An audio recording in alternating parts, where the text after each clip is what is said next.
Good morning. Pre-market show for Friday, September the 29th. My name is Barry Anderson, moderator of your trading room. Couple of yeses to let me know you can hear me and see my screen. That'll help. Thank you, Todd. Okay, guys, what is happening this morning? Well, and by the way, Chris, I just posted, I haven't been using Discord for a long time, if that's what the guy's talking about. So Nike, big earnings release for Nike after hours yesterday, and it's holding its gain. It's actually moving higher. So Nike released earnings after hours yesterday. You can see the move area on my 15-minute chart. That's after hours.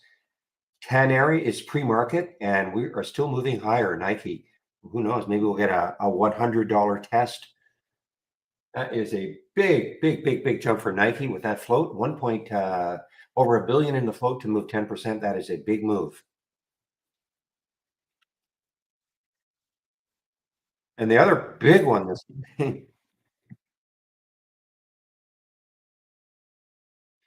GPCR. So this is one of those obesity drugs. Surges on early data from obesity drug trial. Huge move, guys. 34 million in the float. So it's not a huge float. No, not certainly not a small float, but not a huge float. And up 76%.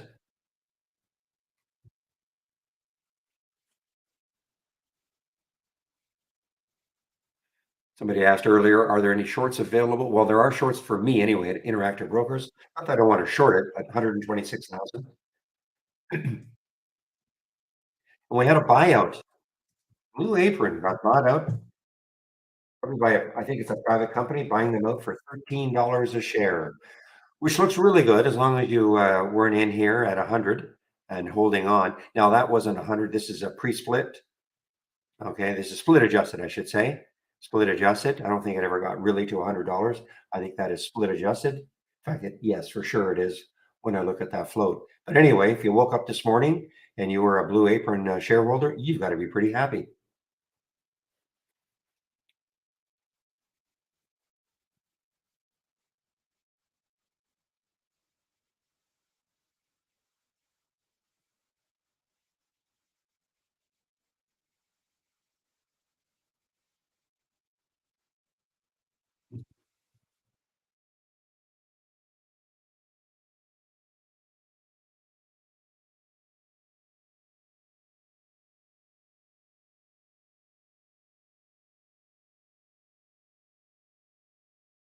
Right, guys, Femi is still pretty active. It's FEMY. It's still pretty active. It had the pop up yesterday, kind of sold off a bit, sold off in the pre-market, but now it is up again 17%, low float, 13 million. It's almost at the high of yesterday now, 179. In fact, it's right at the high of yesterday. In the pre-market, it did get up over 213, up to 213.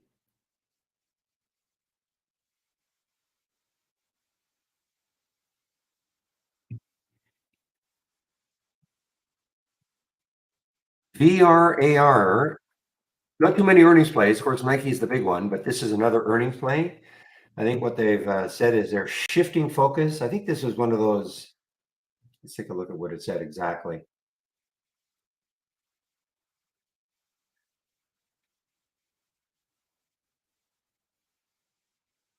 Okay, will require a glimpse to restructure internally. They're basically, I think, getting this is one of those virtual reality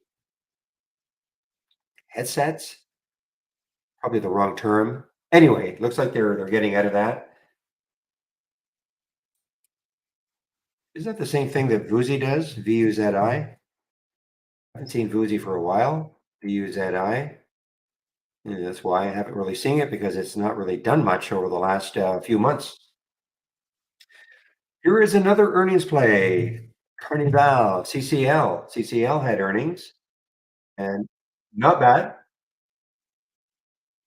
My problem with it, I think it's just going to come into a lot of resistance, not that far away. 15, the whole number, and then just over 15. To me, anyway, there looks like there's a lot of resistance. I just can't trust these.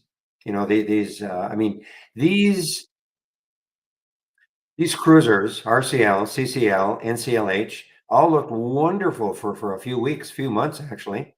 But then we hit a high here in 1949 for CCL, and ever since then. OMH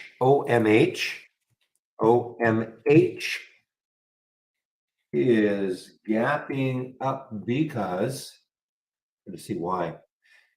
I don't really see any other headline on it other than they're going to be presenting at some kind of an event, the LD Micro Main Event.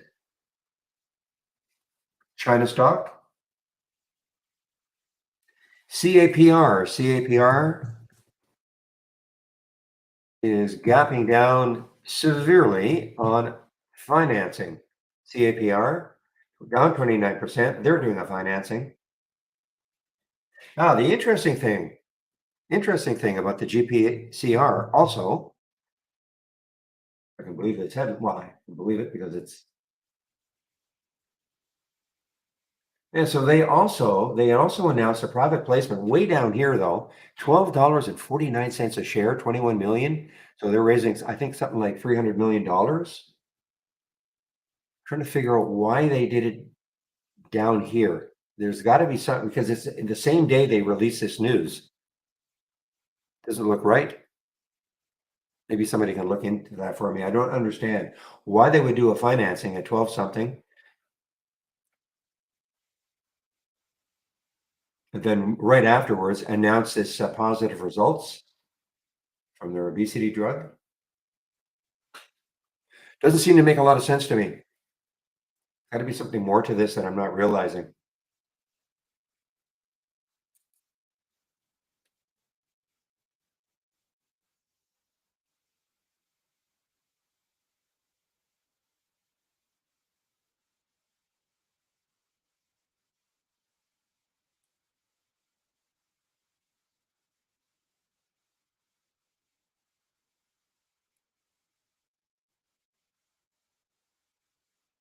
Anyway, all right, guys, 9:07. Let's take a look to see what sort of upgrades and downgrades we have this morning. See if there's anything interesting on that side.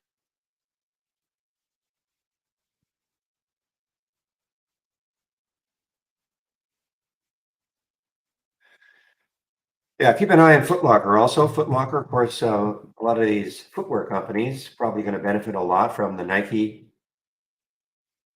Yeah, Foot Locker on the move also. So just basically a sympathy play.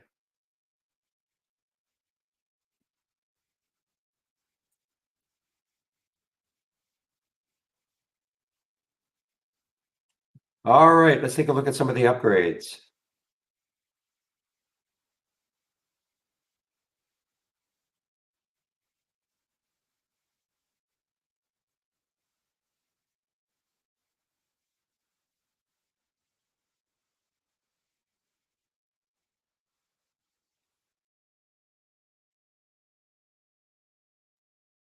Okay, let's take a look at some of these upgrades, see if there's anything interesting when I say that. I'm trying to see. Okay, let's take a look at Edit. Edit has been upgraded. It has been in a free fall for a while, but Edit has been upgraded by Stifle $9 to $17. So that's a big upgrade. I mean, we're not saying it's going to get there, but Stifle is upgrading Edit from original from $9 to $17.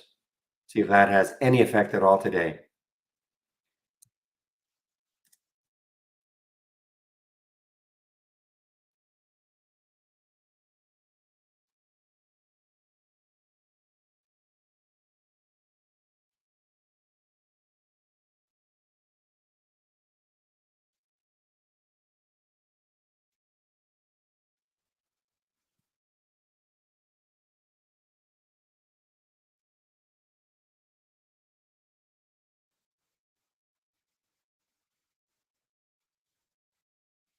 Okay, guys. So really, the one I'm looking at is that Edit. See if that Stifle upgrade from 9 to 17 takes any sort of effect today.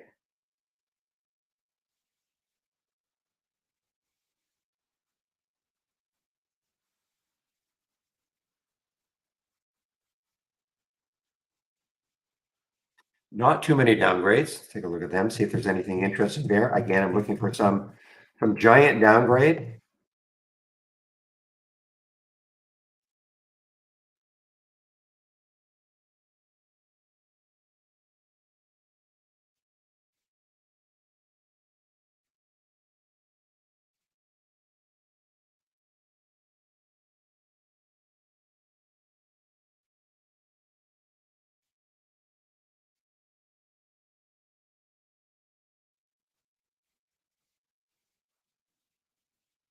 Now, meanwhile, we're in for a nice open.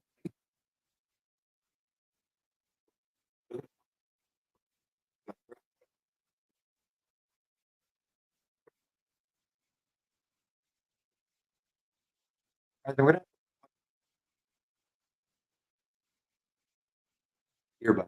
Just give me a moment.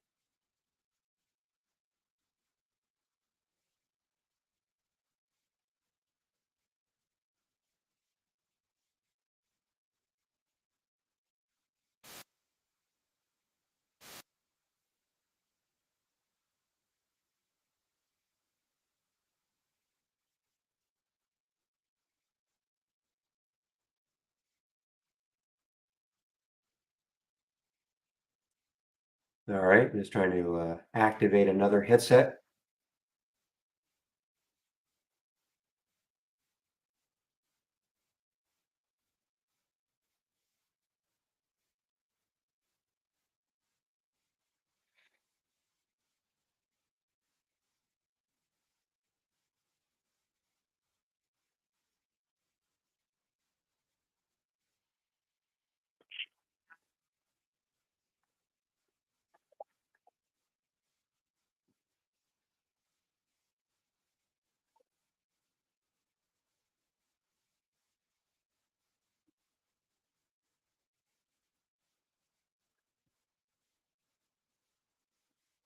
All right, guys, we're good to go.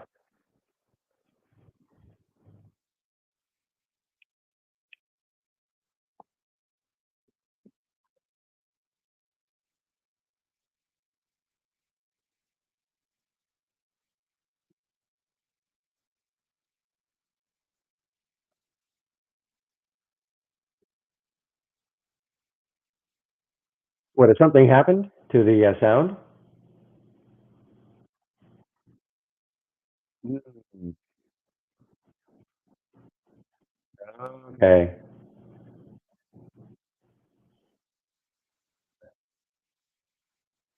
Okay, guys, let me figure something out then. I think I sound. I think I hear what you're, or I hear what you're hearing. Just give me a moment.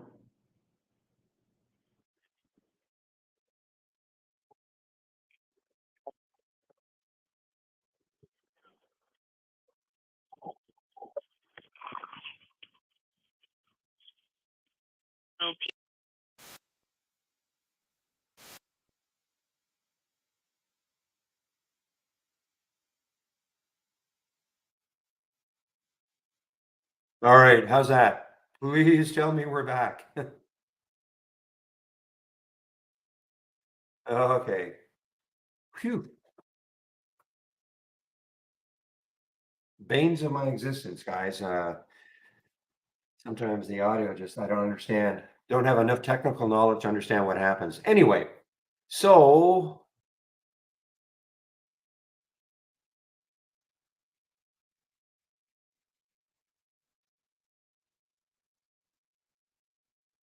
let's take a look.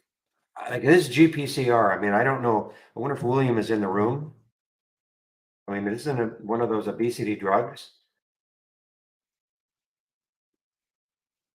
I was still trying to figure out why they would do a financing way down in the 12 level, announce that financing this morning, and then announce this their drug results and have this thing pop up almost at 80 and do a financing at, excuse me, at 12. I don't quite get it.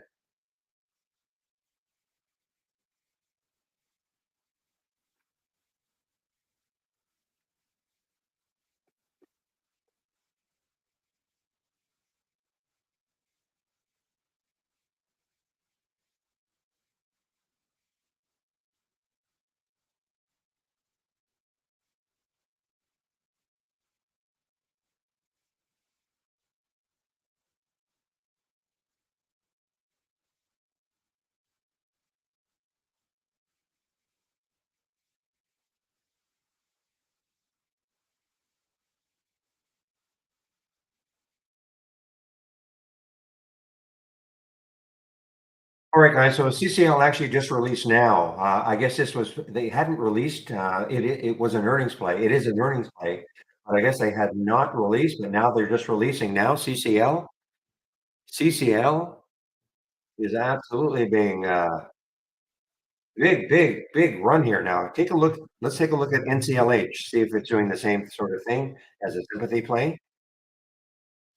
Yeah, NCLH is doing the same thing, guys. They don't release until end of October. Look at this, and then take a look at RCL. RCL, my guess is they're going to be doing exactly the same sort of thing. The three big cruisers, yeah. So all the big cruisers. But CCL.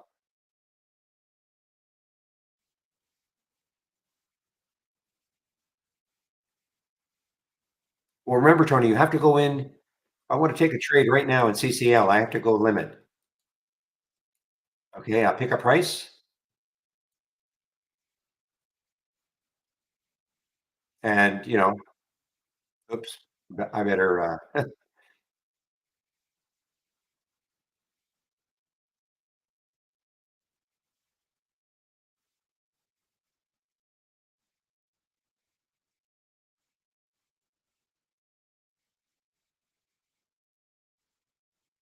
Again, it's a little tricky in the pre-market because you have to go in there. Okay, you have to go in at limit order. Okay. Now, if you're talking about using B plus, that's what you have to do. All brokers are the same. There's nothing to do with B plus. You cannot go in market order. Now, let me get rid of this. I don't want to.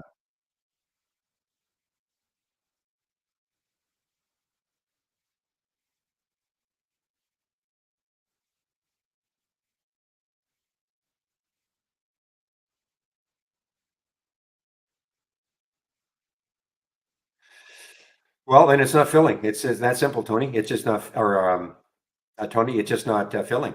You know, you can't force it to fill at the limit you want.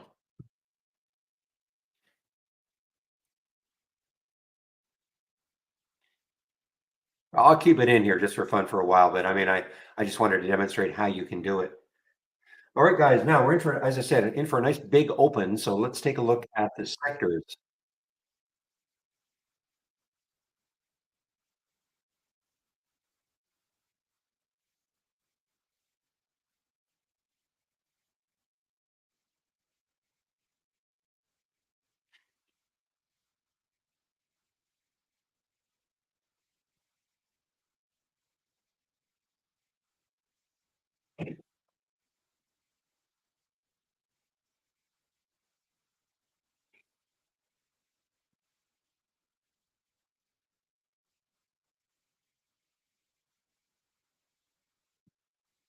Okay, what you're seeing here, these are the major sectors. So there's XLE, the major ETF, the big ETF for energy. When you see 95.65% in green, that means that 95.65, that's 95% of the stocks that make up XLE are above yesterday's close. Okay, so as I say, we're in for a big positive open, and you look at every single sector is very positive, very positive.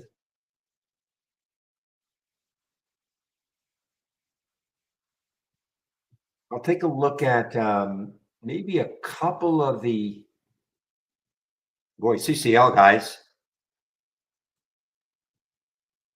on the way down. Well, let me get rid of that.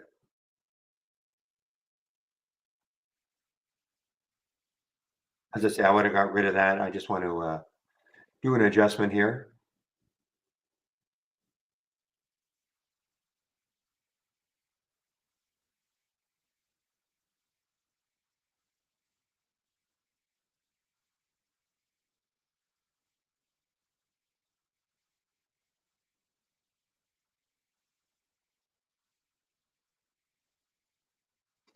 You talk about well, I don't even call this choppy. So CCL, a big pop up and then a massive drop. Remember, it got up to 1562, and then all the way back down to what 1372, almost a $2 drop. And that, that's a huge float, almost a billion in the float for a move like that. So obviously it was a huge overreaction. Maybe this is a huge overreaction. I don't know. Well, remember what I said. I don't trust them. I don't trust any of these cruisers.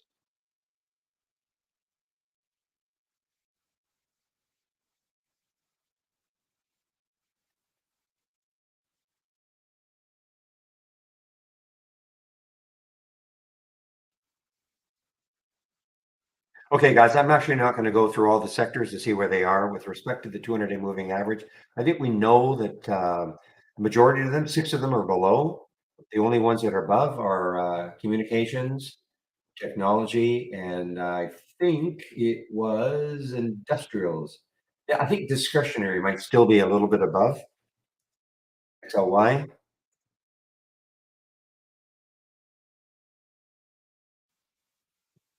Yeah, I think yeah. So I think discretionary is still above.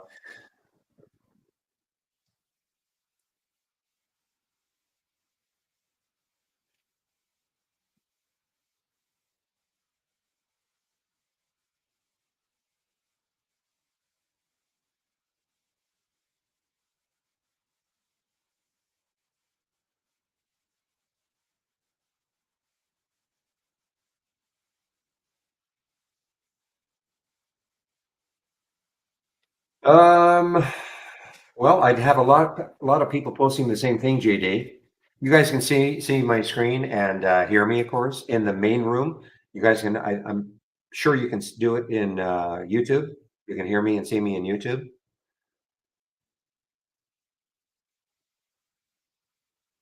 So, GD, the only thing I can say, because it happens every now and then, I get the same type of post. You might have to change browsers, okay, or do a refresh, something like that.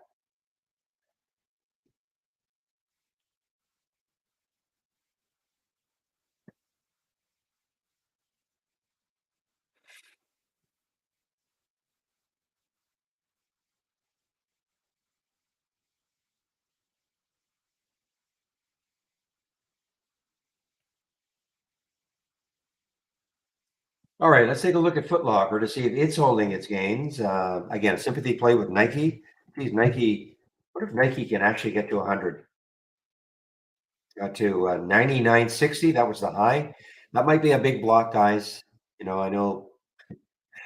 I still think these whole numbers are psychological, and that is a huge psychological number to get through. That 100 shouldn't be a big deal. I mean, it's just a number, but hey,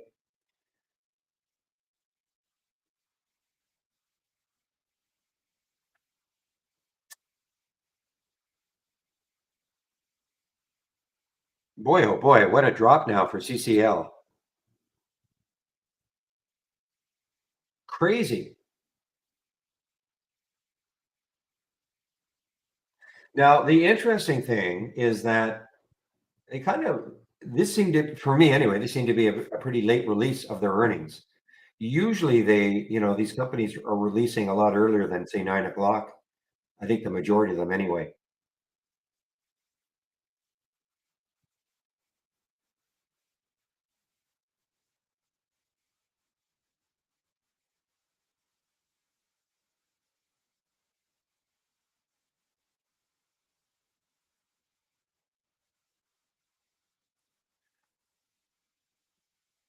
Palantir got a big contract. Okay.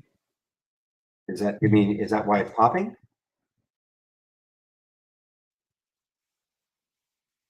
Yeah, that's a good Palantir climbs higher following a $250 million government contract. Okay, so yeah, Palantir is moving. It's a big float, 1.8 billion. So it takes a bunch to move this. The big level here would be 1634. You look at that daily chart, I think that's the high, 1635 actually. If it can get through that somehow, then 1692 on the daily chart is the next high.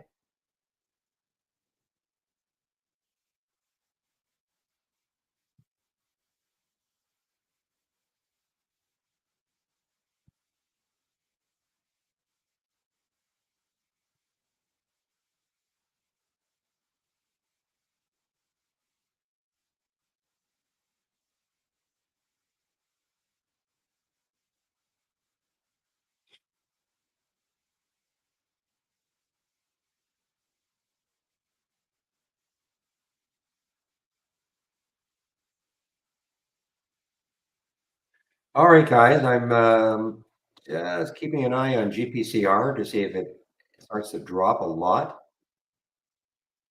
Seems like that's a massive overreaction. And again, somebody really has to explain to me why they would do a financing at 12 and change and then announce this and have this thing pop up. I mean, maybe they didn't know who pop do this, but it doesn't make any sense.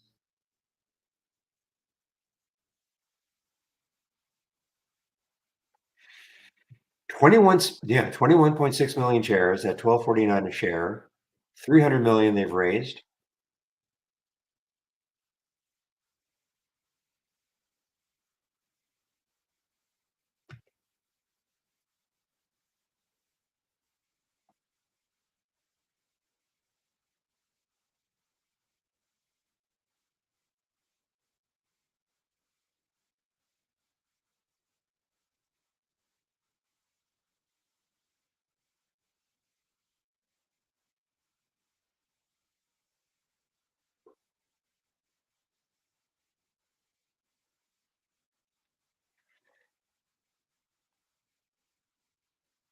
Lunar was up a little bit also, guys. LUNR was up a little bit. I just didn't like the way it was trading in the pre-market though, and I don't like this daily chart at all, but for whatever reason, it was up a bit.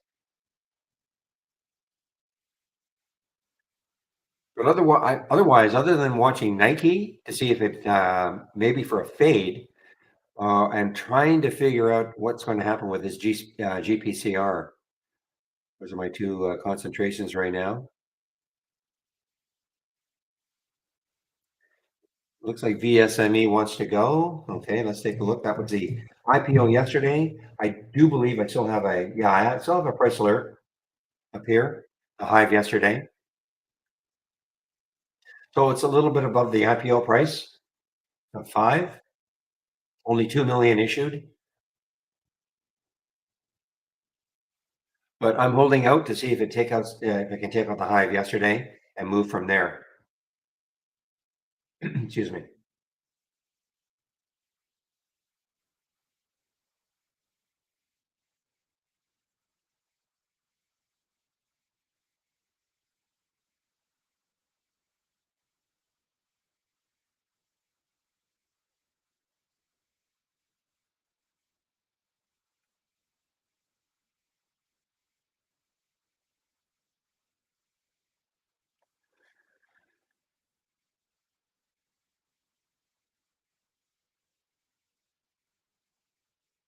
So maybe that private placement was done well before, and we just didn't know about it on the GPCR. Anyway, massive move, massive move. And what was the float again? It wasn't a high float, wasn't a low float.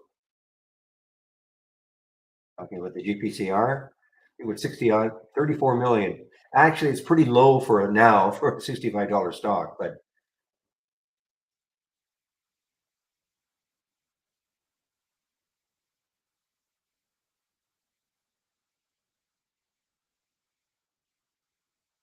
all right, guys, we are 1 minute away from the market opening. So let's have a great end to this trading week and get rid of September, even though we had a nice day yesterday. And if this holds, if this night, wow, this is a big market pop so far. We might end the month on a couple of great days.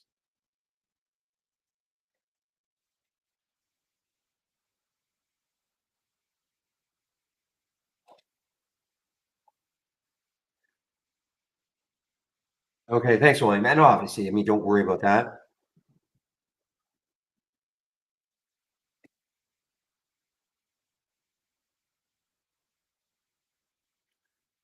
Okay, guys, I'm going to get rid of the pre-market channel that I got up and running, and now just wait for this open. And I typically do not trade in the first 15 minutes. Try to let things settle down a little bit. And we'll see what happens once this market opens. If there's anything that pops up that we didn't really see in the pre-market.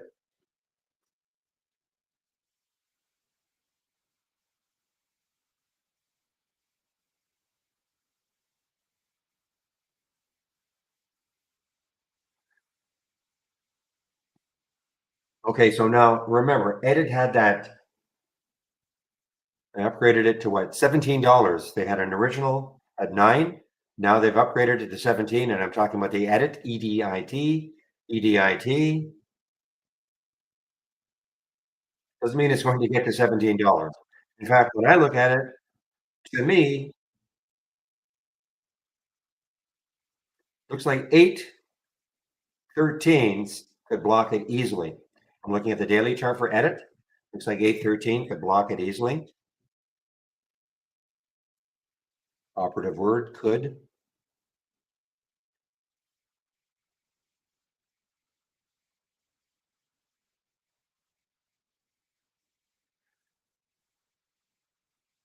Do I think the stock market will be different next month than this month? Well, I mean, if you look historically, historically, October is the fourth best month in terms of market performance historically. September is the worst month. I mean, if we look at historical numbers, could be, but obviously what happened in the past is not absolutely what's going to happen in the future.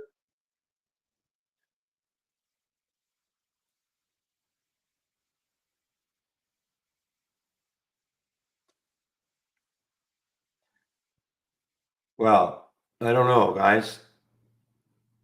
Talk about crazy action for CCL now. Look at this. Insane action here.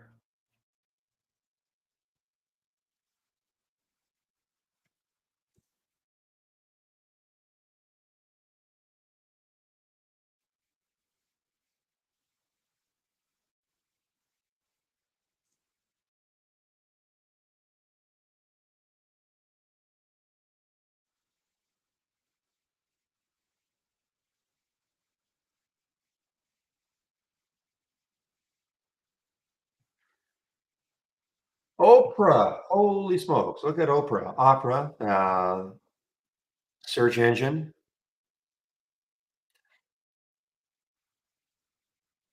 not a search engine, browser, sorry. OPR, showing up on my 10-day daily breakdown. Now, my issue with it would be if I look at the weekly chart, it looks like there could be some support around 11. That's actually far enough away, 1116, but it's too early for me to take this. Doesn't seem that what up here, this was an all-time high for OPRA, and ever since that all-time high, it has just slid.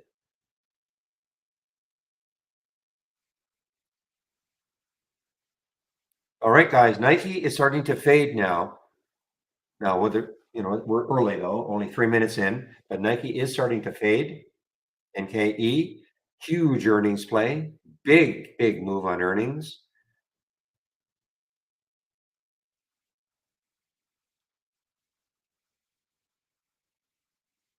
I had to laugh at the headline today for GME. Cohen says, you know what? We got to do lots of severe cost cutting. Got to get rid of all the fat if we're going to survive. And oh, by the way, I won't take a salary. Sure, after you've taken billions out of the market. Pretty easy to say. Anyway, that's GME. That was some news on GME this morning.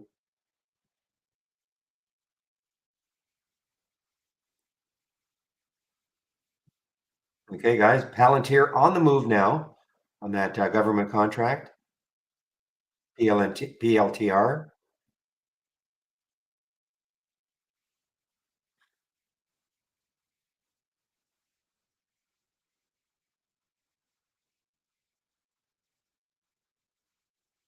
Even Peloton's having a bit of a run here. PTON is having a bit of a run here, guys. Their announcement yesterday with Lululemon, a kind of a joint deal with Lululemon that caused the pop, but it, really didn't last. Anyway, there's PTON. Groupon.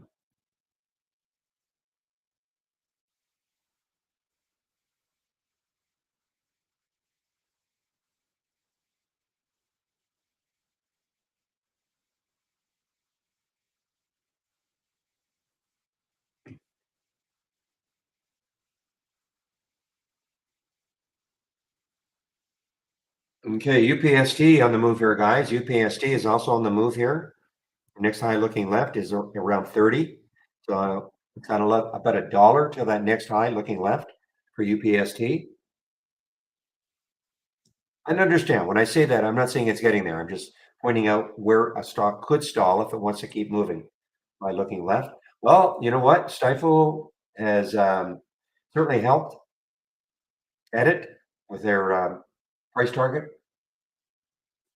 of $17.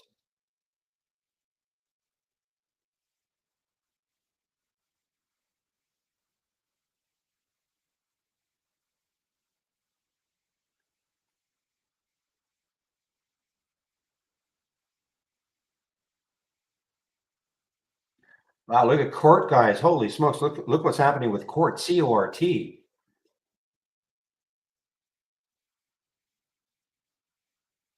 Look at Court, C-O-R-T, just getting hammered down here. No action in the pre-market at all, really. Market opens and look at this. I mean, the next low looking left for Court, C-O-R-T, is 25.41. That's on the daily chart. Obviously, some news hit. I don't see it, but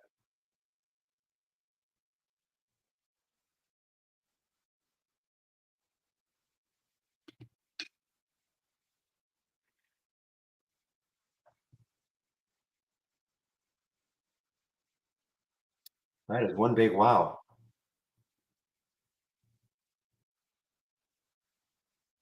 I don't see any news on this one. There's got to be something that hit though. I just don't see any news for CORT.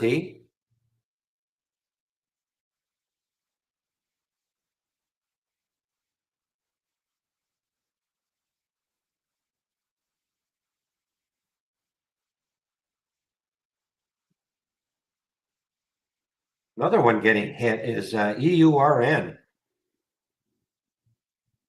1572 is the next low looking left. Boy, some giant red candles here, guys.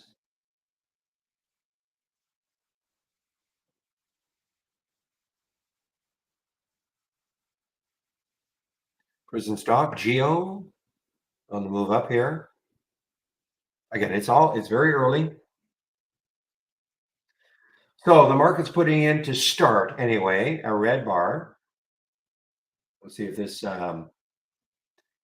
holds, if we're going to have a fade for the rest of the day.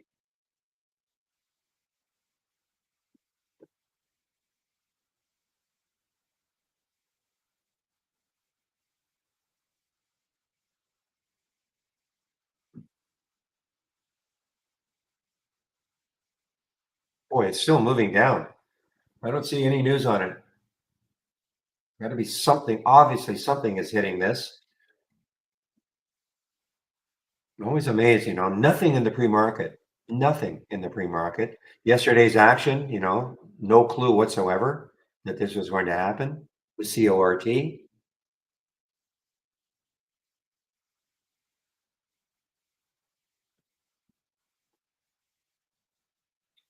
Actually surprised it was not halted, but I guess the numbers didn't halt it.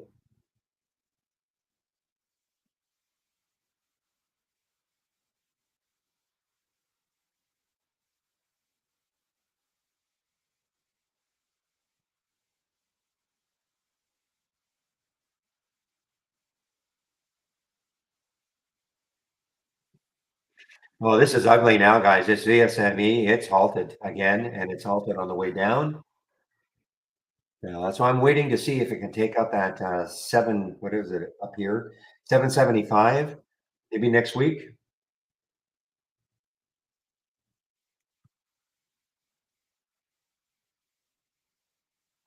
Okay, Nike faded a bit, but a bit of a bounce now for Nike. NKE down to 96.20. So it's popped up a little bit. Big earnings play for Nike today, released after hours, and held the after hours gains, and in fact got above the after hours high was 98.27, but almost up to $100 this morning. Not quite.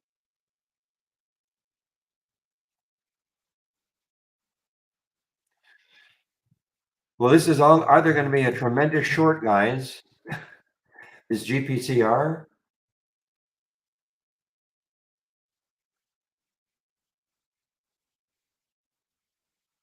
or it's not gonna be. I mean, I know I'm on the fence on this one. GPCR got up to $80, diabetes, sorry, obesity drug, but I guess it's a pill, as somebody was saying, it's a pill. The other ones are injections.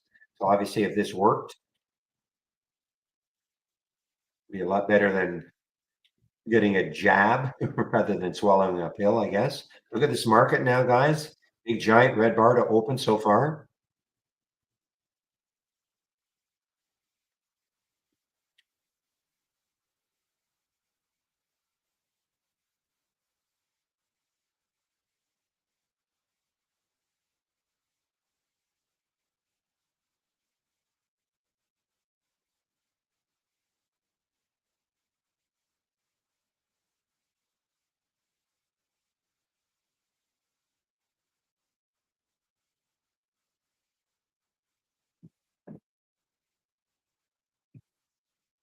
Really surprised. I mean, stocks get halted. It's just a basic a computer program that kicks in volatility down too much or up too much in a period of time.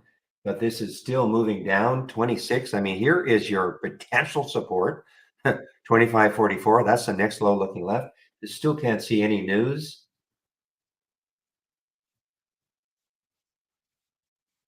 Those of you with new services that I'm surprised that hasn't hit.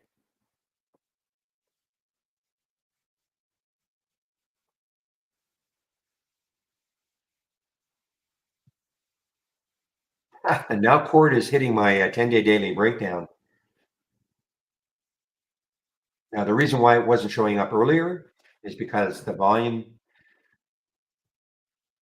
what I'm talking about, in my 10-day daily breakdown, the minimum volume has to be 500,000 shares. So now it is just 546,000 shares. So that's why it wasn't showing up earlier. But of course, we saw it in other areas. Not like we needed that to tell us that it was moving down. Again, this is either going to be a huge bounce because just don't know, don't have the news.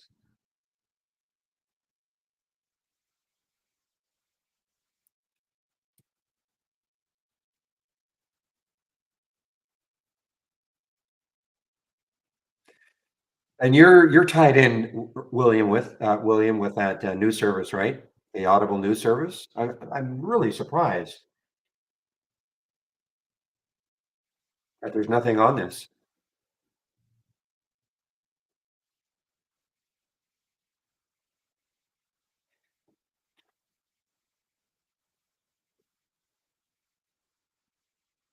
Would have been awesome had the news. You'd heard something right around 32 or even 30. I mean, even 30.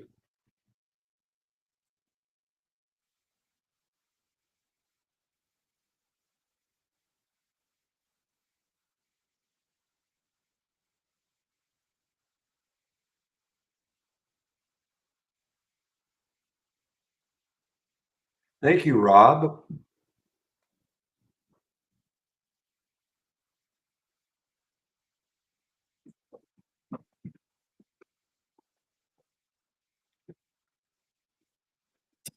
So there's your news, guys. So VA prescriptions fall off for lack of therapeutic response. In other words, they don't work. Is that a fancy way of saying they don't work?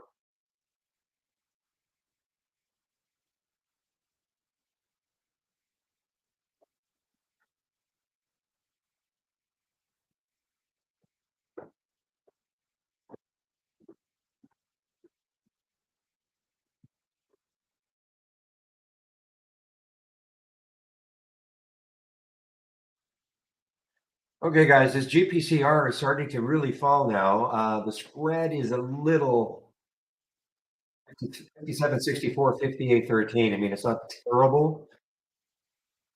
If the stock is going to move $5 or $6, which it easily could.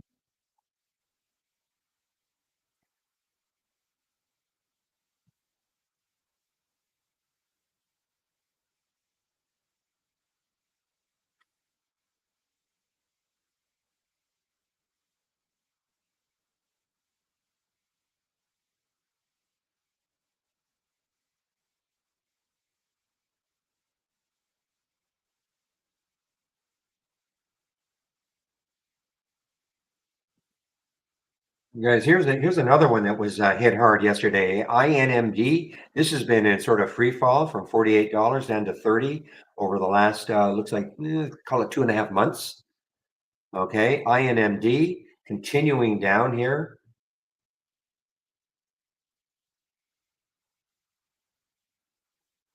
Okay, guys, Nike has rebounded.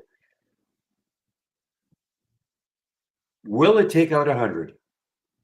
They got up to about 90, I think 99.60 or so.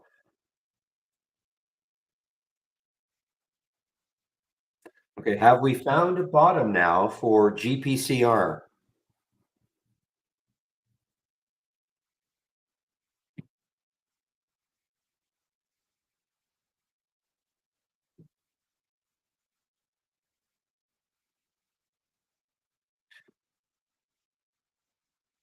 Yeah, so GCT is another one that's been in a real free fall from 1855 down to yesterday's low of 674.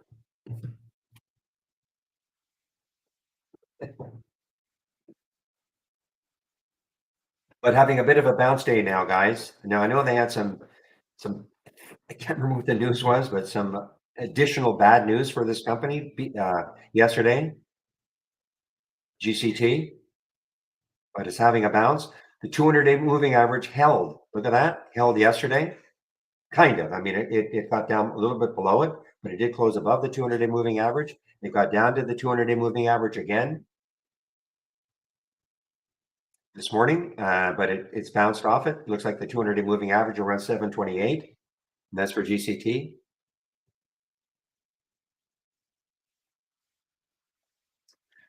Do I have an IPO website? Is that what you meant? A weave site, but it had sort of get auto corrected for you? You mean a website? Okay. Well, I'll show you what I use. I mean, there are a lot of different sites out there, but this is what I've been using for a long time. Ah,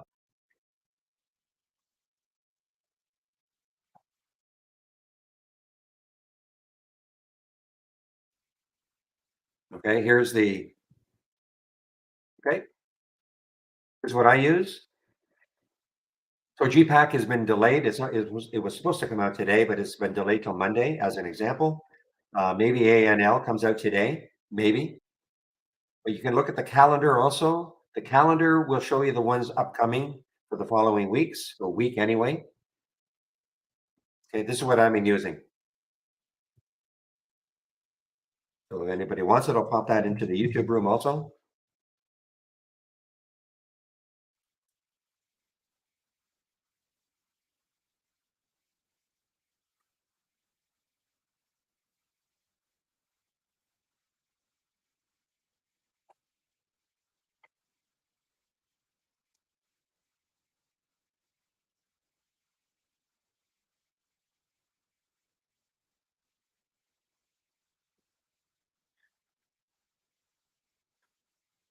Yeah, so we're about the same rail, the 24.34. Of course, it's a changing target, but 24.34 for the 200-day moving average for court.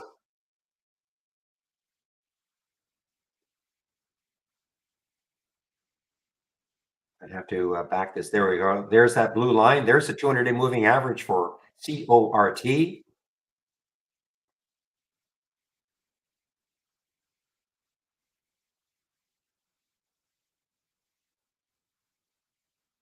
Okay, guys. So Nike got rejected again at the highs. NKE got look at GPCR. I just did not. I don't know. I just couldn't bring myself to pull the trigger on it. GPCR. I was really eyeballing it underneath 60. I couldn't do it. I didn't do it.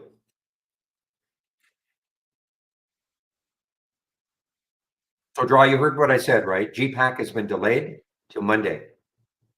GPAC will not open today for sure. I can't speak for the other ones, but GPAC will not open today.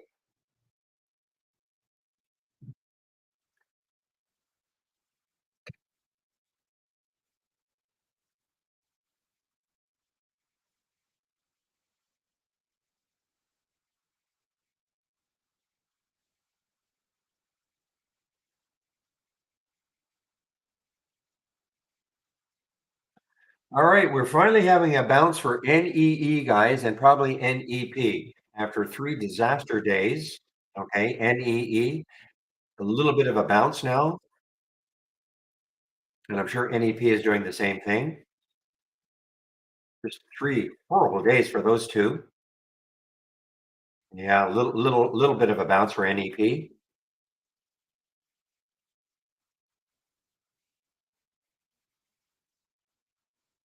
So this is showing up now on the abnormal option activity, but, very, very, very late. This is if you see it in brown, this means it's a suggestion to short, but I mean, this is super late. And why is it late? The volume wasn't high enough back here. It's high enough now, of course. Doesn't trade, it doesn't really trade too many options. I know why. My one of my minimum filters here, number of contracts has to be at least 500. So it's only 683 right now contracts. That is 3 times normal. So this does not trade options very much. So that's why, it wasn't showing up until right there. You can see right there, 534 contracts at 948.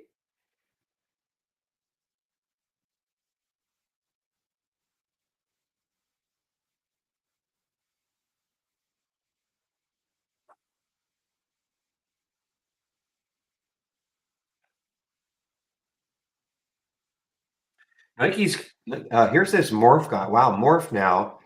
Morph above the high 2362. Yeah, so it's above those highs. So trying to have another recovery day. It had a nice one a couple of days ago. Yesterday just kind of did nothing. The next high looking left is 34. But you remember, for all the reasons it went down, they're still in place. It's just kind of a bottom fishing play right now for MORF. Thoughts on CCL? Well, crazy, crazy action in the free market. So yeah, I have no thoughts. I mean, I have thoughts, and my thoughts are I have no idea. Seriously, I have no idea. And they released at 9 o'clock earnings, got up to 1560, and then it dropped down here, popped up again, just way too out of control. Out of control. That's about all I can say for CCL, NCLH probably, and RCL, the 3 big cruisers, just out of control in how they're trading right now. So,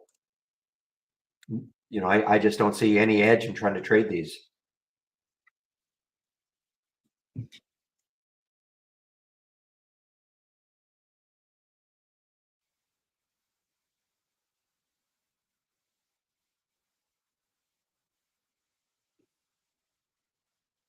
Probably a buyout holiday. Let's take a look.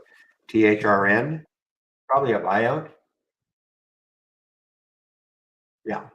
So if you see something like this, that means that on this date here, there was an announced buyout.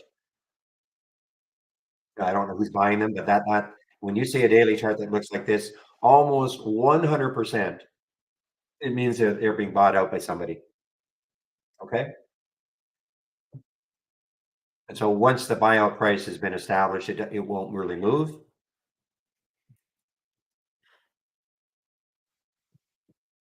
My question is, how did you see it?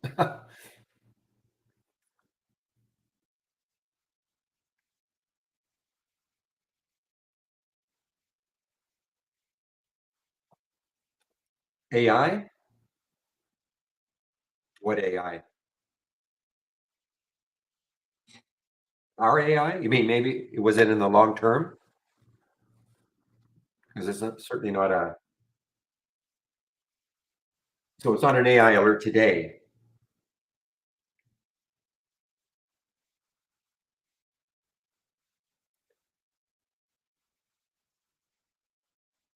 Um,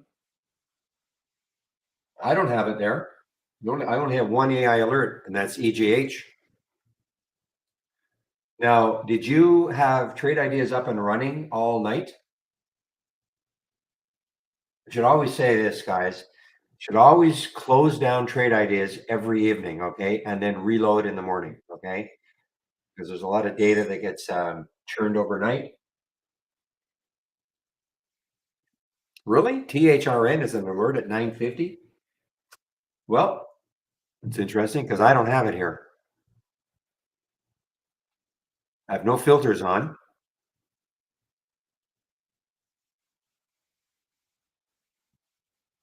Really? Well, let me ask the other guys. I don't have it.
Okay, I'm going to ask the other guys if they see it. Kind of strange that I don't see it. Okay, now again, anybody who has it, just be honest. Did you shut Trade Ideas down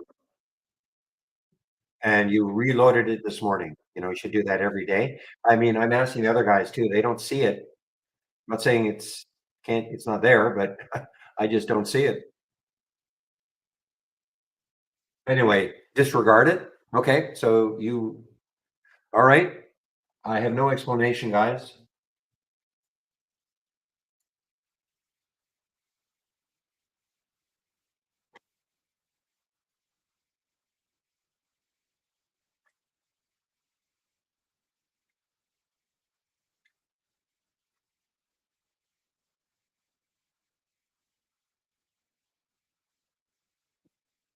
Hmm, it's bizarre.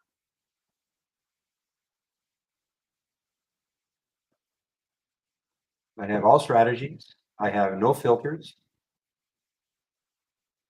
It must be a server issue, maybe some server, but it doesn't make any sense to me. Well, I can't help, guys. I don't have no idea. So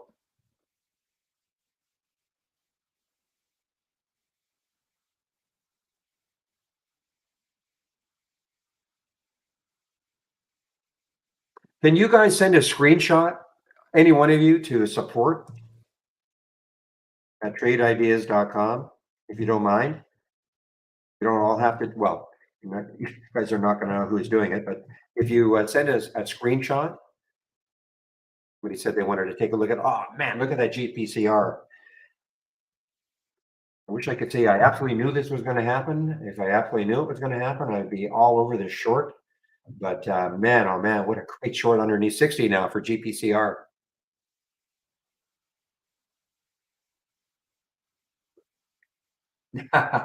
Maybe I didn't.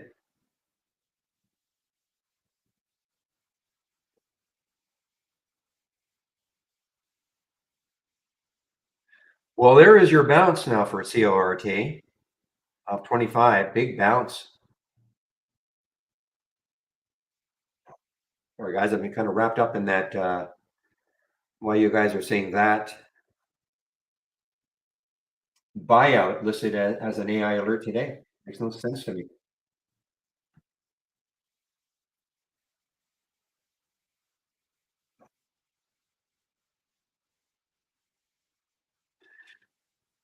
I guess the Michigan sentiment numbers came out.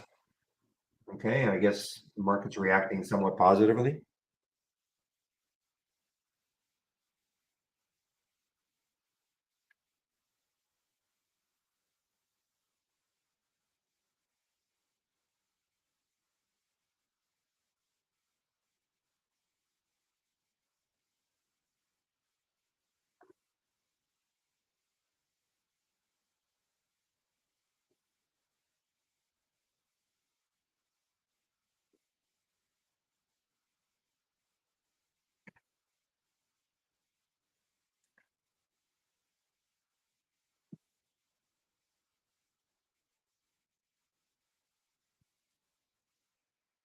Okay, guys, you don't have to send in a screenshot. Okay, one of the other traders does see it, so don't send in a screenshot if you've already done it, or well, if you've already done it, you can take it back, but you don't have to do it now. One of the other traders now, Trade Ideas, does see it. Four of us don't, but Steve does see it. So it must depend on a server.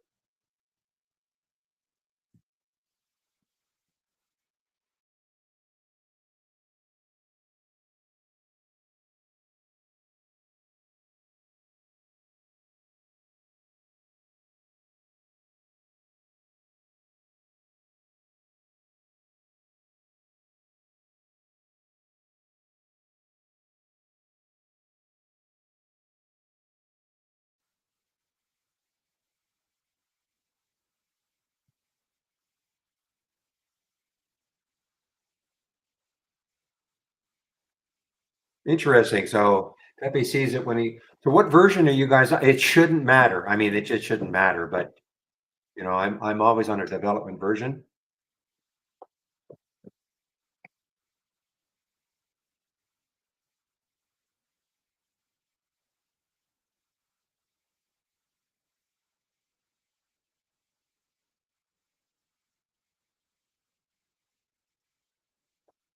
Guys, you know what's popping here after yesterday's nice earnings release is CarMax, KMX. I'm sorry. Take that back. Horrible earnings release yesterday, but it is now trying to recover somewhat, and that's KMX.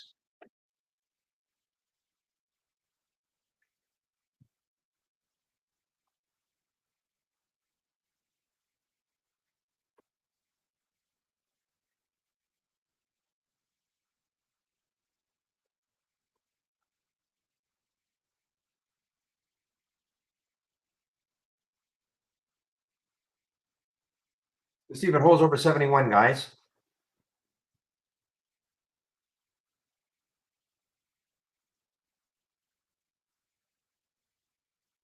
Yeah, CarMax on the move, guys. KMX kind of on the move. Let's see how well it holds over 71. KMX.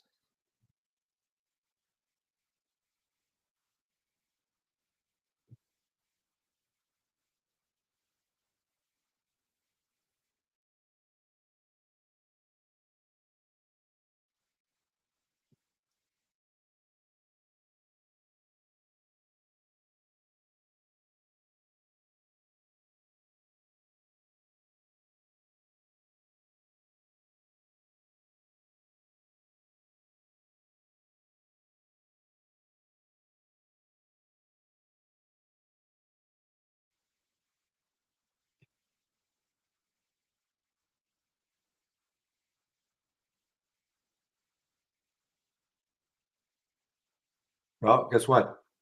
71 did not hold.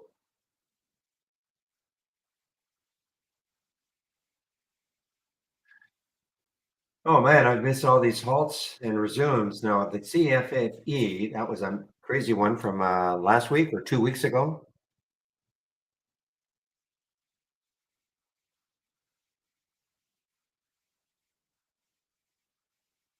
Wow, look at this thing go craziness, of course. Terrible spread. Look at the spread on this one.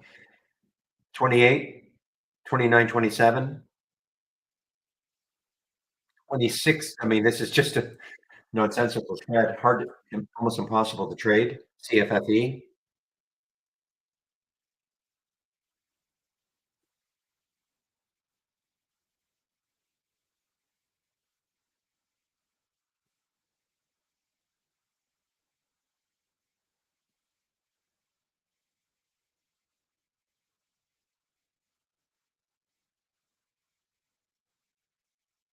I remember this Sandex yesterday had a bit of a pop. Some option volume came in, but look at this SNDX. And well, I'm sorry. So yesterday had a nice little pop. This morning got up to 1679, and then I don't even know if we can believe that. But after seeing what happened with CCL, I guess anything is possible. Look at edit now, guys. We're in a choppiness in some of these ones. I mean, look at these moves, big topping tails. Edit had the upgrade to $17 by Stifle. worked for a while.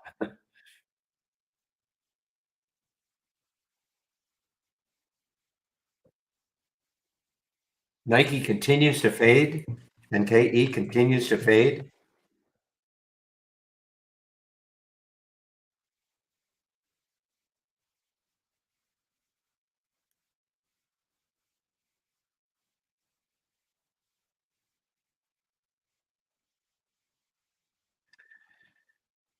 Well, look at WBA. I don't know what put a charge into this one. It's not an earnings play, but WBA.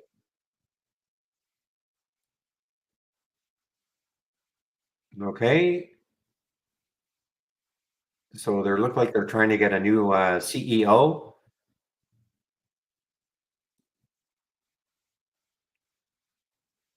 Now, to me, I mean, it's got room. I mean, 2260 is a big block, but I guess it's got some room to that level. WBA.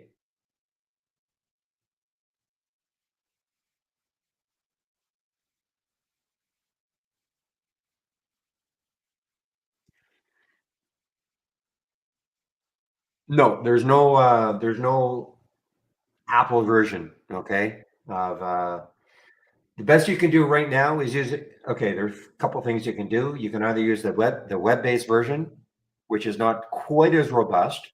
Depends on what you're trying to accomplish though with trade ideas. If you don't care about simulation trading, then the web-based version isn't bad.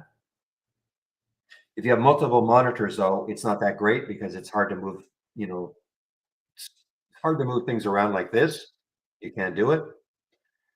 Or if you're willing to use something like Parallels, an emulation program on your Mac, then you can use the download, of course, our PC based version. The web based isn't working right now, really? Well, let me do a check.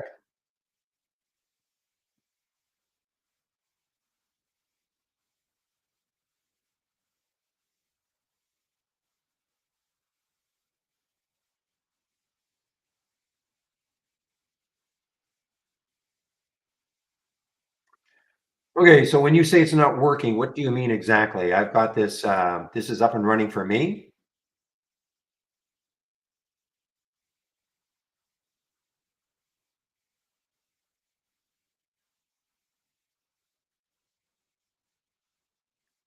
So I don't know what you mean by when you say it's not working. I've got a green ball, so I can connect. I don't use the web-based version, but I can certainly connect to it.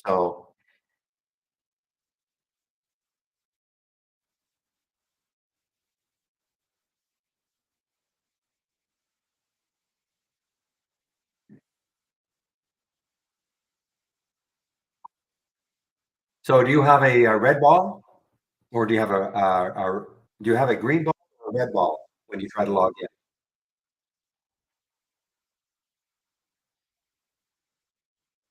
in? You can see my screen, so it's green. Now, you're a new subscriber, aren't you? I know you're new into the room. I recall you're saying you were going to come into the room.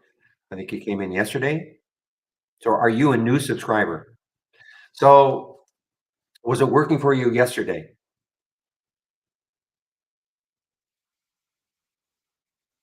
Hmm. Sometimes it's because the exchange agreements have not been signed. Okay, the best I can do for you is I'll give you our homepage link, and you can ask them to check your account. Okay.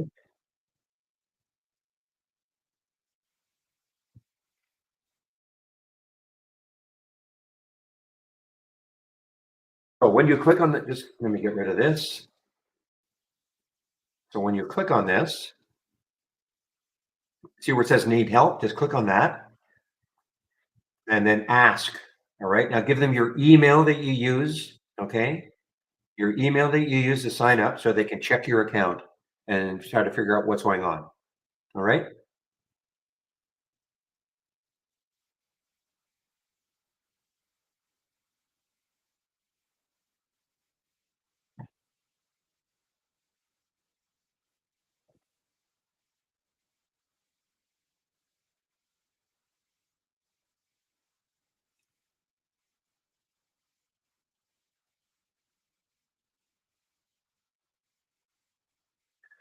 Okay, guys. Well, I haven't done anything yet. It's okay. You guys can ask me questions. It's fine. This thing with the AI was kind of wow. Look at FEMY. Oh, I missed this one.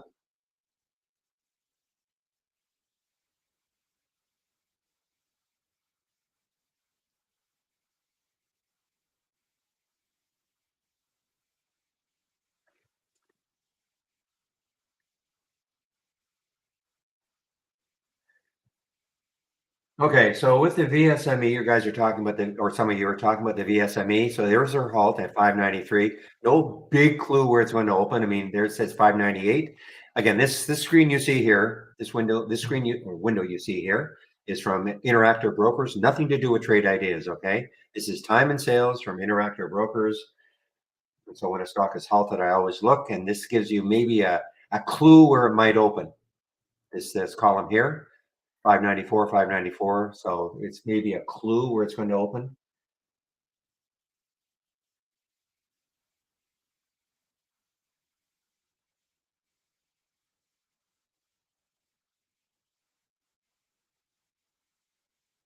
Miss it. Just missing things right now, guys. Try to get the short on SNDX.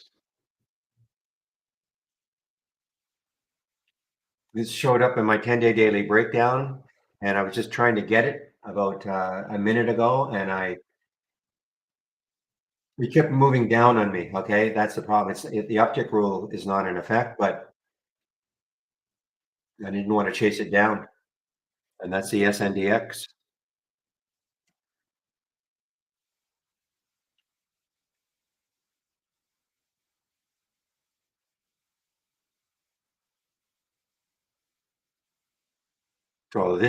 So when you see something in the 10-day daily breakdown and you see it in the abnormal option activity, really have to pay attention. Okay, this is really trading abnormally.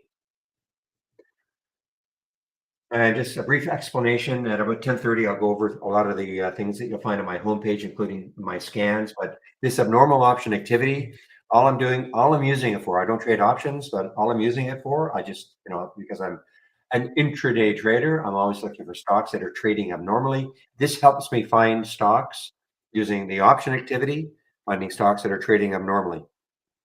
So when you look at Sandex, traded 12,000 contracts so far, which is 433% of normal. In other words, a little over 4 times normal. Normal meaning what was the average over the last 10 days? So again, this just helps me find stocks that are trading abnormally by examining their option data. Okay. I don't trade options.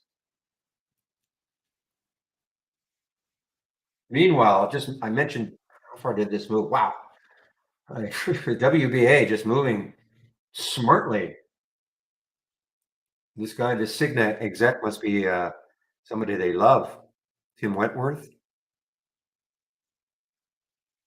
Okay, guys, VSME just opened, but came right back down.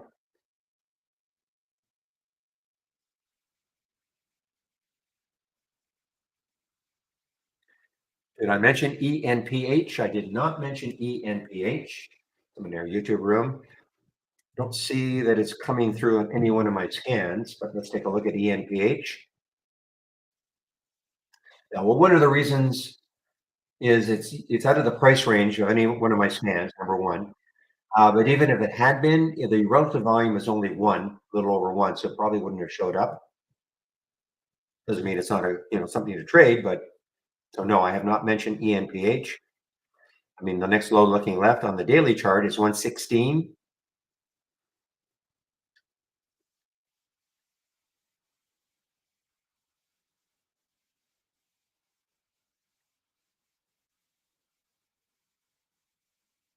Yeah, this is miserable. Watch this next week though, okay? VSME. Just maybe watch it next week. I've got my alert set, the high of yesterday, and see if it gets rolling next week. But right now, this is nothing really to see here. The IPO price was 5, so kind of hanging around that area. Certainly not exciting.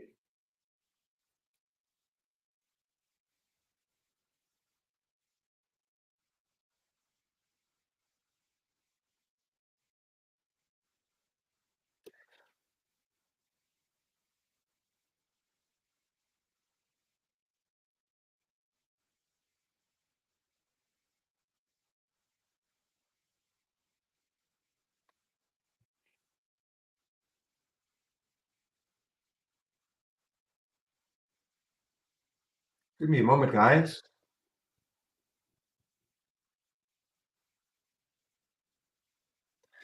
So look at Napa here, guys. NAPA. Napa is basically an all-time low right now. On the way down here, it had another miserable week, but it's just been fading, fading, fading, fading, fading. And this is basically an all-time low.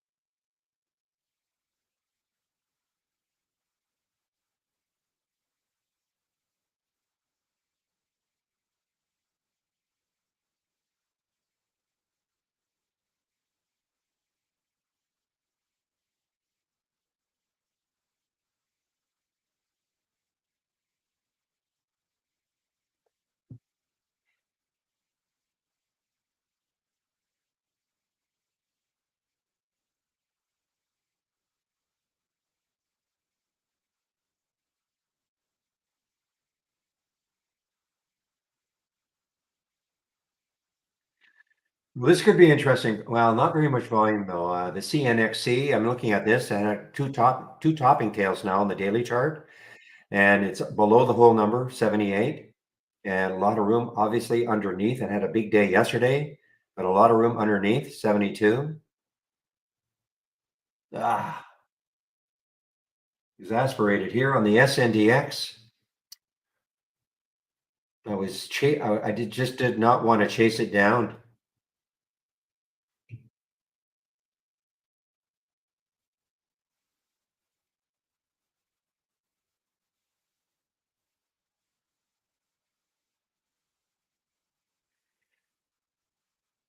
This is what I'm talking about, guys. So 1470.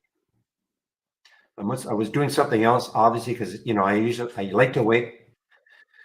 I like to wait until at least 15 minutes in. So this met that requirement. The alert happened at 10:05. Potentially to short it at 1470,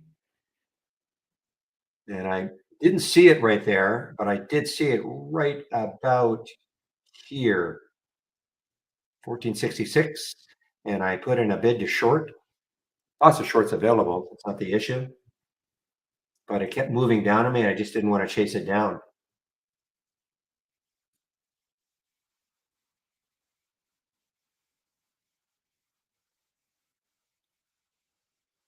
Short of the day, guys. GPCR.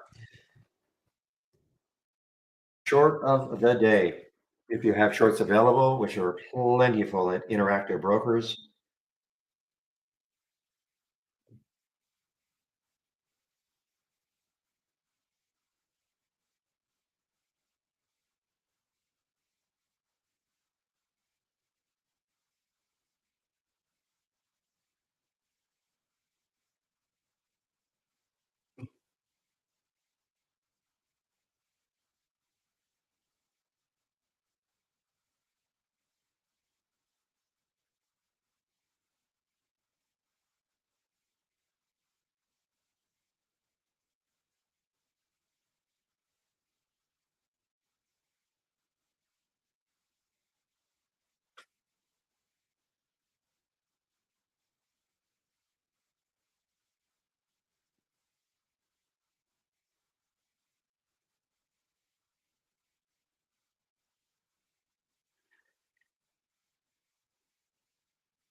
Okay, guys, I am watching this. I'm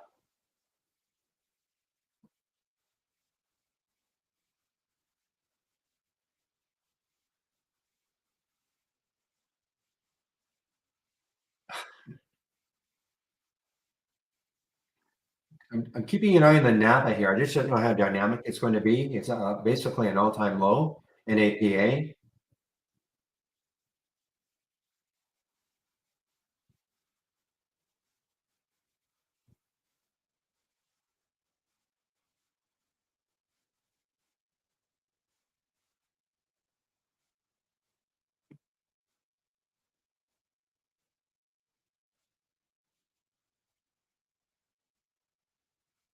The VWAP, real saying that core is moving down below the VWAP. Well, the VWAP's at 2691, so it must have moved down and then popped up a little bit. Let's see if it takes it out again. Or conversely, does the VWAP hold it?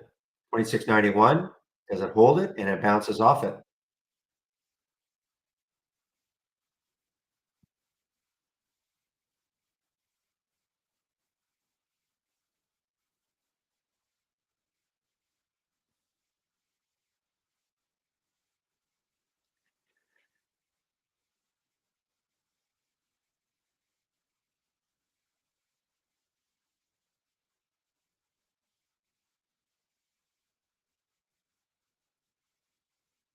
Oh, well, there you go, guys. So here is SPAC gone crazy today, and that is CFFE, a SPAC gone crazy. Not very much volume, 217,000 shares, 20 times normal, up 82%, low float, 6.44 million in the float. Oh, anyway, okay, just even if you lie, just tell me somebody got SNDX anywhere close. I mean, there's a dollar move now from that 1470 alert, almost a dollar move, 1378.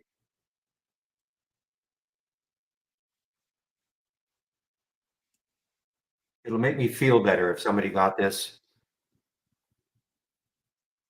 You killed it. Thank you, John. You took 10,000 shares, right? Shorted 10,000 shares at 1460. Oh, I know. I know you're just kidding.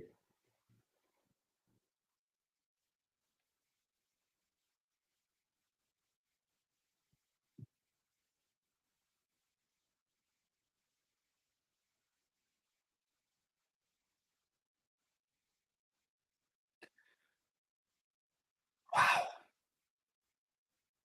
Where did it show up on my option scanner? Ah, even earlier, slightly earlier. So there it is on the option scanner, 1506, the price at 1001. And here it was on my 10-day daily breakdown at 1005, about 4 minutes later at 1470. Still good. So big confirmation. You get it. So again, guys, if you see them on the same, like you see in the option activity scanner and in the 10-day daily breakdown, really pay attention.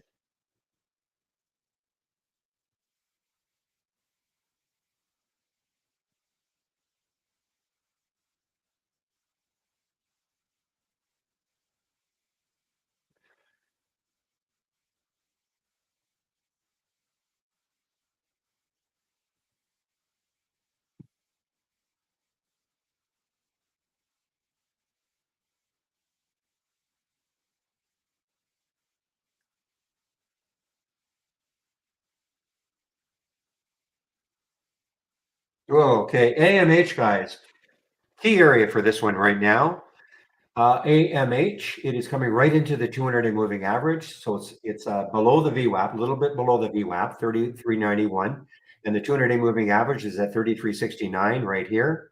So what will it do? You can see the last 2 days, it's kind of held that area, that 200-day moving average area, and bounced off it. Will this be the day it breaks down through it? And that is AMH.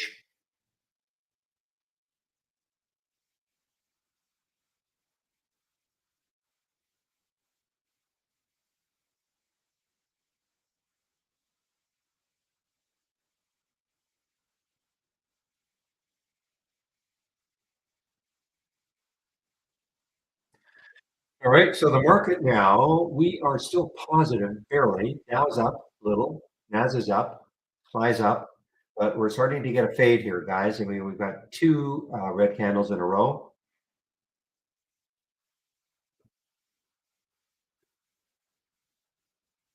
I'm going to have to turn off my sound alert on this one.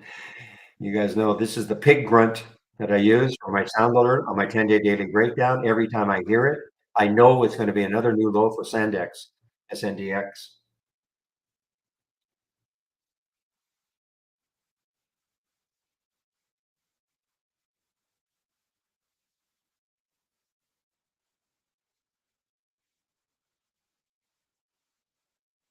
All right, GPCR, a bit of a bounce. Let's see if this whole number of 50 is a big deal for it. GPCR.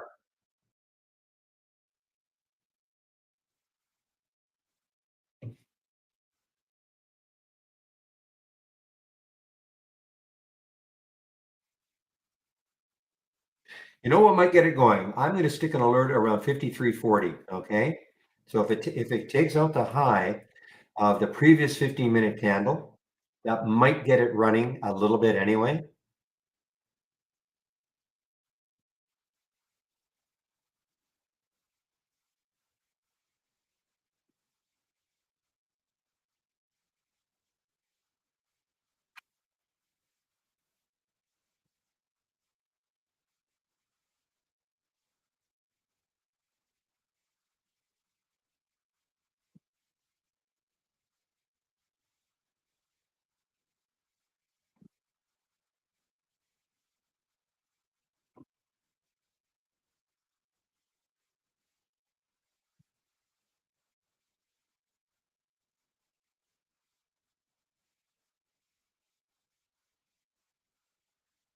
Yeah, it looks like that Napa is just not going to do too much.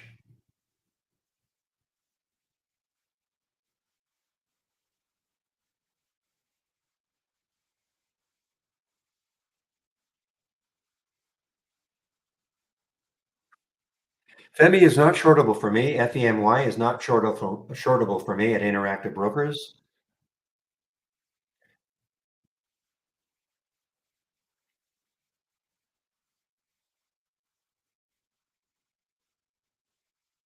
A bit of a reversal play, guys. Mini reversal play for VRAR.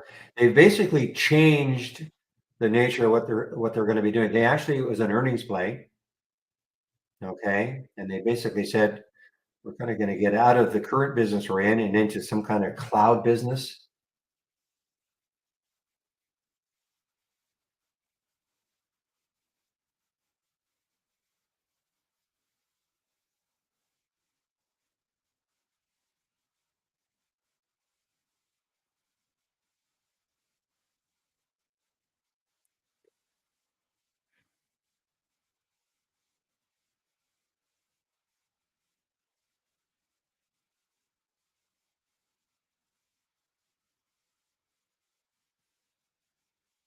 Somebody asked earlier about CCL. It's still all over the place. I mean, topping tails, bottoming tails. I'm just, I can't even look at it. Too hard to find any sort of an edge in trading this one, in my opinion. Maybe the short because it's got some room underneath here, 1361. But look what it got to this morning. It got basically down to that low in the pre-market. I mean, if I had to guess which way it was going to go, I would definitely be fading this one.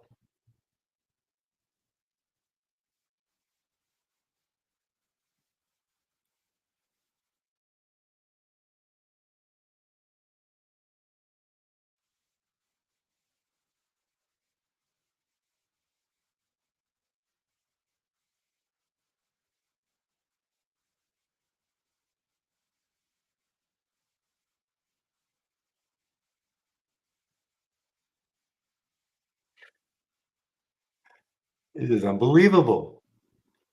Just a complete free fall for this SNDX. And a little glimmer of hope for shareholders yesterday on the green bar on the daily. Even this morning, probably, all right, maybe the selling's over. Look at this.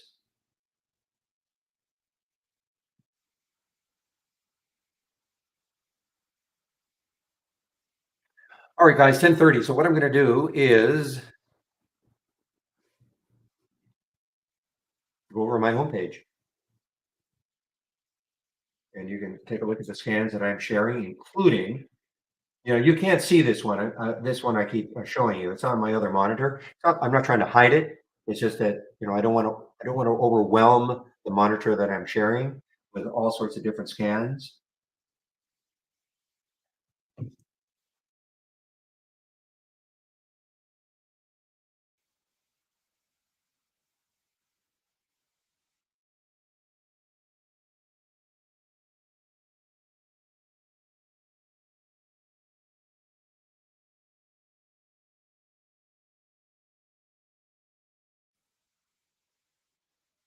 Okay, guys, when you click on my homepage link, this is what you're going to see. So you'll be at the top here. So if you want to take out a subscription right now, you can use this promo code Barry15. That'll get you 15% off the first month only. Okay. And if you do want to take out an annual, I can give you a 25% promo code. Just let me know. Just post something in the room and I'll contact you and let you know. All right. If you do take out a subscription at all, you have to do the get started. That's the very first thing you must do. It'll run you through your download and install, your first startup and login, introduction to scans, top lists, and alert windows. Okay. If you're brand new to trading, series of videos that you can take a look at. Michael Noss at Trade Ideas put this together. Okay. Starts off with what is a stock, as basic as you can get. I do a stock of the day video. A lot to choose from today. It's free, of course. You can sign up for it. And the trade of the week. This is a free service also. It gets sent to you before the market opens Monday morning. There was no trade this week. Steve suggested to get into cash. Education section is here. Here's our user guide. Great user guide. There's the getting started again. We have more information, detailed information about what the alert windows are, top list windows. I want to find more about stock racing, price alerts, price alerts, price alerts. I use price alerts all the time.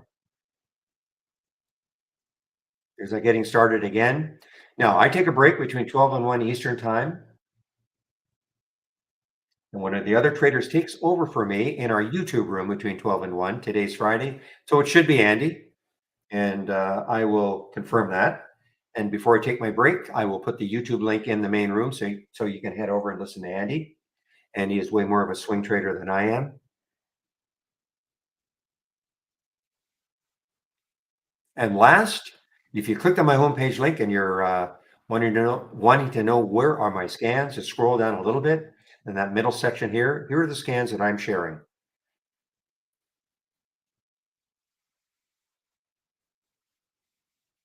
So this is what I use in the pre-market. The pre-market act is up and down. Lets me know obviously what stocks are moving up and down and to perhaps follow some of them once the market opens to see if there's any continuation. This is the halts resumes right over here. This is the abnormal option activity is right up here. And then here is the momentum scanner right there. Okay. And then this is what I've been showing you guys, the breakout and the breakdown. Now, it's not in what we call doc format. They're not all together. They're individual windows that you can select. Okay, DR saying, well, it says right here, don't repeat. So what I do is why I have a don't repeat version is because then I can click on the alert and see what happened from the initial alert, or click on the symbol and find out, well, what happened from that initial alert. So again, Sandex, SNDX, the initial alert here was at 10:05 Eastern. The price was, get out of there, 1470. And of course, it's way below that now, 1339.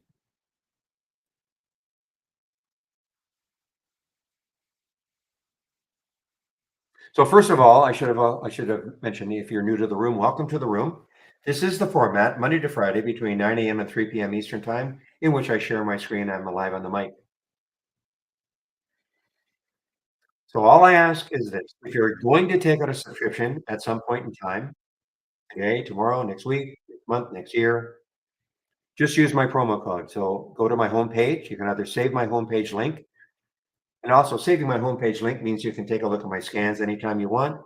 I do change them up from time to time in the education section. But click on my homepage link, get to that promo code. It really helps the room. This is a free room, and we would like to keep it that way. The only way we can keep it that way is if you guys take out subscriptions using my promo code.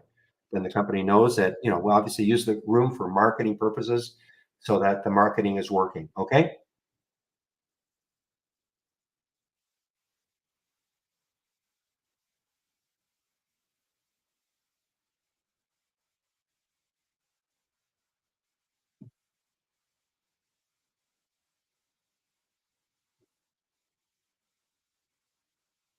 Take a look at this one first. GFOR. Oh, hi. So this is another SPAC, guys.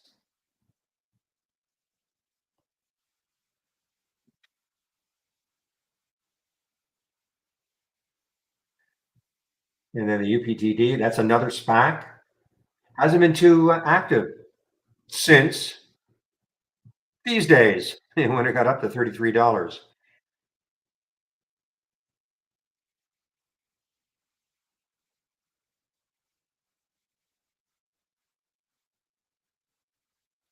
All right, so this is finally happening. Okay, so they're going to be merging the completion of the business combination with a. I'm going to call it by this Estrella.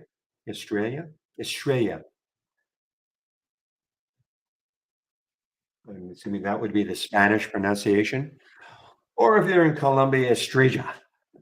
Or if you're in the US, it's called Estrella. Anyway, so when will it start trading? It'll have a new symbol, of course.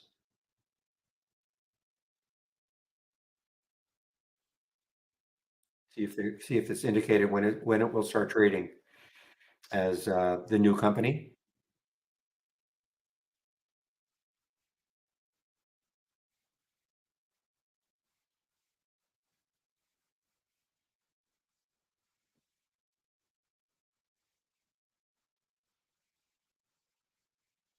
Okay, so so that happened on Monday, guys. So it'll start trading as ESLA on Monday. So this is what I'm going to do. ESLA, it'll start trading as ESLA on Monday. I'm going to put ESLA in, and when it starts trading, I'm going to create a price alert.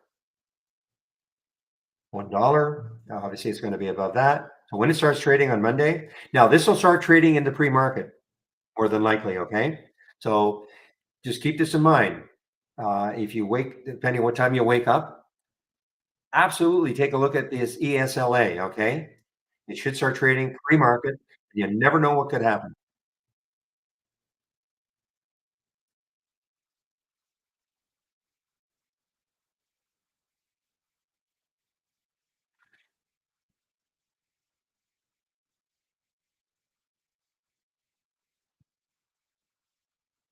Somebody said, "Why is SND?" I don't know if SNDX has any special news today.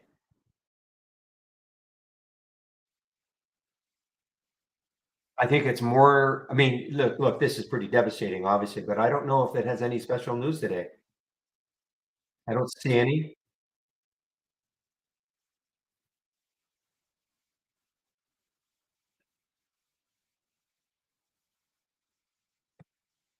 The only thing I can say is that was in a, definitely in a huge downturn for since early September.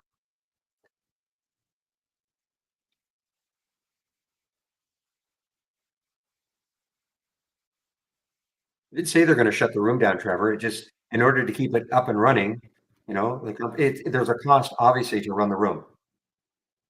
They say they're shutting it down, but all I'm saying is if a person, you're obviously a subscriber, but if you're going to take out a subscription, just use my promo code, and the company knows the room is working.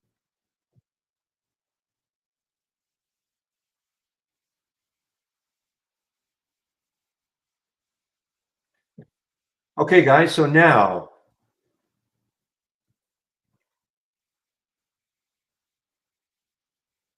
let's take a look at MOGG. Oh, this has got some room, guys. A little bit of room. 1434 is the next guy looking left. Um, hmm.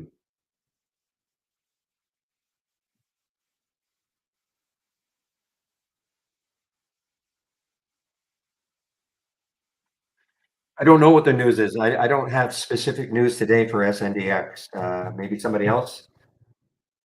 I have no specific news for SNDX today. Been in a downtrend for a long time. Had a little pop yesterday, but I don't have any news on this one.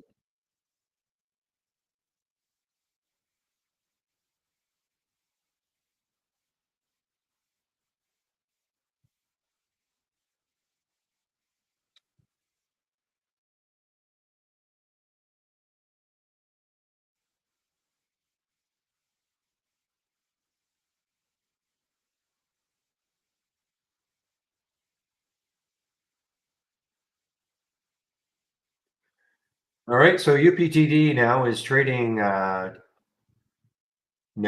It merging from its halt.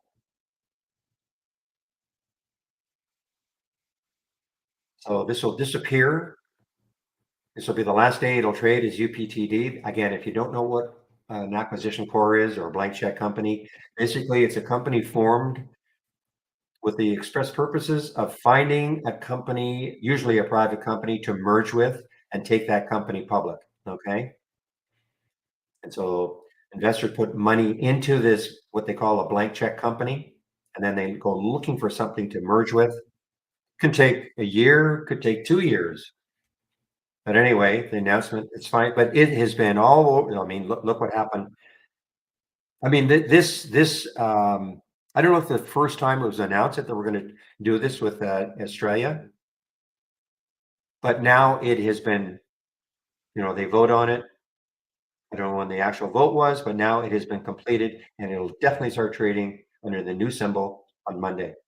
And I would watch for it in the pre-market.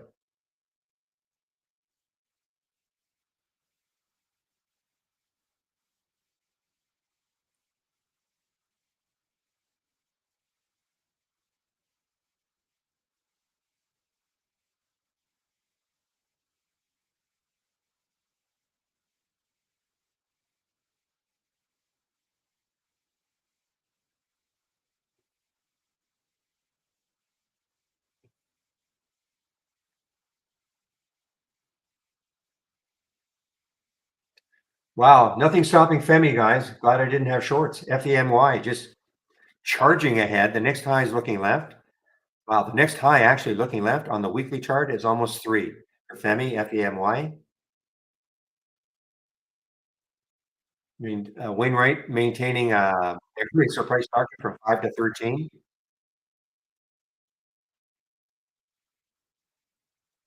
and that is Femi, FEMY.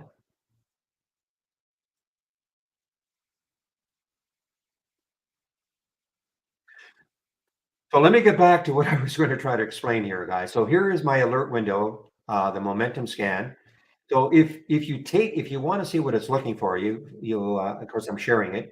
So once you get it onto your screen, just right click, configure, and summary. Okay, so many screeners out there. When I say that, I mean there are a lot of programs that you can buy that are screening. We are, of course, a combination of the screening, but the real-time alerts. Okay, and I'll explain what I mean by showing you what the other real-time alerts are. But this is the screening aspect. So in this particular scan, it's looking for stocks between $1 and $100. Current volume is at least 3, meaning it's trading at least 3 times normal up to this time of day, 10:44. Minimum of 100,000 shares. This is the volume. This is the momentum component. These two filters right there. The volume in the last minute has to be at least 1,000% of normal, and in 5 minutes, 400% of normal. So if all of these filter values are met and the stock makes a new high for the day, intraday high for the day, we get a real-time alert. That's why we saw at 10:44, Femi 272. Every time Femi would make a new high, we will see it. Okay.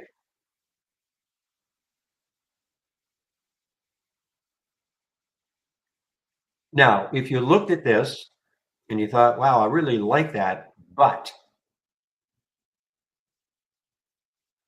God,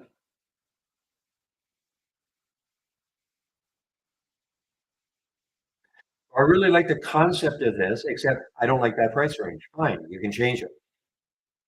If I left click on that icon, and here are all the filter values that I'm using right here.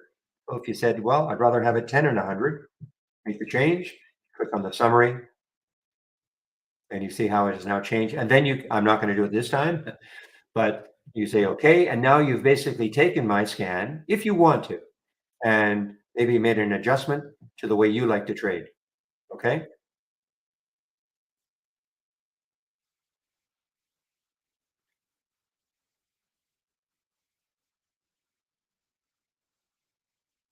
Now, if you want to build your own scans, of course you can. I right click, configure. Instead of clicking on summary this time,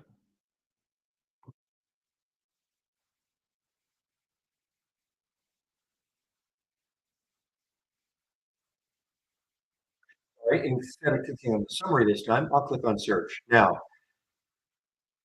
these are all the real-time alerts that we have. New highs and new lows right at the very top, but we have a ton.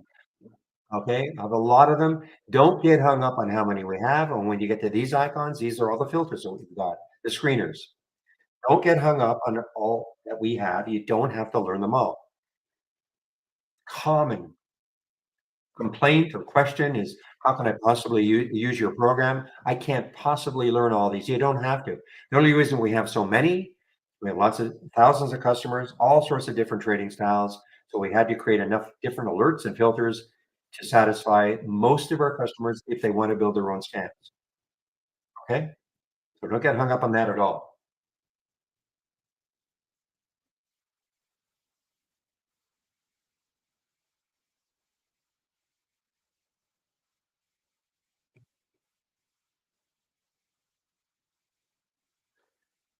Is dual a good chart for swing? Well, I'm not a big swing trader, but I'll take a look at it.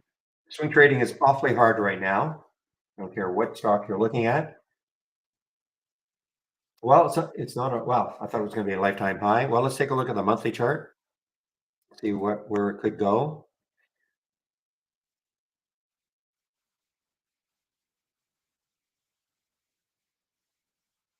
So the next high in the monthly chart is 191.82. So I mean, in theory, it's got some room. In theory, I mean, it's had a great. I don't know why it's going up today like this, but I can't tell you if it's going to be a good one to swing or not. I mean, right now you're sort of extended buying it right now. Like, where would you put your stop if you're going to swing it at the bottom of this candle? You see, if you're going to put it at the bottom of that candle, today's candle, which is going to, pretty hefty. Let's see, what about it? $12. So the way if I were going to swing this, okay, if I was looking at an opportunity to swing this, and if I'm going to put my stop, because you have to determine where you would put your stop if the trade doesn't work. So if you put it at the bottom of today's candle, so that's about a $12 stop. So the way I trade, I won't take a trade unless I have a reasonable expectation of making a one for two. If I'm going to risk $12, I have to have a reasonable expectation of making $24. One for two, risk reward. $12 risk. So if I look left, so if I add $24 to that, I get 198. And when I look left, I see that the high is 190 is what did I say? 191.82. That's where it could stall. So for me, the way I would trade, I wouldn't take this as a swing. Now, please, this is just, the way I look at things, you have to make up your own mind, and it also would depend where you're going to put your stop. Okay. But I'm not an investment advisor. Okay. I'm not going to say to you, don't take this that's because I wouldn't.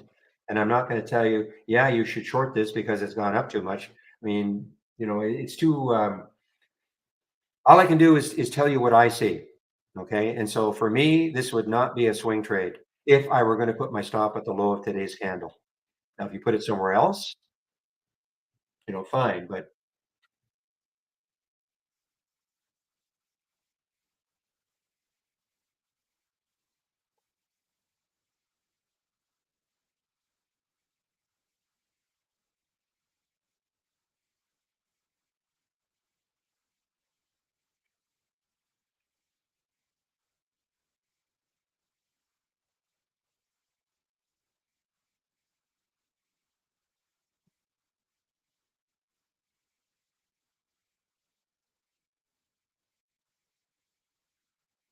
so Nike actually had a wee bounce, guys. I was actually looking to short this underneath 96, but it I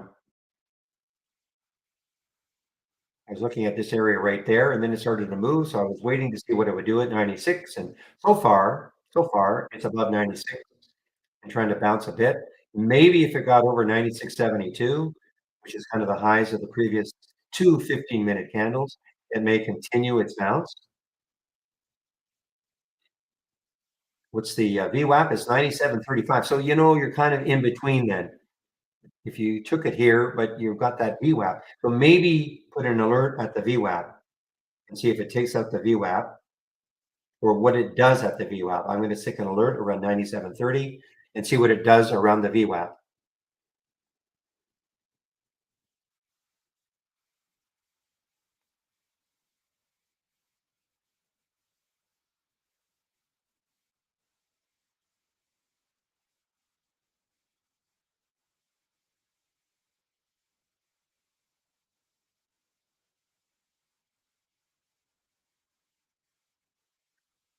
So Peter Smith, okay, you bought understand that SLNO is very volatile. So you cannot, I wouldn't beat yourself up. I know what you're saying. You bought it here and then it moved up. Nothing in the chart was ever going to tell you that.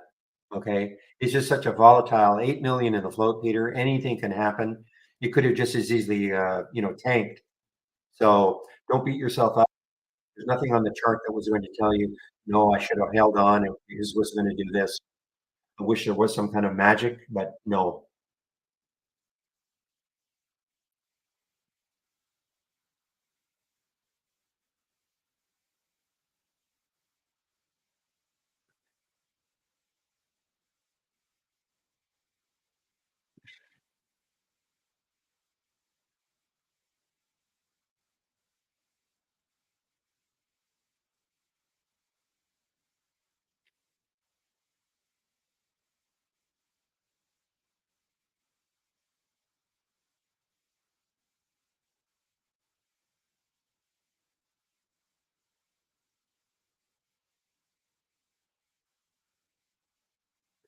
Back to my weekly chart for OPRA. I want to see if there's any room left for this one to keep moving down before it hits another low. Yeah, to me, there's 1060. Actually, is that right? 1060. I mean, in theory, this has got some room on the weekly chart anyway. The low right there is 1060, and it's at 1143 right now. So I guess there is room for this to keep moving down if it wants to. It tried. You can see all these bottoming tails here. The buyers tried to prop it up. Sellers kept knocking it down. So maybe the buyers are going to give up for a while.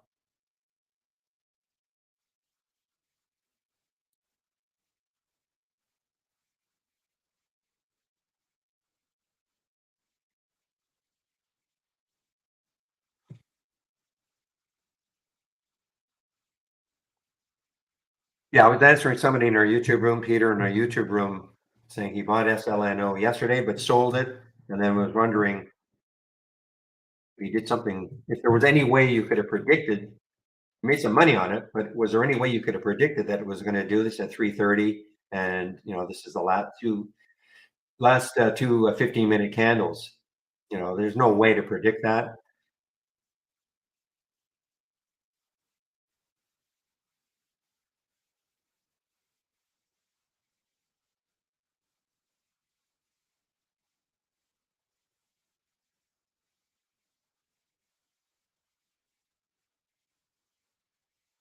Financing, okay. Opera, OPRA. So that's one reason why it's moving down. Nothing stopping FEMI yet, guys. FEMY yet. I mean, there's the high over here, 297.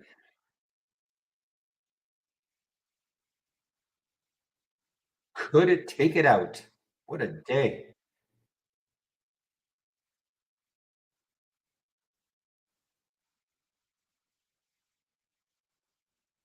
So you look at the average true range of it, 22 cents, 26 right now. I mean, that's what it's up.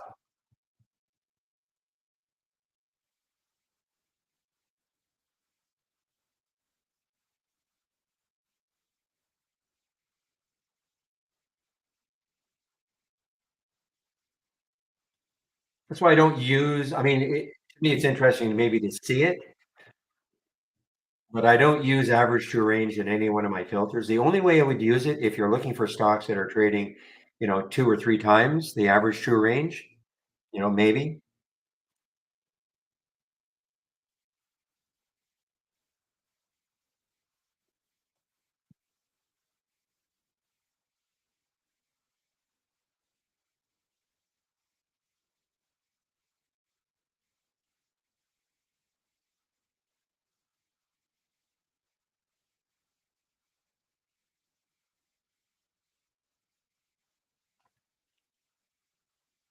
Okay, guys, Nike NKE is challenging 96 again.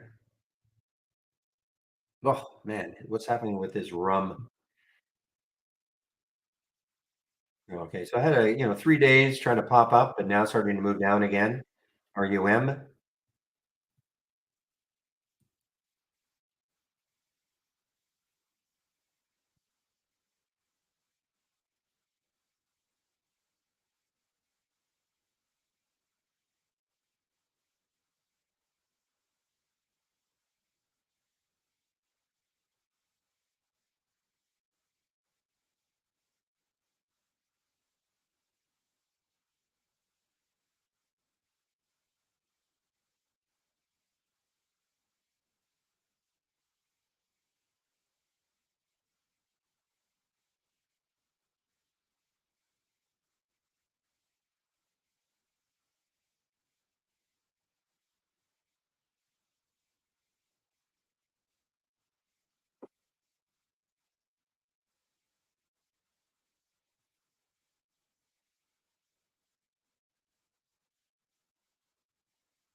Okay, guys.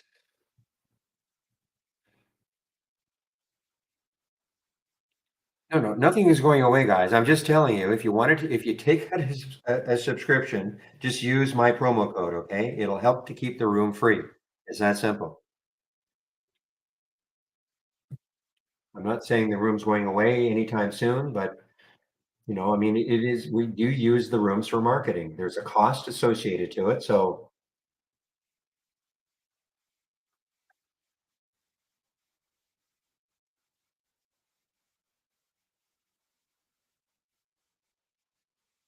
well, that was short-lived, wasn't it, for the NEP guys? At the beginning of the day, it looked like NEP and NEE were going to do the recovery dance.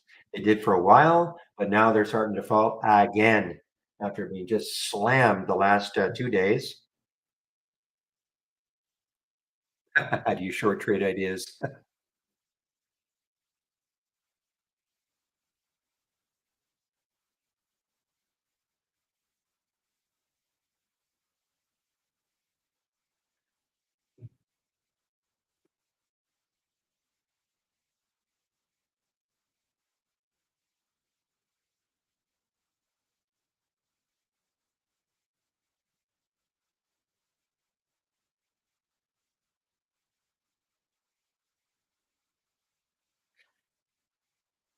Is the stream live?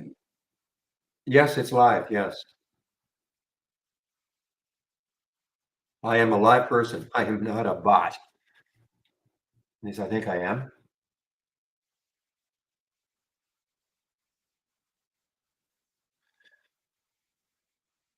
Well, okay, CCL, you want me to short you now. Um,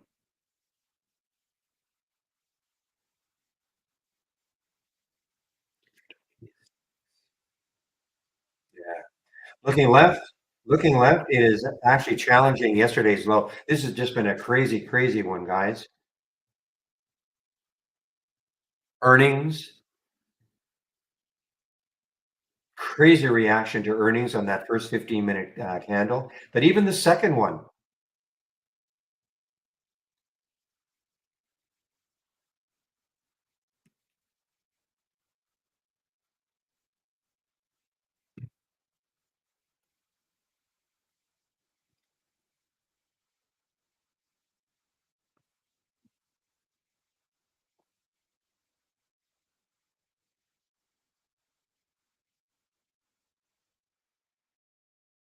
FEMY guys still moving higher here, challenging that three level now. I guess it's all about Wainwright, 5 to 13. There's a price target. They had it at 5. Now they're raising it to 13. Again, it doesn't mean that it's going to get there, but it's why we look at the upgrades and the downgrades in the morning. I didn't see this one actually. I did not see this one, I should say.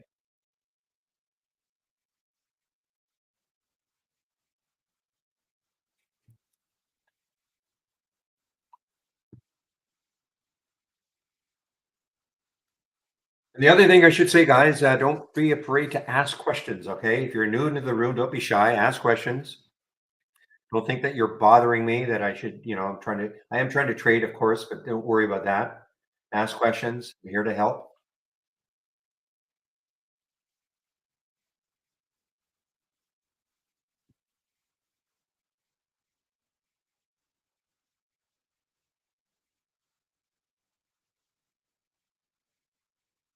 All right, guys. Nike now had that little bit of a pop, but now it's giving it up again. Little pop over 96, and now it's starting to give it up again.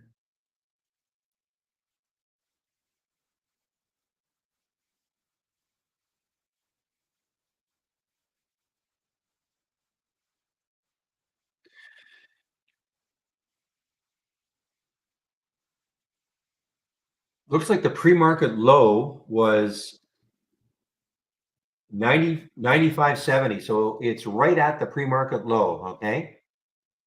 That's the pre-market low right at 4 o'clock Eastern, 95.70. So you know what? I mean, if it starts taking this out a little bit stronger, this could really start to move it down.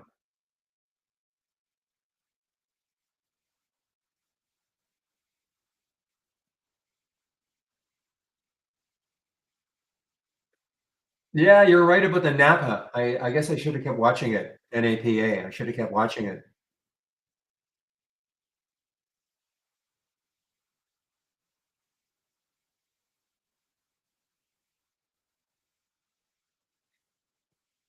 And there we go. FEMY now at above that high of 297, over $3 now. Not short for me at Interactive Brokers. Not shortable for me.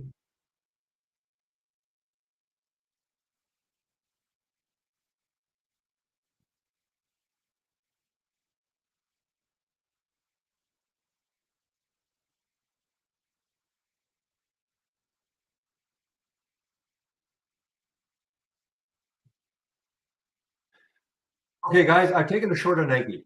Okay, 55. I'm going to pretty tight stop on it because it is a strong earnings play. But I thought, okay, if it takes out that pre-market low, so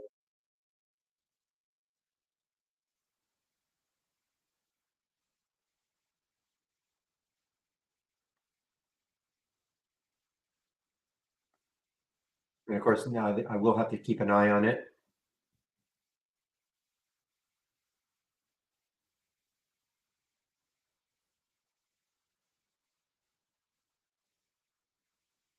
Real is screaming at me saying, "Yeah, but it's at the low of the channel." Nike.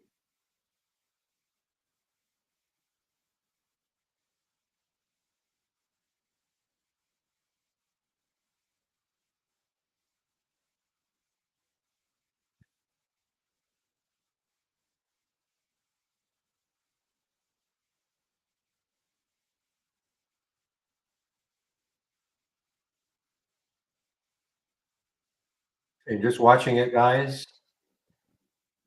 Any sort of a pop up, I'm out. I mean, this is just we're talking about the Nike.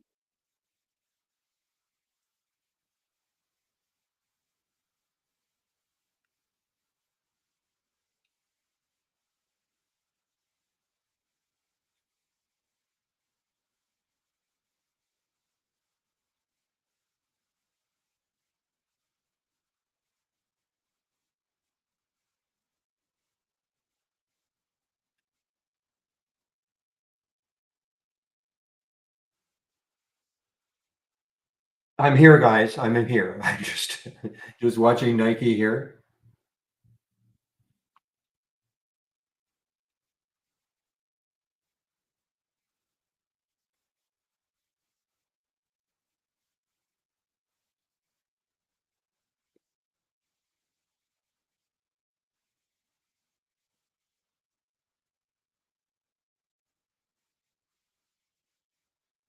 That's right. Thank you, Ori. That's right.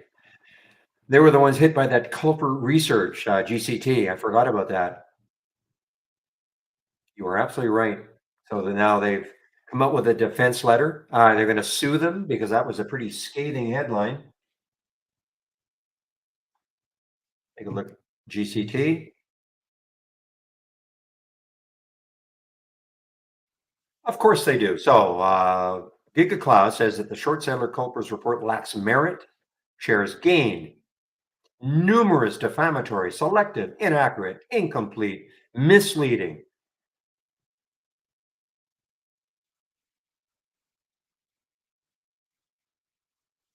Will they sue them?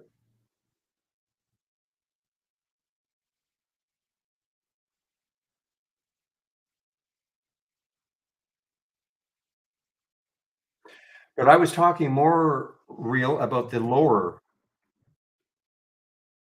for Nike. I was talking about the lower, thinking that might hold it, bounce off it.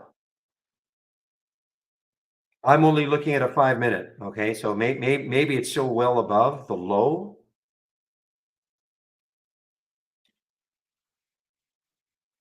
I'm looking at the bands, and I see, for me anyway, that Nike is below on the 5 minute chart.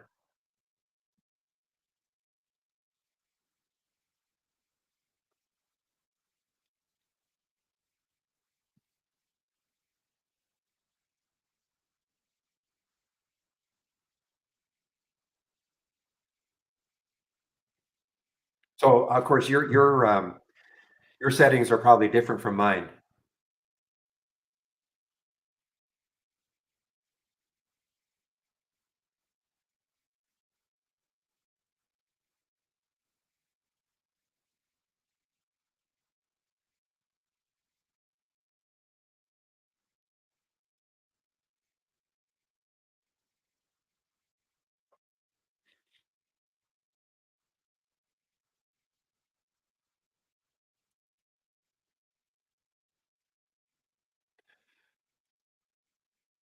Okay, guys, Geo just showing up now. 11:08. Yeah, so Geo is just showing up in my option scanner. Okay, and one reason is the relative volume is now 4. The minimum has to be 3 in here, so probably wasn't when it was here. Now, yeah, when it was moving higher, the relative volume wasn't high enough, and so again, it can only get a trigger when it makes a new high for the day. And that 9:45 candle, the high was around 8:36. So you can see exactly what happened at 8:37. And you got the trigger. Now, is it worth trading? That's the question. Well, look left on the weekly chart. 862 is the next high. I mean, it's not bad. Excuse me. A little less than 30 cents away.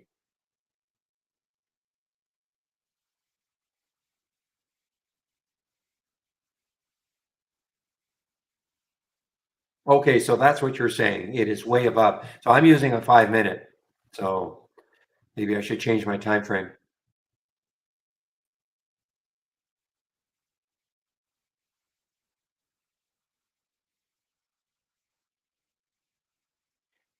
Oh, but you're also using a 50 and 100. I'll have to check to see what I'm using.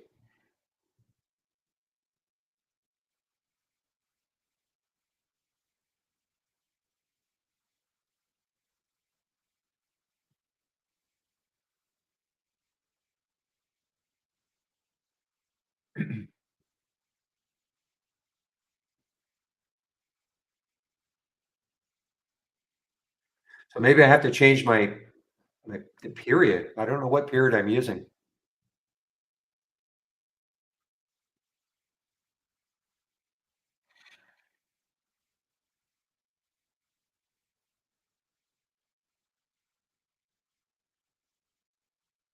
I'll have to check that later. I haven't looked at it for so long that I'm not even sure what the settings are.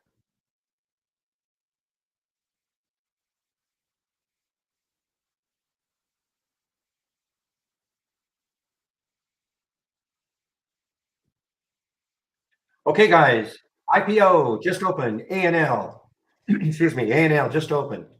2.5 million. And what was the IPO price?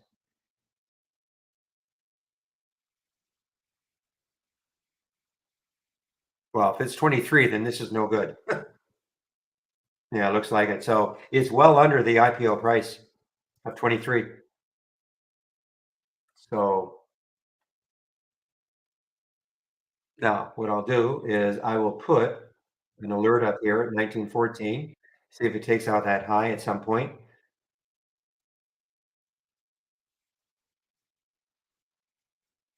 And it just did. Doesn't mean I'm taking the trade, but I just want to know that it did that.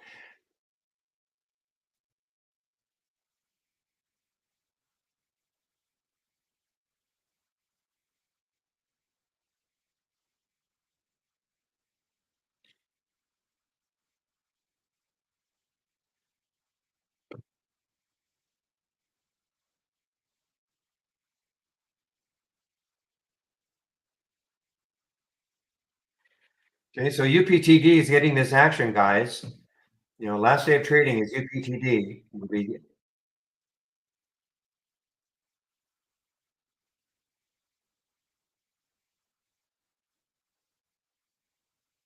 And it'll be trading as, refresh my memory,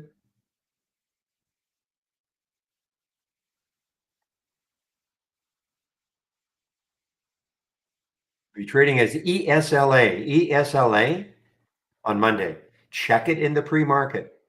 Excuse me, it could go crazy. We don't know, of course, but check it in the pre-market. ESLA on Monday. It should start trading in the pre-market. So all you do,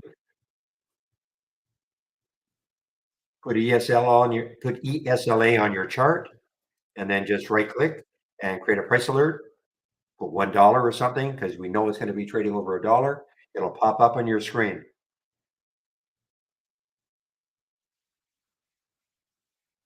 Meanwhile, Morph below yesterday's low.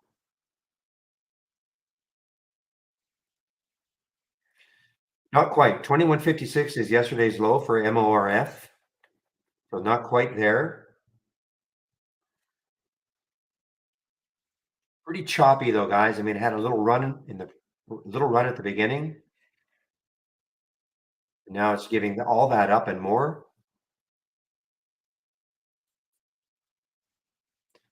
All right, Mikey. Nike, are you going to take out 95 for me?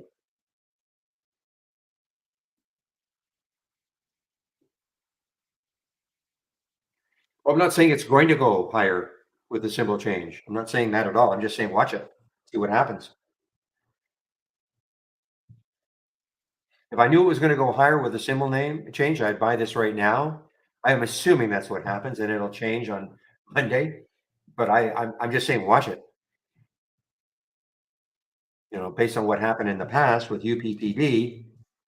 But I'm not saying this is going to happen once it has a symbol name change. But you know, got all this pop way up here at 33.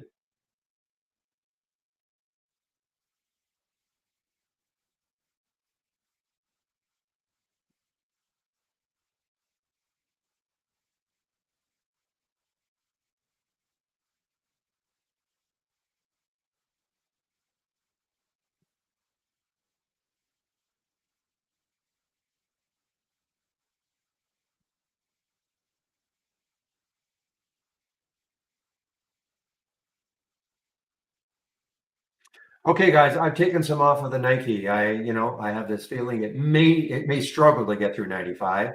So I've covered some, and if it pops through 95, great.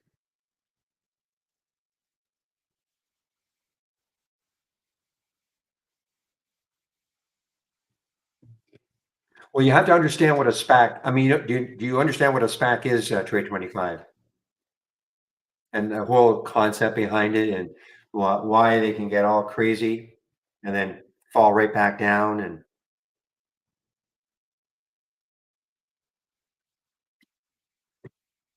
I mean, it's totally irrational that it did this on that day, which was on what, the first? Yeah, the 1st of September. I mean, it's totally irrational that it does this. But, look at the float. The float is very low.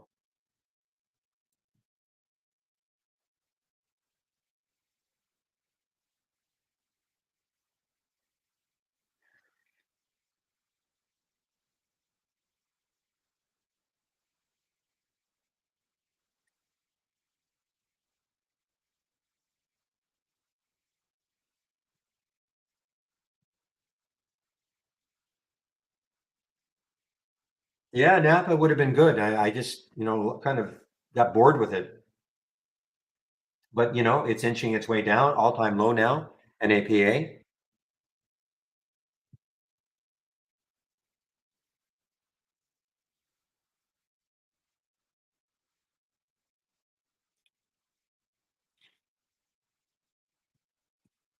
Oops.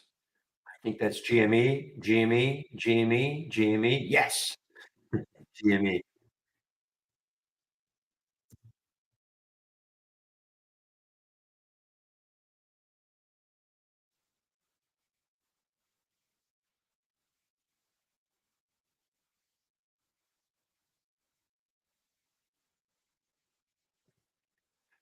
I don't know if it's gonna go lower, but, it's pretty low right now for the UPLD or UPTD, sorry, very low now. But again, it's just a matter of watching to see how it trades. I mean, we don't know how it's gonna trade. Once it starts trading as a new symbol, it may do nothing. It may crater and just sit there for the rest of the year.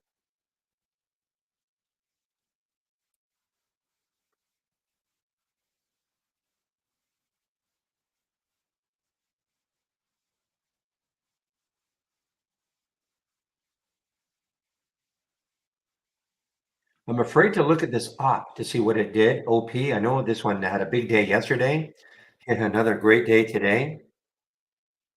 Give me one moment, please. I'll be right back.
Am muted. Sorry, guys. Sorry, I am muted. I don't know why I had myself on mute. Oh, I know why. I went away for a stretch. Okay, so what I was saying is I got out of my Nike short, okay, and I will take another look if it breaks down through 95.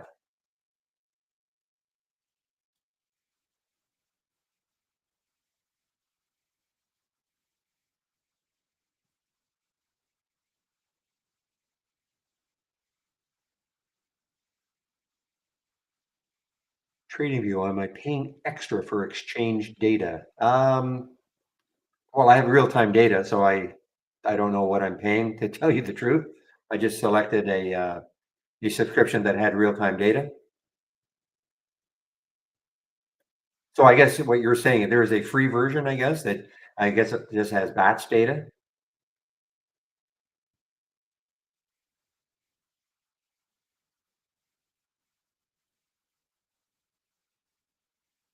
but it's so cheap.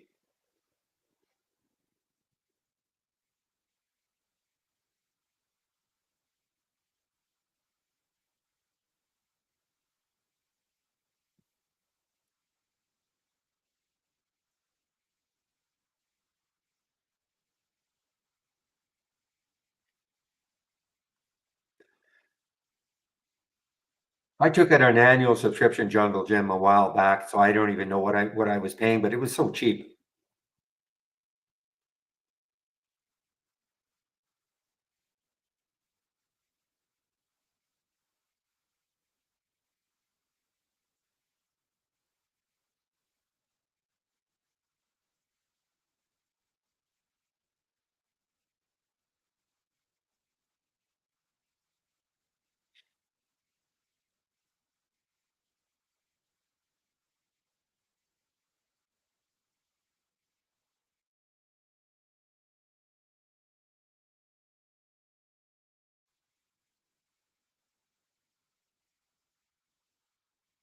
So my okay, real, I see what you posted there. I mean, mine looks similar, except the only difference is that it is now popped above that lower dot, that green line that you're showing.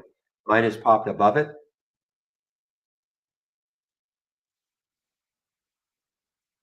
but it's reasonably similar.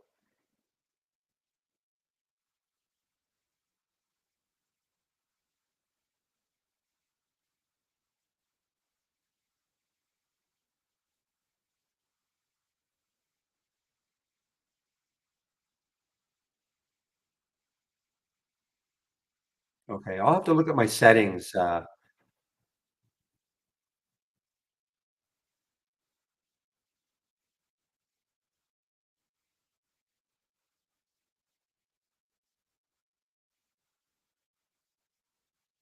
CarMax, guys, I mentioned this one earlier. This is having a nice recovery day. Now the issue is that it's getting closer. The 200-day moving average is about $1 away, 73.19. It's at 72. So it's about $1 away from that 200-day moving average. That blue line you see in my chart, but it's having a nice recovery day. Well, so far my Nike cover looks okay. Look how close it got to the whole number. And then it just did not want to take it out. 95.06. I know really you think I'm crazy, but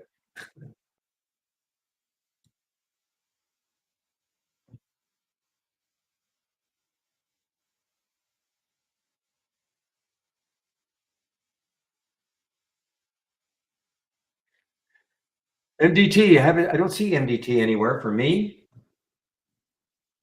Let's see what it looks like. MDT. There's got to be a reason I'm not seeing it anywhere. Yeah, the relative volume is too low. 1.2, just too low. It's not showing up.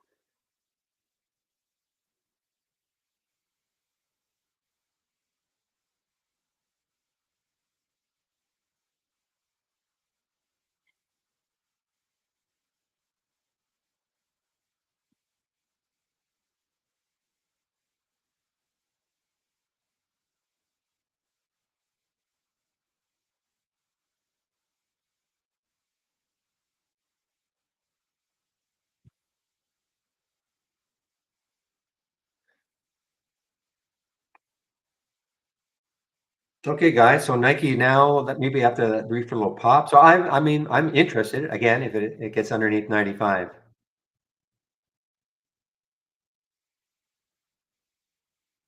Oh, of course I do. Now I understand why you said, of course I do. You think I'm crazy. Trying to figure out what did you mean by that?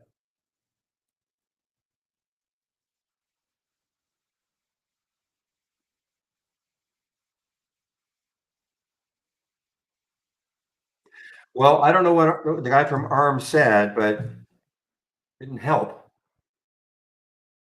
Maybe a little blip up, but it didn't really help that much. The CEO was on, somebody said on CNBC, and did not help that much.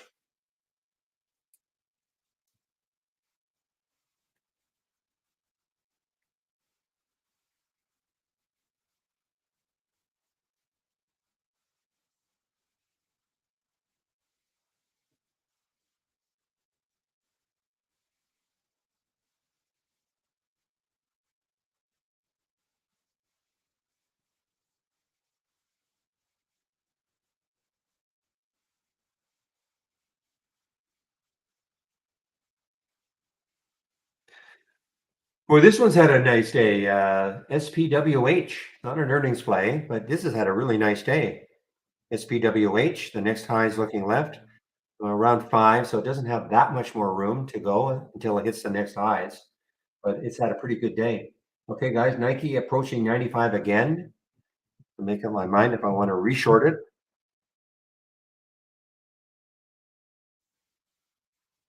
and of course you can do all these things because commissions are so cheap. So I have no problem getting out of something and then, doing it again. It's just because commissions are so cheap.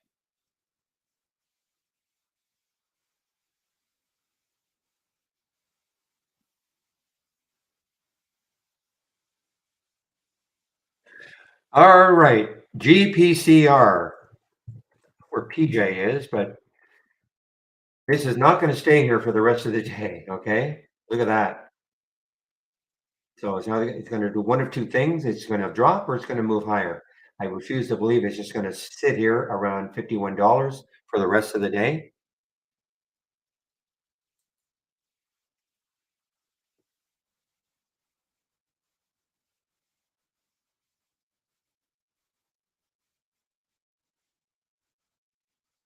Okay, guys, 11:30. I want to see if probably Andy. It is Andy. He just pinged me a little earlier. So it is Andy today in our YouTube room when I take my break between 12 and 1.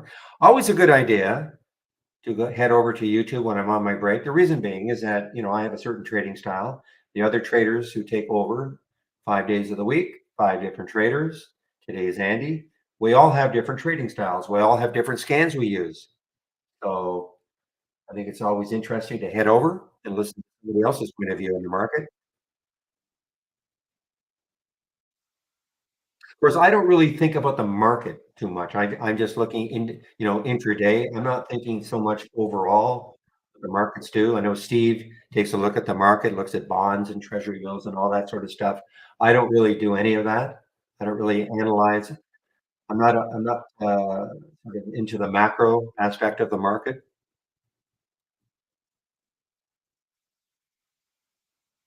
Not yet. Not yet. I mean, I can post it now. Usually I do about 10 minutes before 12 Eastern time. Nobody's there yet, so but I can post it here if you want. But nobody's there yet, other than me. Okay. So I usually post it about 10 minutes before noon.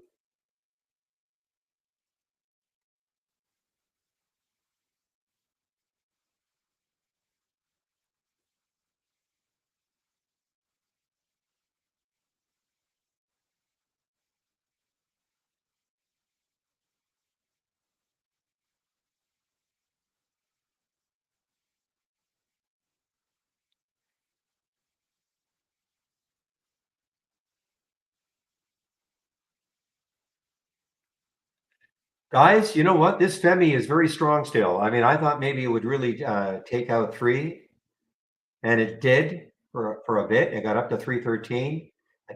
think that was a sell-off down to 274, but this is still very strong. And on that upgrade by Wainwright to, what was it, $17 or $13? Okay. So this is still pretty strong. Takes out that high right there. That could get it rolling again. 313 is the high of the day so far.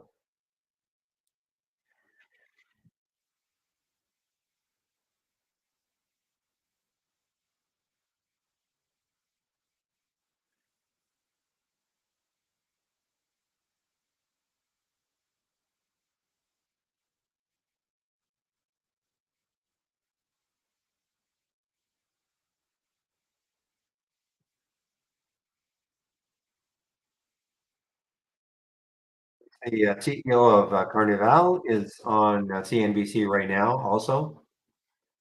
We're trying to defend what's happening here.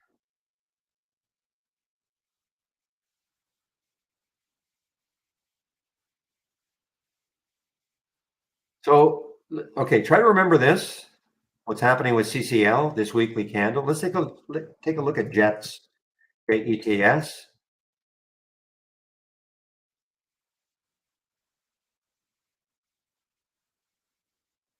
Yeah, so look at JETS, even worse. Okay, this is the ETF for the airline industry. So this is even worse, but you can just sort of see, I mean, the travel, with the cruisers and the airlines, just not good.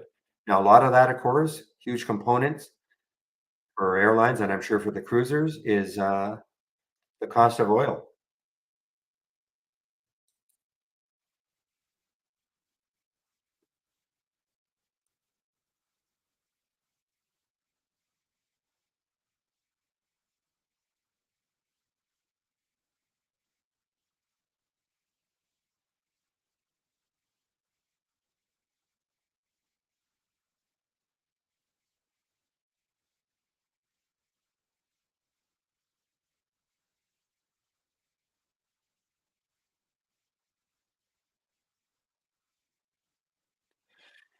Oh, okay, I did not check HOLI.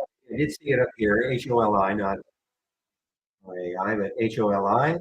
All right, not terrible. Let's take a look left. 2019 or so is the next high looking left, and then another one around 2027. See, to me, there's just too many areas where it could get blocked. I look left, and the next high is 2012, so we're at 2001 right now. And then when I look left, the next high, this is on the weekly chart, is 20. All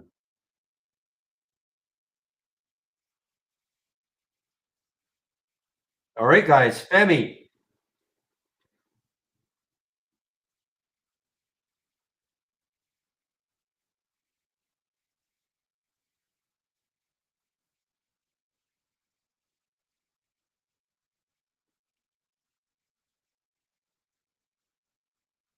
Nike,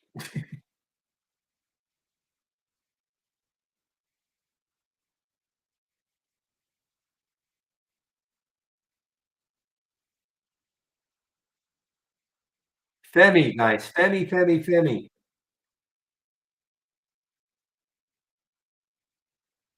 Honestly, I didn't think that Wainwright would have that much clout.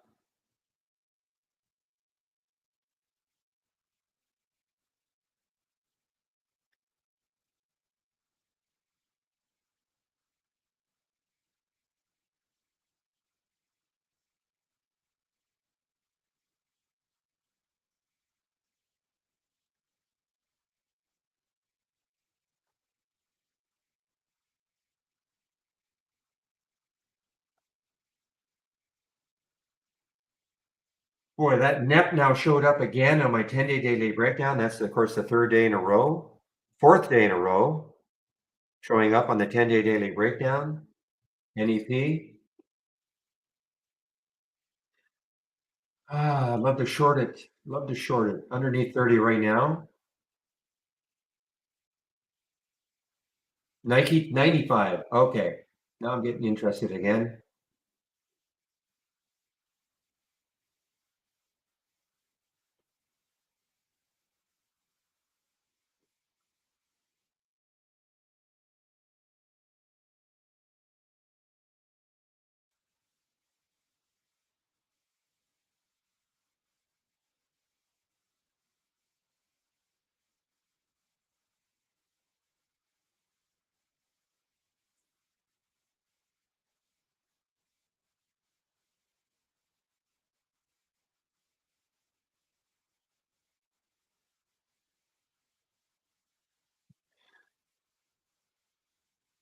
Okay, guys, Nike right at 95, 94.97, 94.99. For me to take it, it probably has to get down to about 94.90. You want to see it clear that whole number. There we go.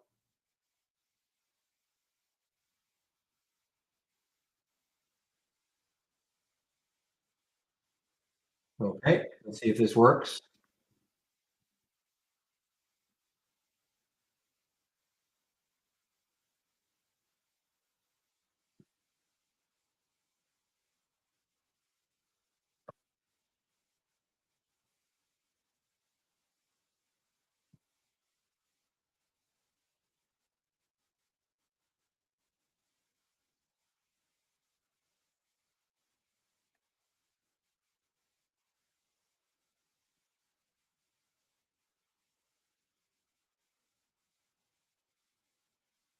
Now, I'll be taking my break pretty soon, so I want this to work pretty quickly. Otherwise, I'm going to have to cover it because I'll be taking my break pretty soon for Nike.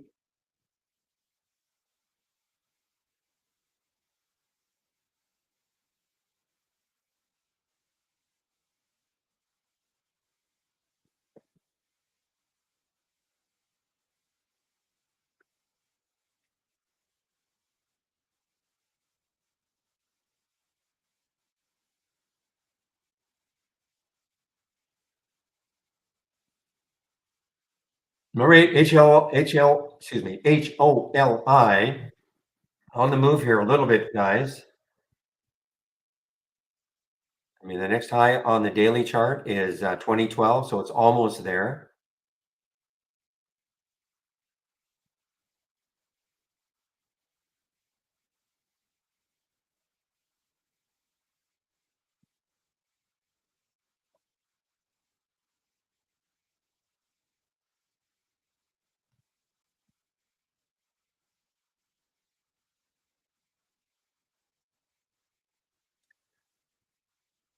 Boy, look at this. Femi right back up again, guys. Femi right back up.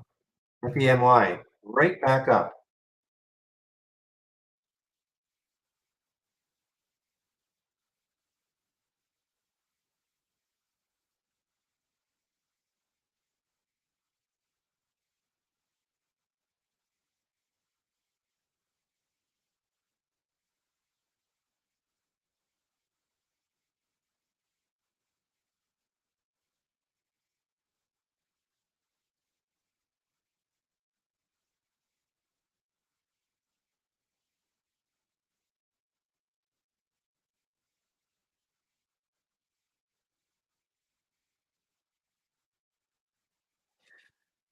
Okay, guys, I'm looking maybe to bail on this Nike short. I know I'm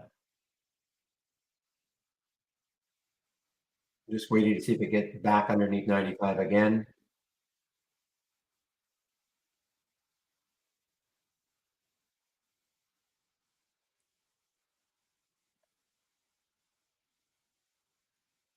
Why? Question is, why didn't Femi show up on Holly? Well, okay, here's Holly AI strategies. They get optimized overnight. Okay, and so for whatever reason, whatever strategy could have shown Femi did not make the cut. Okay, if that makes sense. It's like, here's a momentum scan. You might look at some scan or some stock that's not on here and wondering why, and that would be because the stock either didn't have the right relative volume or some aspect of not making it.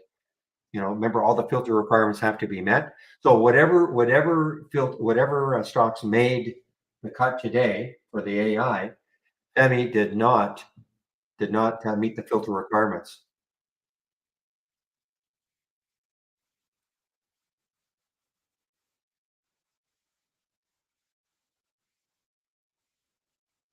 Okay, I'm out of the Nike short again, guys.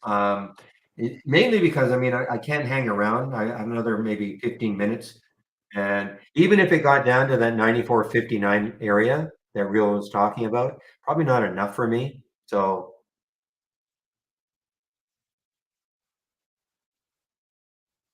did that make sense, Seraphin? I mean, remember The AI has some strategies, and the ones that made the cut today, Femi did not show up. It's that simple.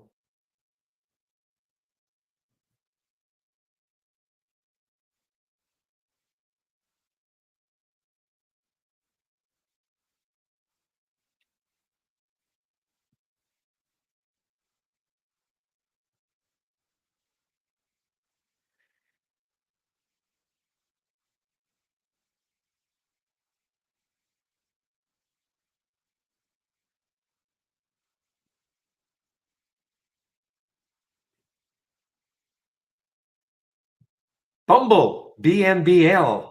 This is moving down now in the option scanner. Well, it's got some room too.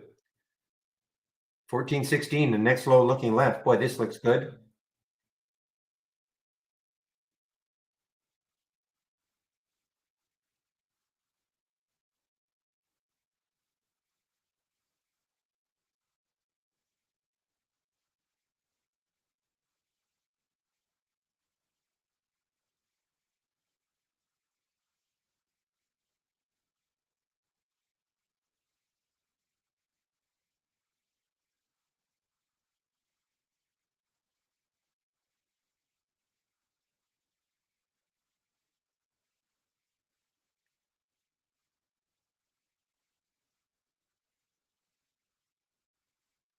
Well, I can't help you there, Seraphin. I mean, yeah, the AI, I mean, when we get back into earnings season, about 3 weeks from now, you'll probably see a lot more action in the AI. Okay.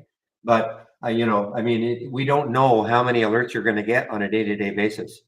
I would say certainly less than 10, but some days like today, even though some of you have found, for whatever reason, got a THRN alert, the only alert I see is EJH. And, it really hasn't, I mean, it's not done too badly. 105 to 115, not terrible, but,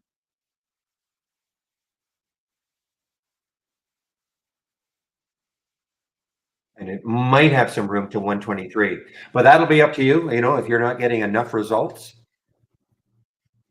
then that'll be up to you. I will say this though, again, when we get back into earnings season, which is in about 3 weeks. Yeah, October 18th is when AA alerts or starts, and the banks before that. So after that, the reason being is that two of the ones that usually make the cut every day, the breakout long and the breakout short, usually what happens is when we have a lot of earnings plays, those are the stocks that break out either to the high side or to the downside. And we see, quite a few more alerts like that when earnings season starts. Okay. But right now we're in a market that, it's hard to have any breakout longs or shorts.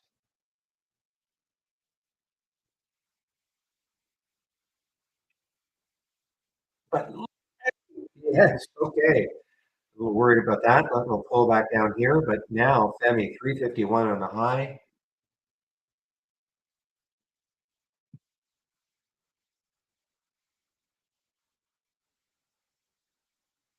What alerts are you talking about, Nish? And don't say sorry. Welcome, number one. Welcome. But when you say how do we get the alerts, are you talking about the AI alerts?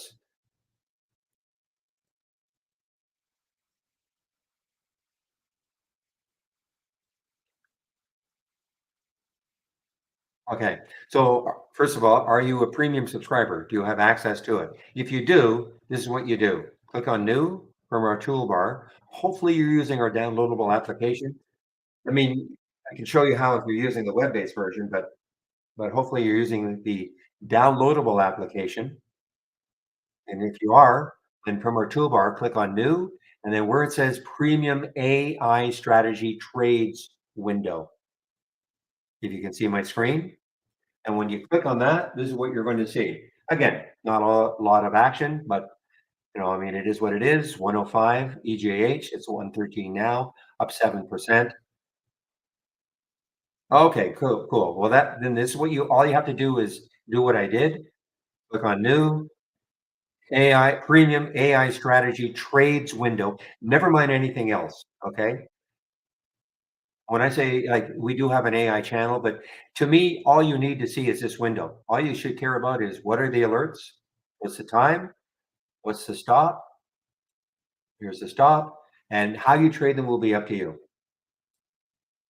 And then what you can do is when you exit trade ideas, just, you can keep this as part of your layout. So Monday morning, you will not get any alerts until at least 9:50, 9:40. That's the earliest that it starts to alert. So if you open trade ideas, say, I don't know, before the market opens or certainly by 30, the screen will be blank and just wait for the alerts to happen. Okay? Right. Femi. Well,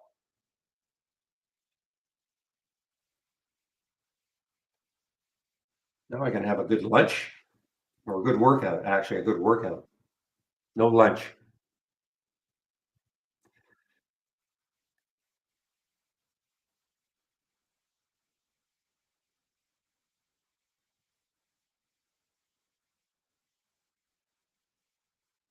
Yeah, I'm hearing about LAC also. Yes.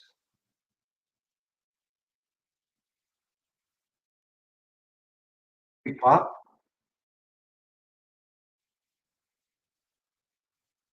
And as people are posting, hearing USB weighing record 1.1 billion dollar loan.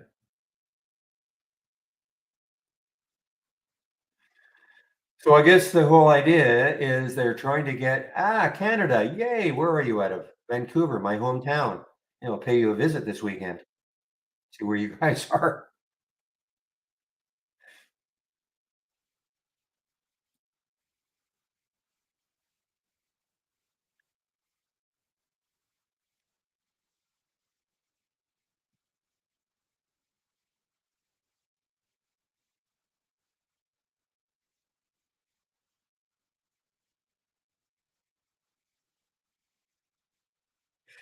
Well, this is a again, this Femi is to me, it's a very surprising one. I would have thought that it would have been kind of all over, 2 days ago.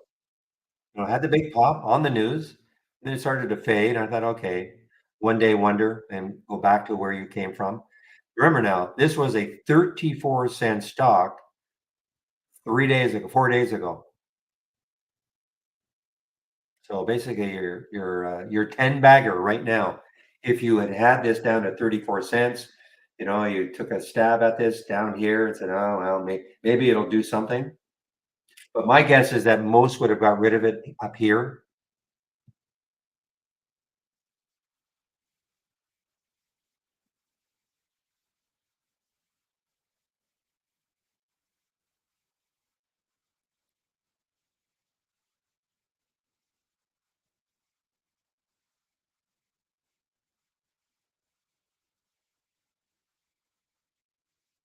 So I haven't really looked at the market overall. So the Dow is down, Nasdaq's up. So there's a little disconnect in the market, little between the so-called value stocks and the growth stocks. SPY is basically flat, but we have been trading off almost steadily since 9:30. Some minor consolidation, but since 9:30 we have been basically trading down, and hopefully we cannot see the end of this miserable month soon enough. Again, if you September historically is the worst month for the market. Worst in terms of market performance. I mean, if you're an intraday trader, we really don't care that much. As long as we get some volatility and stocks that we want to follow, gives us a trade. But yeah, overall, historically, September is the worst performing month. Next month is the fourth best. So we'll have to see.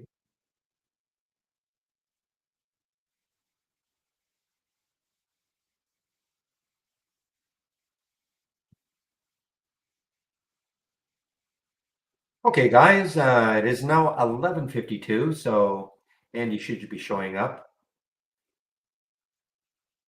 soon. What I'm going to do is I'll re-input the YouTube link so you guys can head over and listen to Andy for his 1 hour while I take my break between 12 and 1 Eastern time. So there's a YouTube link. He's not there yet, but putting it there so you have the link.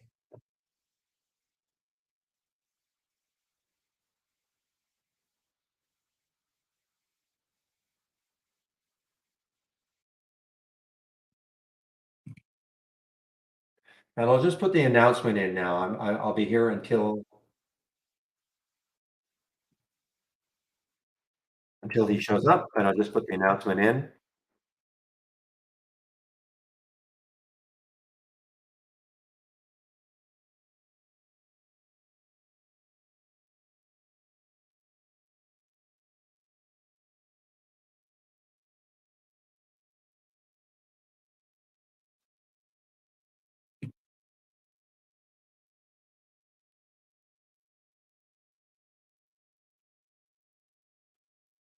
Yeah, guys, look at this market now. We're really in big sell-off mode just to end this month.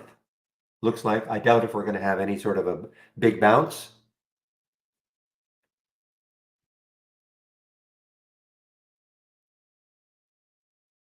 Still watching this. This GPCR is wild. It's something so volatile. It has just not really done much ever since that initial pop up to 82. Big news about this one. Obesity drug, but a a pill you can swallow as opposed to an injection. So a lot of hype about this.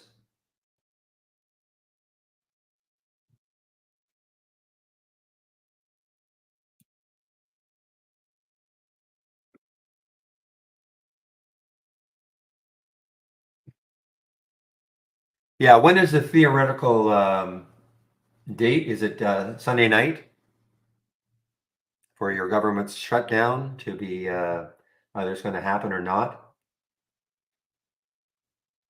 So it's interesting. Somebody pointed out the other yesterday that the last time the government shut down, the market rallied. Not that it's going to happen this time, but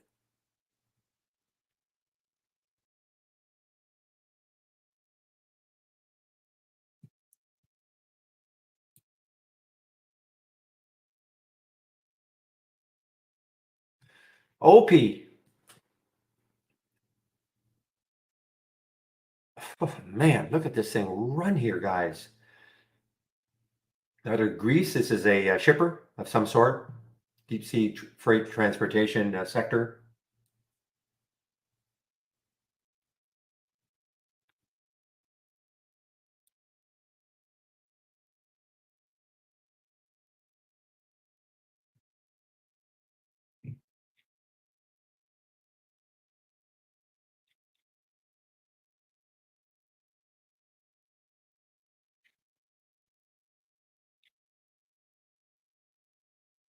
Oh, it's Saturday night. Okay. Well, that makes sense. The end of the month. Okay, that's tomorrow. 30 days has September, April, June, and so yeah, so 30 days in September. So yeah, tomorrow night. So at the end of the month, I guess that makes sense.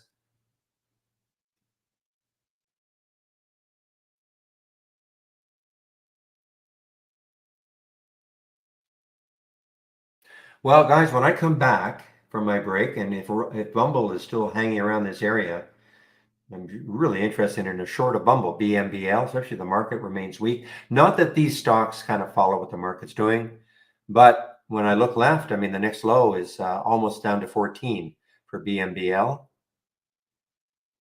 It's up for the day. I don't know why. Trading higher after Loop Capital. Okay, upgraded the stock from a hold to a buy. I don't know if they put a price target on it. If they put a price target on it. Yeah, an $18 price target. Okay, so there is that.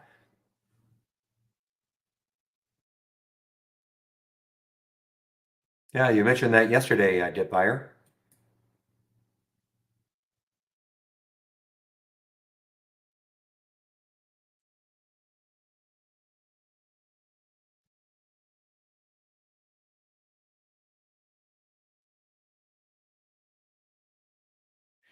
Okay, GPCR, I mean, it's just 15 cents on, is that Andy? Is that you, Andy? I hear a little pop in our YouTube room. Hey, Barry.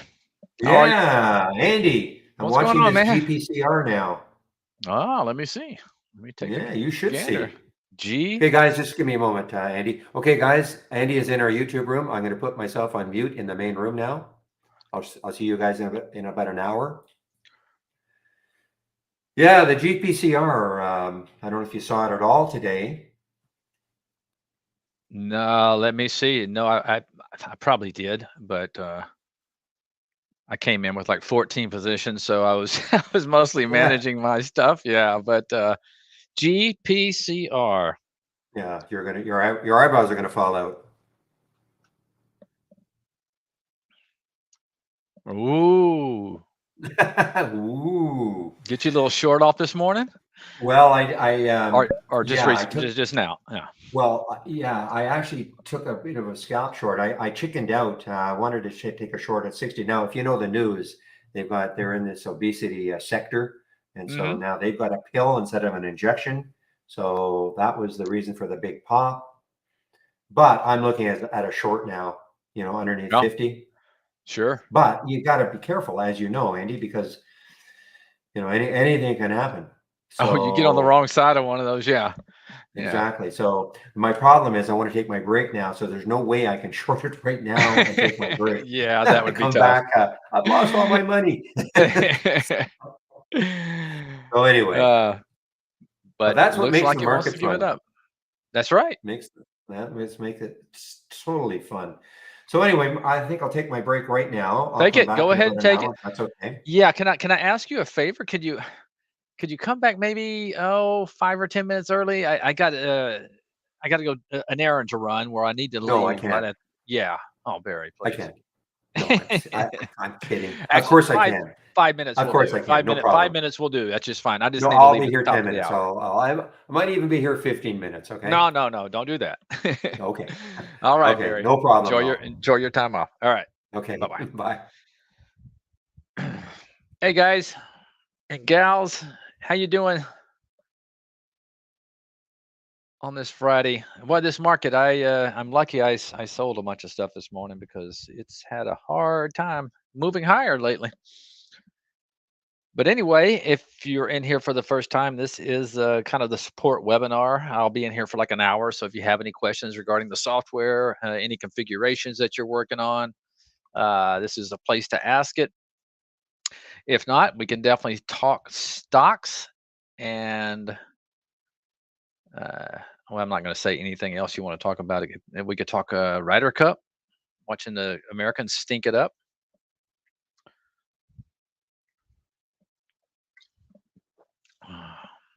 Although they finally got 1 point on the board. Gosh, pathetic. Looks like they may end up getting two. All right, let's take a look at the markets real quick. For some of you guys, I'm mostly a swing trader. I will dabble in a day trade every now and then, but so this, if we are going to talk stocks, my talking stocks is probably going to be a little bit different than what you hear from Barry because he's pretty much a day trader and I'm pretty much a swing trader. But nonetheless, we can't. I day traded for 17 years, so we can definitely talk about stocks if you. That's for sure. I'm just not on the lookout for them like Barry is. Let's see here. GDHD on Barry's watch list did just go off. Uh, Kimono says, "Hi, when I'm on in a top list, the ticker keeps scrolling despite having ideas surfing paused. What do you, oh, so even though you're not clicking on anything, your charts, you say your ticker keeps scrolling. You're talking about the charts keep changing even though you're not clicking on anything? Okay. Uh, it probably has something to do with the way. What's your trading platform? Chris is probably going to be the best guy for this. Uh, he knows a little. He knows more about the quirks when it comes to external linking.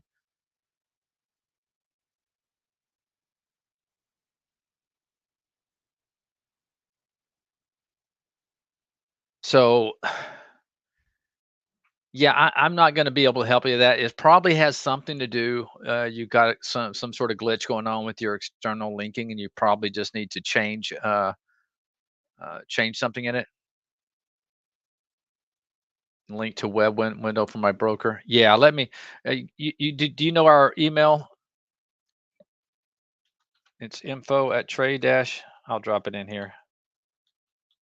Yeah, if you want to send it there and maybe say, or you can go in the chat. If you go to our website, you can see where you can go into the chat, and more than likely, since it's a web window for a broker, it's probably causing some issues there, Kimono. So uh, you're welcome. You're welcome. I'm just not very good when it comes to external linking.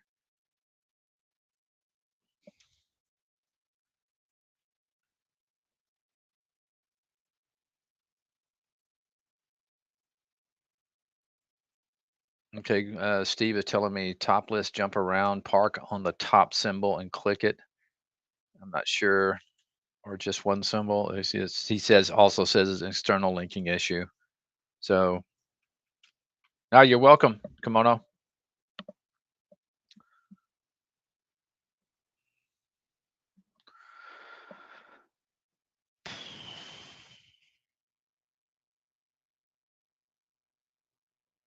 All right.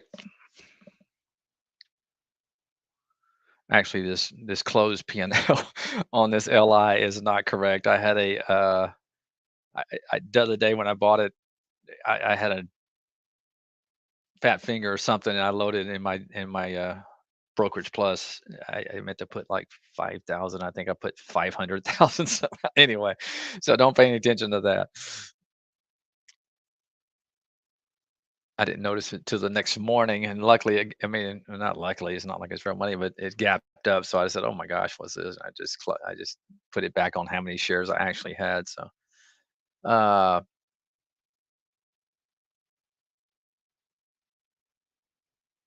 I was watching an interview with Chris Verma, and he mentioned using trade ideas, creating a system on parabolic charts. Where could I look into that? I'm not that familiar with that.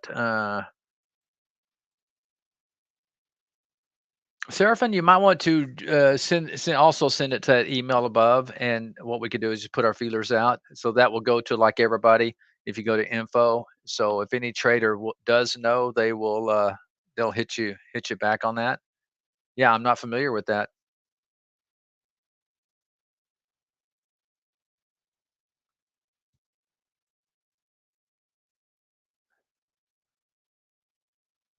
Yeah, if you have a link to whatever you were watching, probably drop that in there as well. That would be helpful. Drop it into the email that you send. Okay, SPY is getting a little pop here after almost closing the whole gap.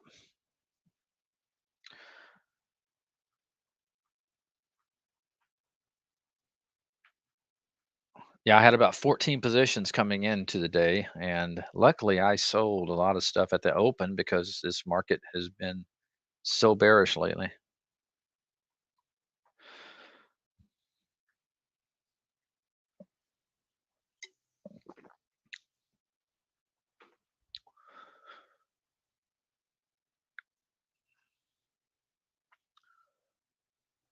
And let's see if I missed anything. Hi, yeah, hi, hey, Iris.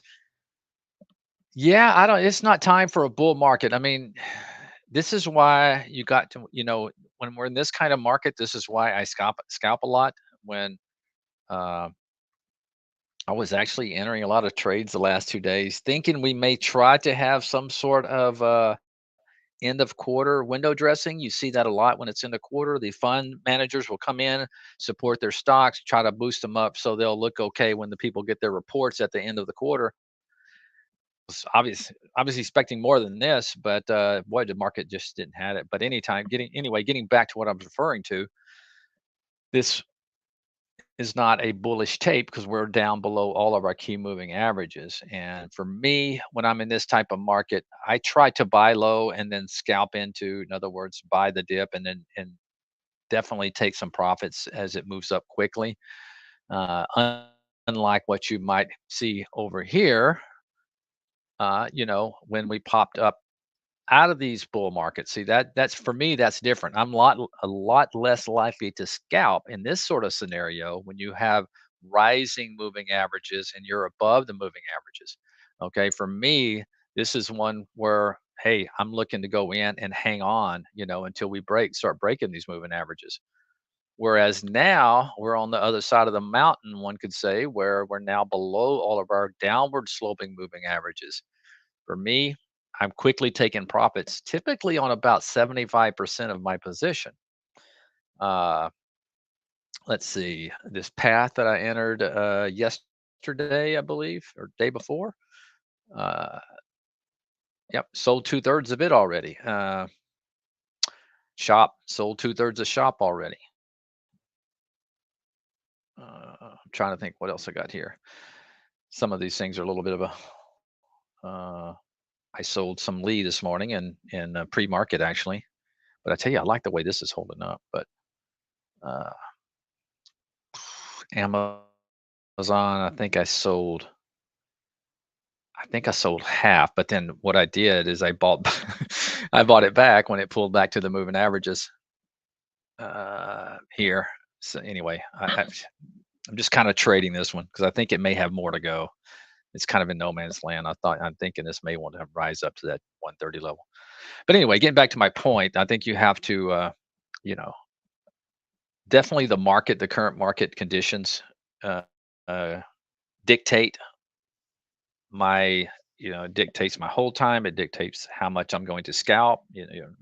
Scalp on a swing level. But no, we have the lot to go to get back to your question there, Iris. On, is this, time for a bull market? Doesn't mean that this bottoming tail back over here can't, maybe doesn't hold, but boy, not the time to get aggressive, in my opinion. All right, let's see. Patrick, your top three swing trades with the most potential for the next 2 to 5 days. Okay, interesting. Uh,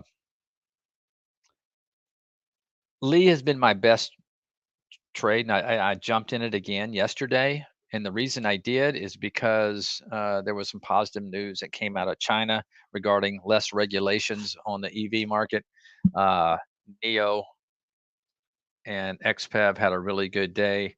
And really, I think this Lee it took the big drop the other day on news that who was it? How I can't even pronounce the name, but anyway, a big corporation in China's maybe getting into the EV market. That doesn't scare me. How many, like Tesla over here? How many? I mean, Ford's getting into the EV, GM, everybody's getting into the GM into the EV market, but I think a lot of those will be dwindled out. And anyway, I may be looking to buy. Like, I'm loving this setup right here in Lee even for a day trade.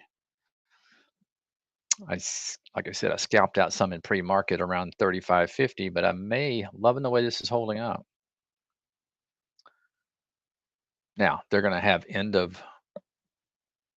have their monthly sales report, and the last two monthly sales report they crushed. So probably going to hold a little bit.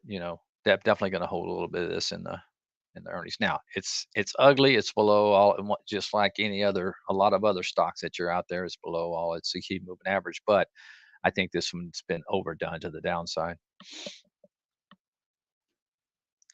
I mean, just the other day they had earnings back on this date, and very, very, very good in my opinion. I usually don't get into fundamentals, but the EV market I try to follow because I like trading them.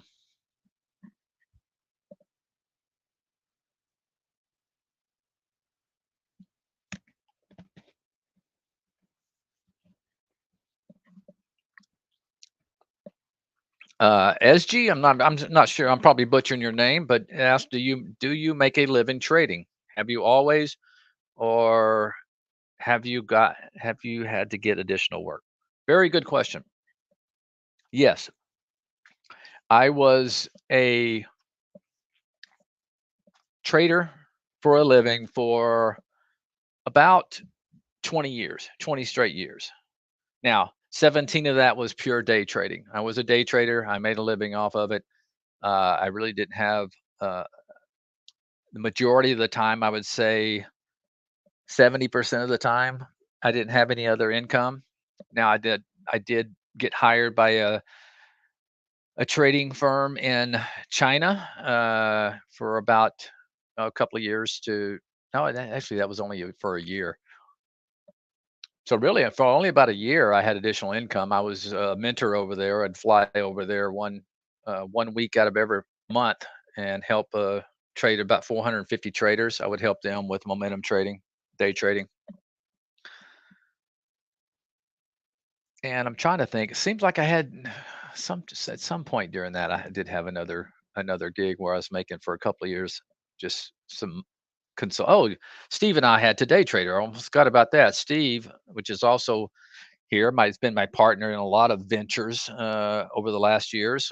We had a company called Today Trader, so we did have some income, and it's very much what you see Barry doing. We would show our screen. We were actually one of the pioneers of that, desktop viewing software, and people would come in and see my blotter and watch me trade. So we had some additional income for that for about 3 years. So, but other than that, no, my 75, 80% of the time, my income was derived solely from day trading. Now, I can tell you this, I did so much better during the years where I had extra income. Okay, you put a lot of pressure on yourself, you know, having to pay bills with the money you make off trading. Okay, so unless you have a nice nest egg with a lot of money built up and you really don't need the profits from trading to make a living to pay all the bills, uh, you can do a lot better. Okay, you put yourself under a lot of pressure if you're just, and trust me, I did that for my first few years, and it wasn't easy. That's for sure. I don't recommend it. It can take years off your life, but uh, I mean that it can be done. I've seen people do it, but and then Steve and I both came over from Today Trader. We came over to Trade Ideas. We both started trading about the same time with the CEO Dan Merkin. Uh, gosh, what has it been? 25 years ago. We were on a floor. Dan Merkin uh, somewhat trained us, but anyway, we basically learned on our own.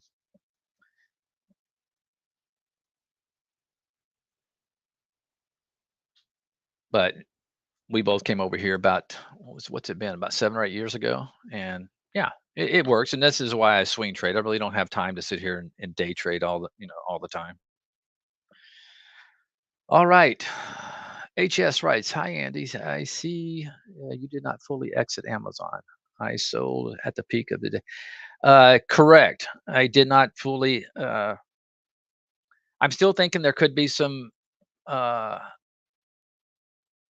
some window dressing going on this afternoon. Just like I didn't fully sell that shop down there. Uh, I, but I did sell half. I sold half. Actually, it's weird. I actually sold half yesterday and sold another half today. So I had a bigger size than this. So I guess I sold a third yesterday and then sold another third today. But then I bought it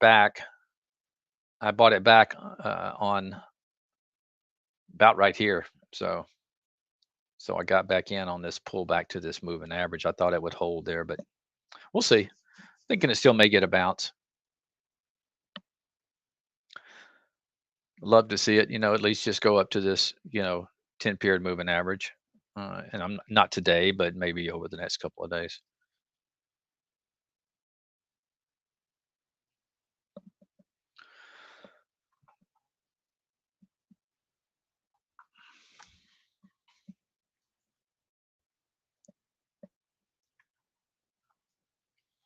You're welcome, HS. He asks another question here. I have a problem adding to a position, scaling my trade. Can you talk a little about that? And thanks. Well,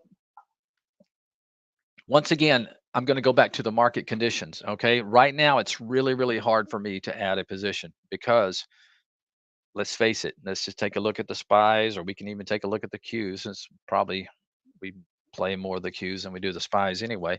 We are in a downtrend, and going back for at least 3 months now until our high over here.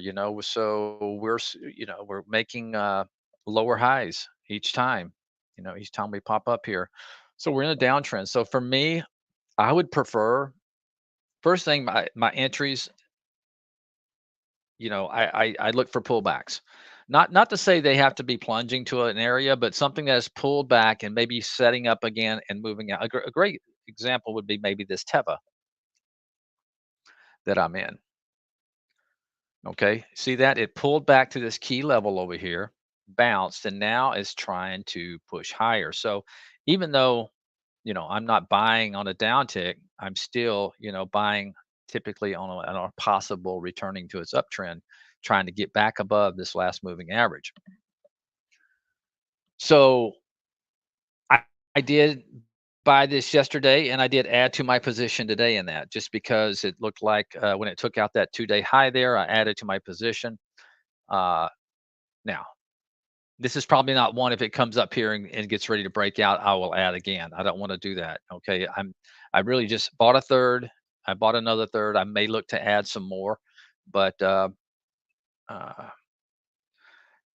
typically in this kind of market, I'm not doing too much adding to my position. I'd rather find that setup, or uh, find that area I'd like to buy. And a lot of times I'm trying to buy lows in this market. Some things that I know a lot of people don't like to do, but I don't mind doing it because I know if I get a good price, and it does go against me, I'm going to be out quick. Momo's a good example. I mean, it's just ugly as can be, but I'm in and around 7. So, hey, and it's been going sideways now for about a week. Now, if I'm wrong, I'm probably going to only lose about 10 cents on this trade. So if I'm right, who knows, man? Maybe I can get out at 9. So I will do some bottom fishing sometimes, that's for sure. Well, it's like Shop. Shop was, to me, was overdone, and I'm in at 5208. I think I bought it on. I think my first position. Anyway, I thought it was yesterday, but it looks like I started buying it back there.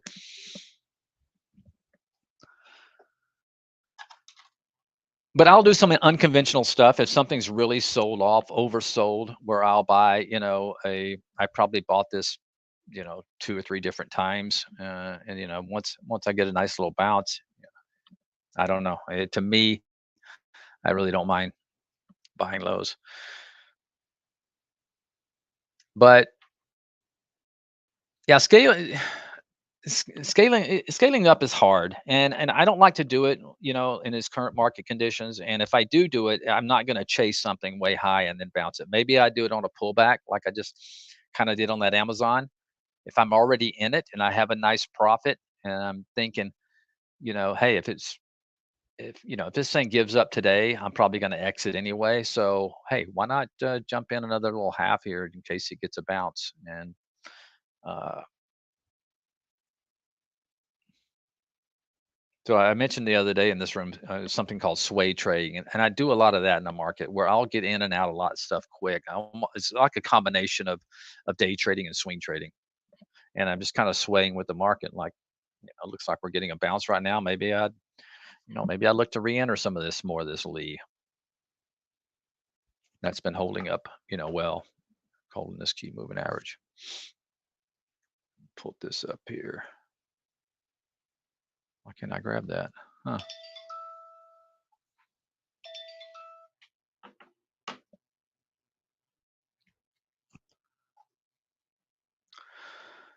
Is there a place you recommend someone who wants to make a living trading uh, to go train?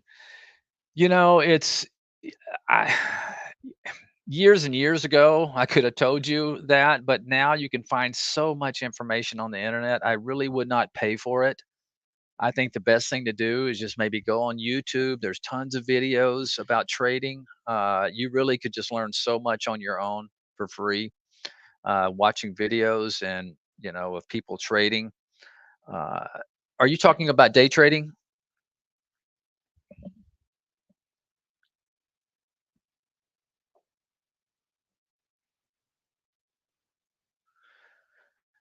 Either one. I mean, either one. First of all, I would definitely learn candlestick charting. Learn some of the basic stuff, moving averages, support, resistance. That's the key. You got to learn. You got to learn technical analysis. Okay, and then yeah, just go on YouTube. Spend you spend hours. Paper trade. That's what's great about trade ideas. You can sit here and paper trade for months. Don't come into it thinking, "Oh, great, this is my new job. I need to start making money really quick," because I can almost promise you, you're going to fail if you do that. Um, the best scenarios have a second source of income, and take your time. Take your time. Paper trade a lot. When you start, go small. That's the beautiful thing about this business is you can really learn to trade without taking some of the losses that a lot of people take because you can control the share size. Steve used to say that the only two things traders can control is your attitude and your share size, and that's true. And trust me, the share size will help control your attitude.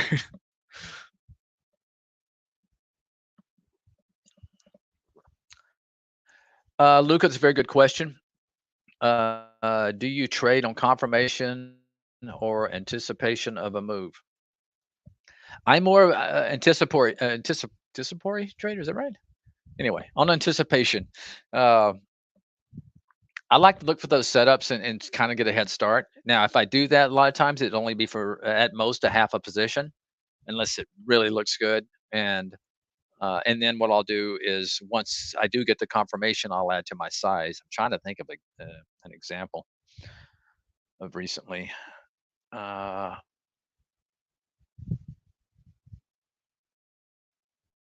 trying to think of a.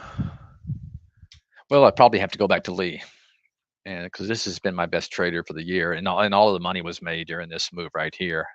Going back to Lee on this big volume day. Let me let me show you. I actually talked about this in a webinar the other day, and the subject matter of the webinar was core position. Trading around a core position. And in case you didn't see it, if you take a look here at Lee, look at this volume bar right here. Now this was on earnings, and let me go ahead and pull out the chart so you guys can see what I'm looking at. And you can find stocks like this all the time, but Lee on this big volume bar right here, and breakout above this key level, major resistance right here, and did it on big volume. This is where I took a core position, and I actually took a big size. I took a big size with anticipating that it was going to make it to this 30 level where I could scalp out half, and now I'd have a nice little core position that I could trade around. In other words, maintain that core position, and then I would scalp, the pullbacks, for with I mean several times. And of course, got a big move here, and then I was out once it broke this 20 period moving average. That was what I was using. You can see it was holding this 20 period moving average all the way up. So, but uh, this one I was watching because I knew it had earnings. All right, and this I normally don't do this, but I can tell you Lee is kind of one I've been following, and they've really been doing some. They went positive. They're making money now, which is, very. I think Tesla and Lee are probably the only two in the industry that are actually making money now. So I actually had I had a position going into earnings. I've very seldom do that. Now it was a small position. It was probably, one quarter, one third. But what happened is once I got, the confirmation, then I could add to my position. And that's what I'll do a lot of time. I'll play the setup. Now, this was a beautiful, beautiful wedge pattern developing going into earnings. And this happened on Neo about 3 years ago. And it was my biggest win of the year by far. But had a nice wedge. You had trading, closed above all its moving average going into earnings.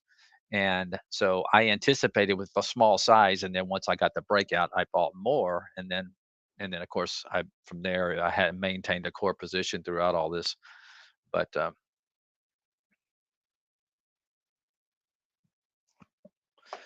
the problem is the problem's not making money in markets like this. I can tell you from most of my experience and a lot of other traders, it's not losing it during markets like this, and that's a big problem with a lot of people. You have to understand when the tape turns, and we'll just go back to the SPY and take a look at it as well, because it's going to look very similar to that lead chart.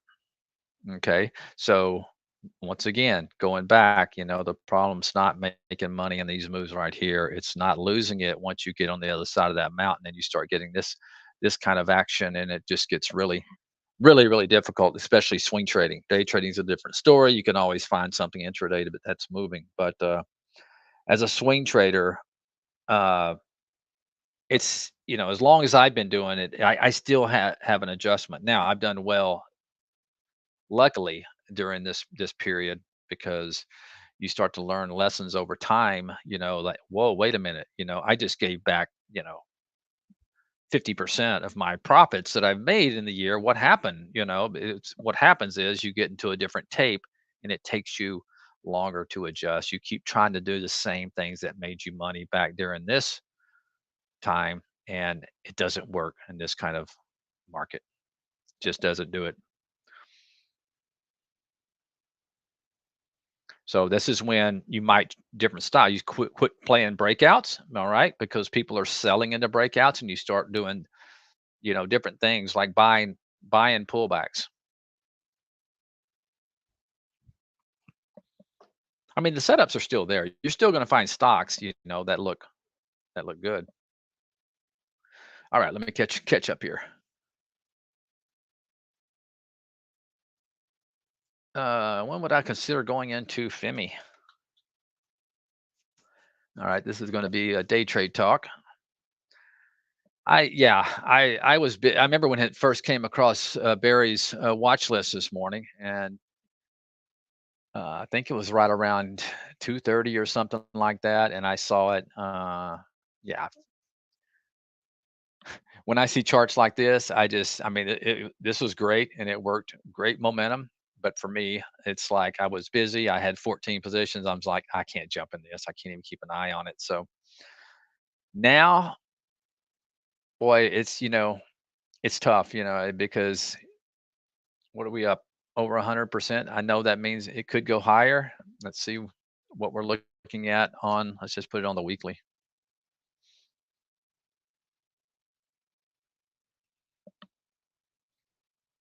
Yeah, not liking what I'm seeing over here. This may have run its course on the day. You got a lot of congestion over here on the weekly. So that's what it's running into. I guess if it goes back through highs, I guess there's a chance, this thing could make it to $5. But uh boy, I would have liked to have been on it on this pullback, 3 bar pullback, and then look at that volume that came in again after that. Yeah, for me, I don't know that train has left the station a while back. It's going to be a lot on Friday afternoon. I'm thinking it's going to be a lot of guesswork. That doesn't mean, like I said, it can't keep going. It just not my cup of tea.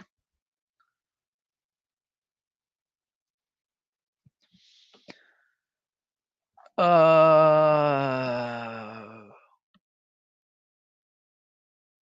just pick one strategy. Yeah, pick one strategy. There you go. There's nothing wrong with that. Pick a strategy. That's good. That's very good advice from Neil. I just too many traders try to do everything. Find a niche. Find something that you're good at, and master it. Seraphin, what do you think about Femi? I think we just talked about that. Patrick, I don't think I have seen you use a no, no. Occasionally, I'm not a big anchored VWAP. I mean, once again, I have something that works for me. It's very basic. It's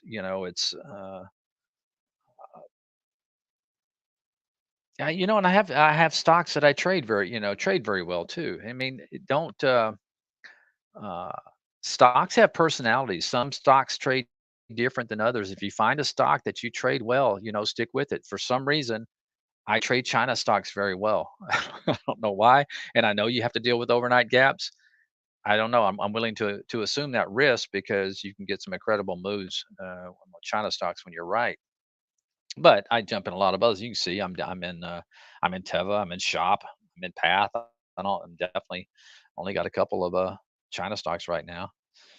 Uh, I'm in Amazon, so I'll play it all. But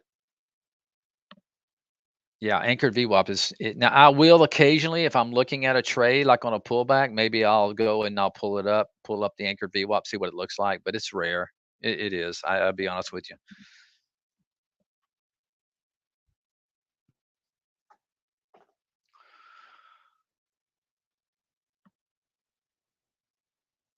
I mean, what you're not going to find on my blotter is a lot of losers. Okay, I'm really good about if I'm wrong, I get out, and uh,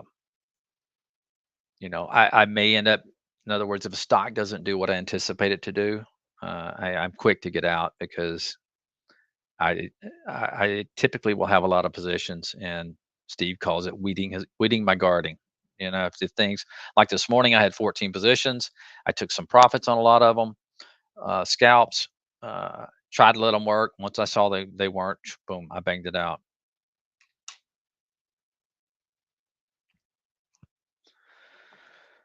I know. Let's see. You more like good setups, which is a great approach. Yeah. I'll trade momentum if if it's really breaking out, on the daily pattern. Jable is one that I totally missed yesterday, but yeah, I if I see something, like this Jable from yesterday, and yeah, I'm upset that I missed that. But if you let's take a look at let's go back to the daily. Look at that volume bar, and then look at that break right there. I mean, that was just beautiful. And yeah, I don't know how I missed it, but I did. I think I just wasn't looking for earnings, that this late in the season. But something like that, I will chase and buy, even though it wasn't really a setup. I'm buying momentum, and it's maybe it may have been up, you know 15, 20%. Not that much by the time it broke out of there, but let's say it's up 12, 13%. But it wouldn't bother me because it's such a major breakout on all time, uh, breaking out of that level.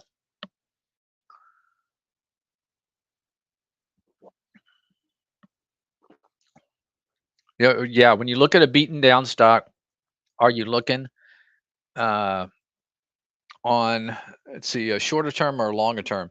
It depends. I'm trying to think.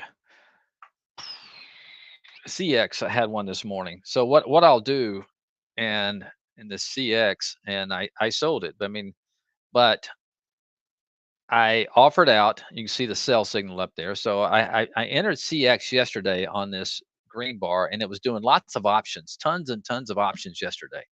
So I think, something may be going on here. I like the way it kind of pulled back to a level. I'm not going to show you, but it's kind of a support level down here, and it put into kind of spinning tops there, and then it was doing some huge option volume. So I bought it. Now, my idea was to scalp half of it out, and that's what I did. I offered it out this morning, and luckily I got hit on half of it up here at 677. So now I'm sitting pretty good. There's no way I can lose on this trade because if it goes back to my entry or below it, I'm getting out. And that's exactly what I did. Once it broke this level, I think I was in at 62. And once it broke that level this morning, I said, I'm quick to get out. Now this thing may turn around and go, but it did not do what I anticipated it to do. I didn't anticipate it to go negative on the day. So still a profitable trade, but so I'm not that's why I don't mind bottom fishing. It's like if I'm wrong, I get out quick. Now, I don't that's not all I do. Obviously, you're seeing some stocks on my chart that are not bottom fishing, but I'm not afraid to. It's kind of like this Momo. I think I'm actually in at around 7 on my in my account. I just by the time I bought it over here, but there's nothing really. And a lot of people will say, "Well, man, that just eating up your time." But been basing now for about 8 days. All right. So yes, if I'm wrong, I'll be out quick, maybe for a 10-cent loser. But if I'm right, I'll use the same strategy. I'll scalp out quick, half of it pretty quick, and then I'll let to see if the other one wants to keep. If it is a bottoming pattern, you'd be dumb to sell it all quick. No use of taking that kind of risk if you're not looking to let it ride for you for about 20-25%.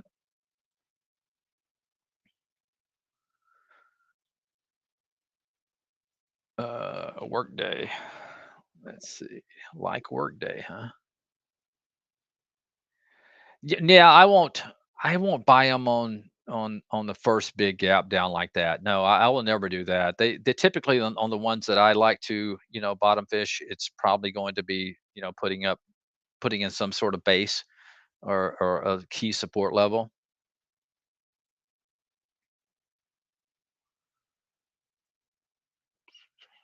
Trying to think of another example. Or Oregon.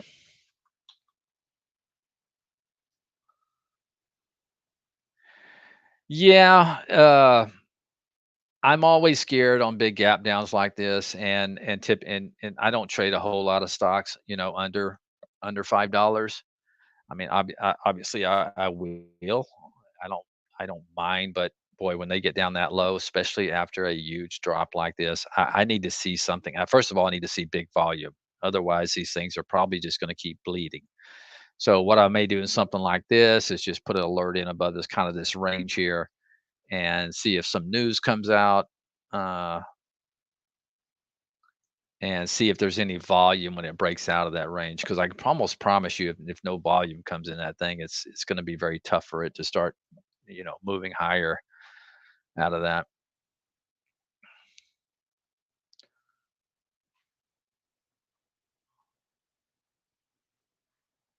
Sorry, let's see. You know what? I used to trade options. Yeah, for some reason, yeah, I've gotten away from that. I just, uh, I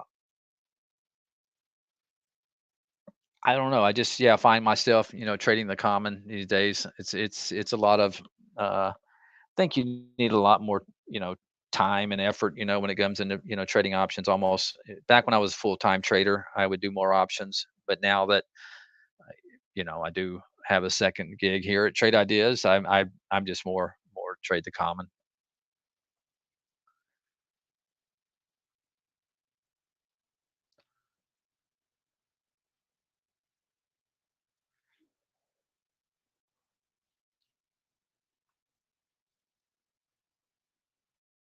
What Groupon's holding up? I was in that and scalped it this morning. I wasn't seeing that. Sold my first chunk at 14.29 and then got stopped out of my rest at when it did a bar reversal there at 14. But it's fighting back. I think Steve's in that.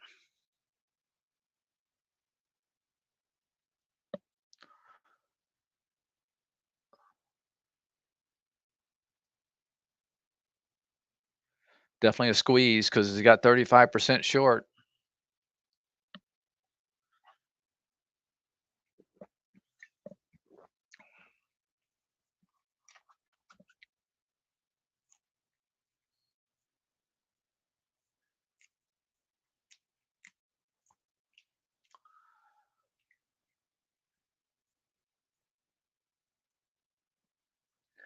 You know what? It's a nice setup. When I told you about that Neo that I traded years ago.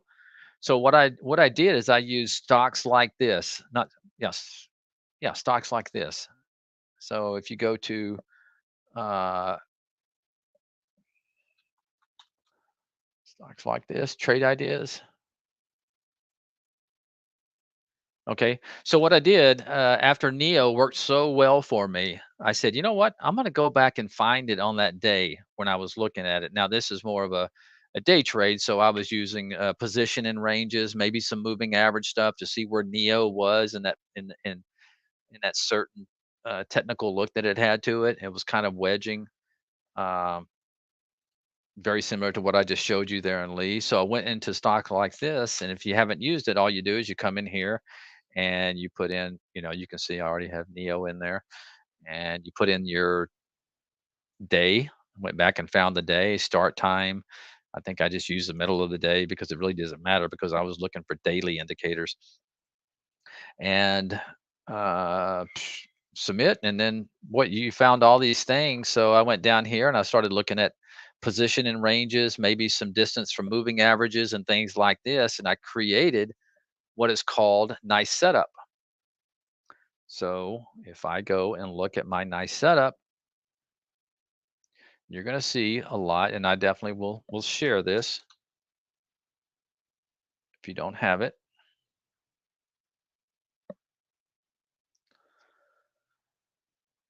And it's blank. No, it's not. Okay, so these are stocks that should be, setting up. That some of them are kind of wonky. Obviously, they're gonna if they're but if they meet the criteria. So there's one that doesn't look that bad. But anyway, I'm not looking for stocks. I'm looking for stocks so off their like 20-day high. Let's just take a look at the configuration real quick so you can see. It's not too complicated. Okay, so the position in 3-month range has to be in the top 25% of its 3-month range. Position in the 5-day range has to be in the top 30% of its 5-day range. Position in year. But here's the key: the position in 10-day range. I want it pulled back from that 10-day high. So in other words, if you go back, the 10-day high is probably going to be over here somewhere. So this is kind of setting up, just by using these position and range filters, it's setting up for what potentially could be a nice setup and a move. So Tiger, I was in Tiger and got stopped out yesterday. It pissed me off. But there you go. Now you got to disregard the wicks and things like this because it's just looking at position and ranges. But that's one uh, that could be on the move here recently or in the future here.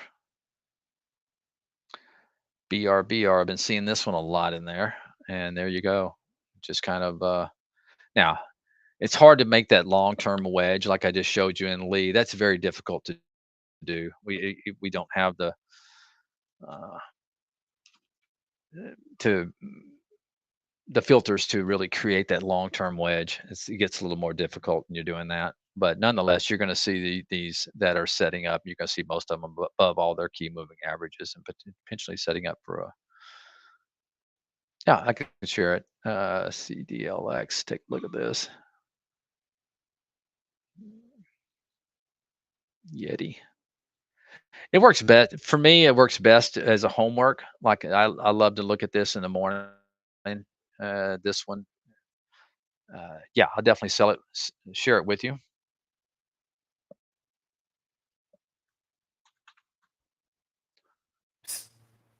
Barry, what you doing, boy? I'm here. Why is Bye bye. my why is my trade ideas not working? What's going on here? Ooh, good time for me to take over. No, let's see here. I'm just having a hard time getting my Oh, I there it mean is. it's working, but it's just taking a while. Yeah, yeah. Yeah. There we go. Let me share. All right. There is a nice setup.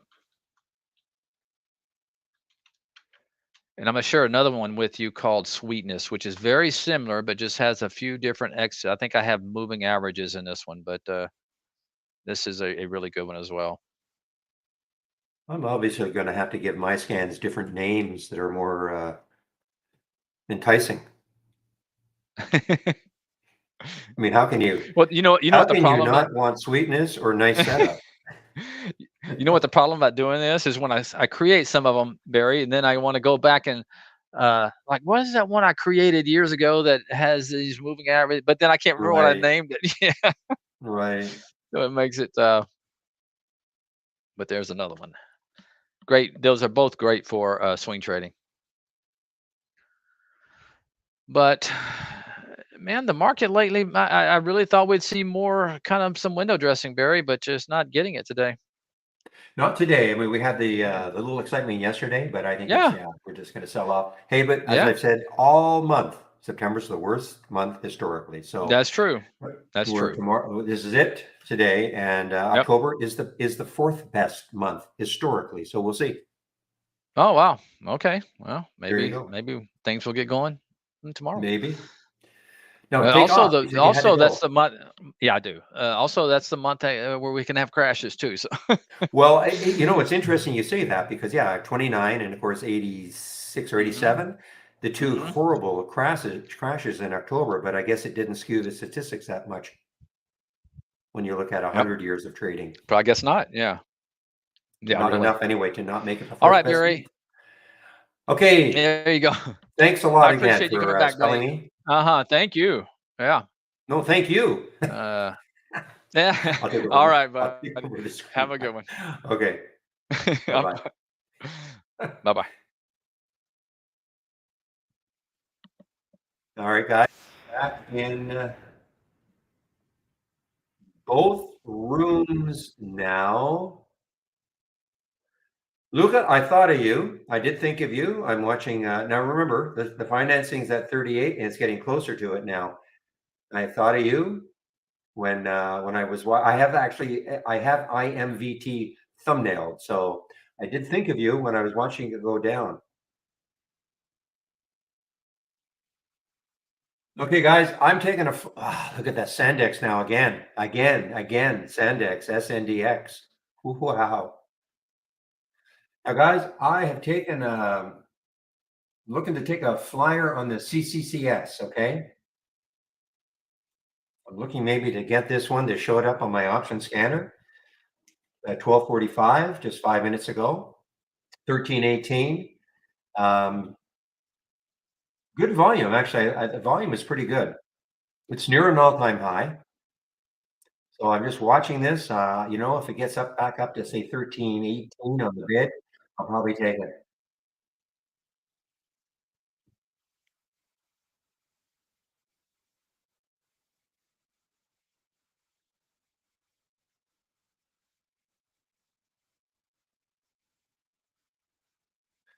I missed out on the MTS. I almost took this one. I almost sort of went into mini chase mode right around here at 166. I think the alert happened at, I'll have to scroll back a bit.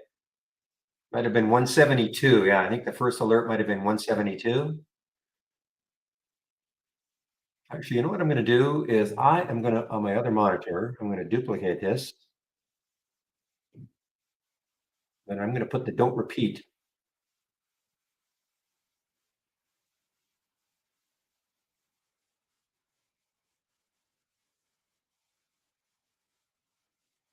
And give that name.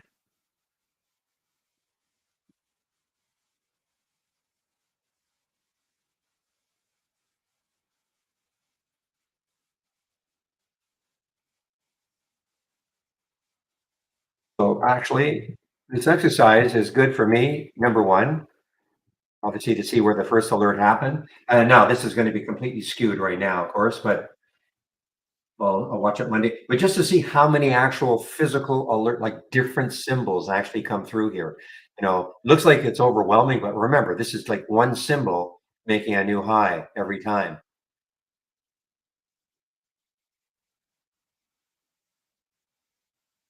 Ah, sorry about that, Calvin. Yes, you're right. Thank you. I had the room on mute. All right. Well, here I am, guys, again. And what I was saying is I'm looking to take the CCCS, looking to take the CCCS, came in the option scanner at just when I was on my break. I'm interested in it. You know, it's over the whole number. Had a great day, great couple of days. It's near an all-time high, and we'll see if my idea is maybe if it gets up to a bid of 13.19, I might end up taking this, try to put a tight enough stop on it so if it doesn't work, I'll know right off the bat. Meanwhile, guys, look at the market.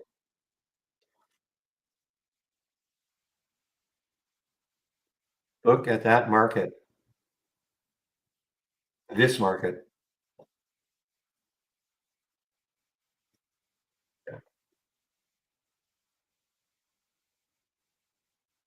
What I was actually what I was saying is the MMTS. Almost took it. Almost doesn't count though, but I almost took it. We had the alert right around here at 164 while I was on my break. I was at 12:15. Almost hopped off my my machine and took this trade, but I just didn't do it. The reason it looks so good though is because when you look left on the daily chart, look at the next high was 220. Remember, this was sitting at 160. So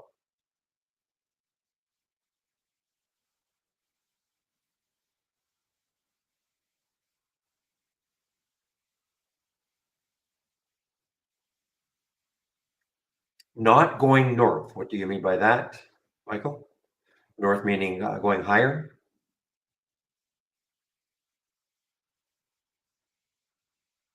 Okay, Michael O'Connor in our YouTube room. Michael, I think you had a question about delayed data. Okay, so what you might be, if you can hear me, what you might be confused about is that there is a slight delay in YouTube. Okay, so when you hear me and maybe see a screen, there's a slight delay of about 8 seconds. That's nothing to do with us, but your data is not delayed. Oh, I see the market. Yeah, well, yeah. I mean, I said it right around here. I didn't think that we'd have any sort of a bounce. It's look, after yesterday's little euphoric action.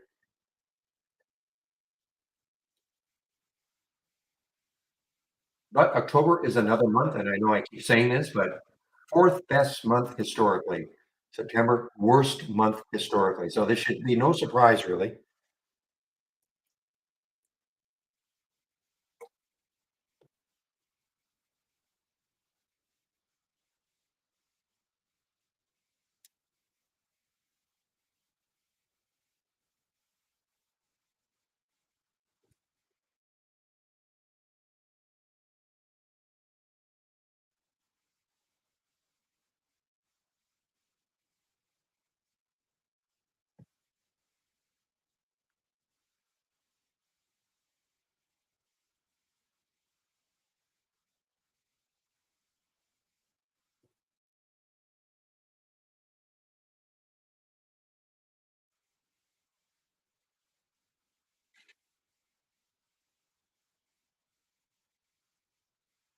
Oh, I see. Okay, it was tucked behind it. I got you.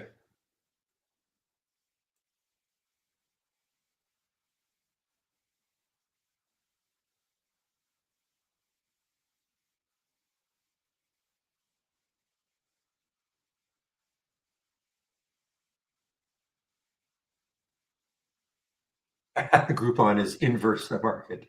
Funny.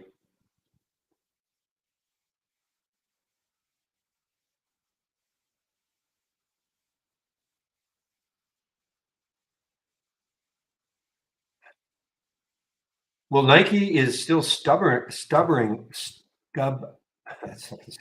stubborn with an ly, stubbornly. There we go. Resisting that 95 level, getting through, even though the market has been moving against it all day, virtually. Now, but it's been kind of basing.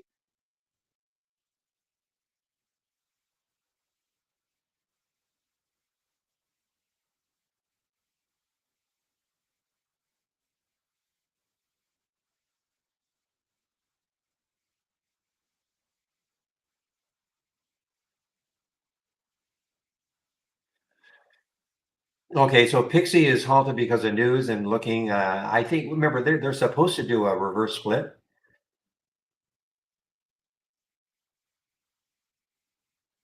They're supposed to be doing a reverse split. I can't remember what the ratio is, maybe 1 for 24.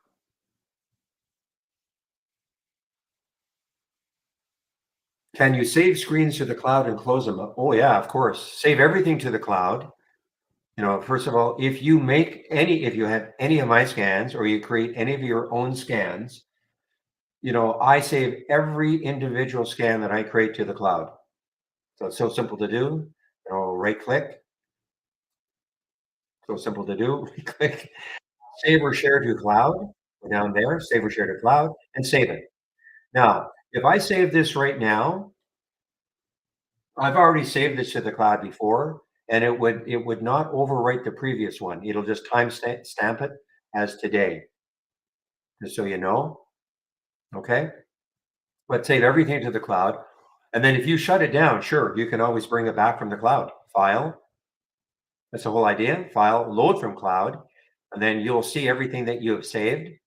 And you just pick whatever one you want and click on it and load it. So it comes right back.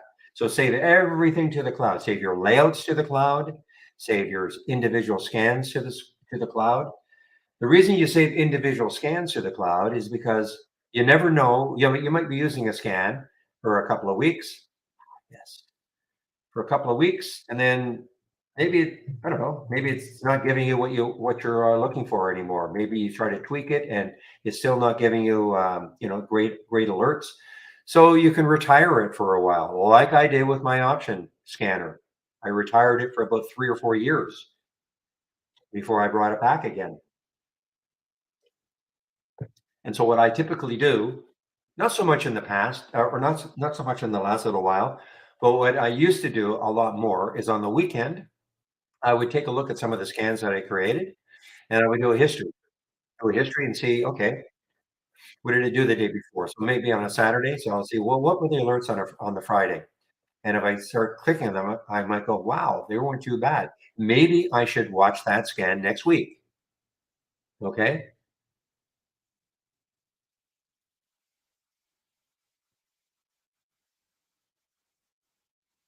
How do you delete scans you created? That's pretty simple. Yeah. Just file, load from the cloud, and click on it and delete. Now you can do a multiple delete. You can click on the first one and then with your finger on the control key, you can do that. I think you might even be able to paint. I'm not sure. I got to watch myself. I do not want to do that. Okay. So, but very simple file, load from cloud, highlight whatever you want to delete, delete. Okay.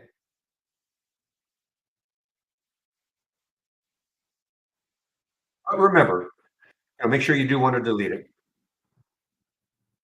What I should be doing is going through a lot of my duplicates and getting rid of them.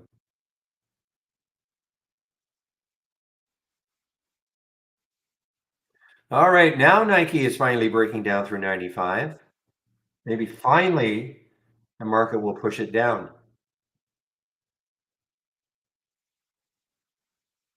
Okay, so you've saved it to your computer?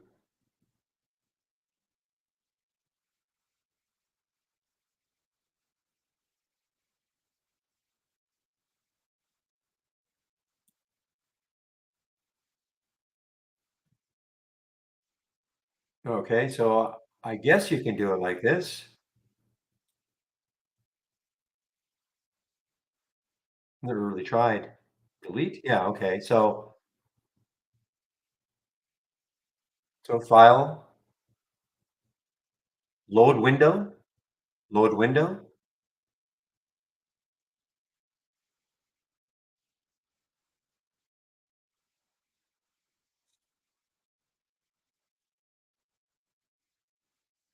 Okay, well then do it there. I've never really deleted anything from I've never really deleted things from my computer. I delete things from the cloud.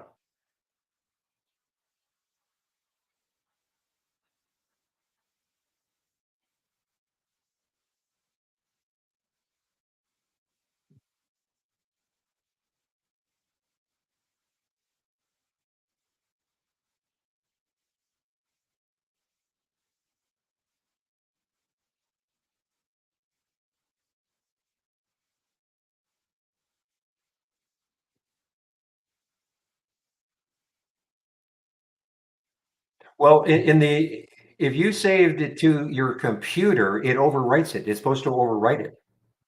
Okay, so if I do this, if I want to save this to my computer, okay, not into the cloud. So if I right click and I save as, which is I guess what you did,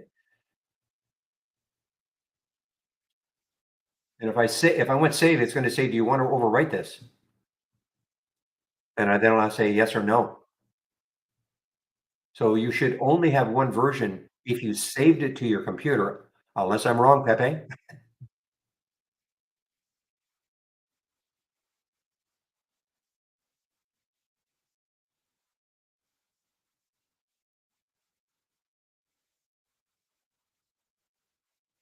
The only way I can see, yeah, unless you, as Pepe said, unless you named it differently, but it overwrites. When you save it to your computer, it'll overwrite the previous one that you have. So unless you gave it different names, because it asks you, do you want to, you're sure you didn't save it to the cloud?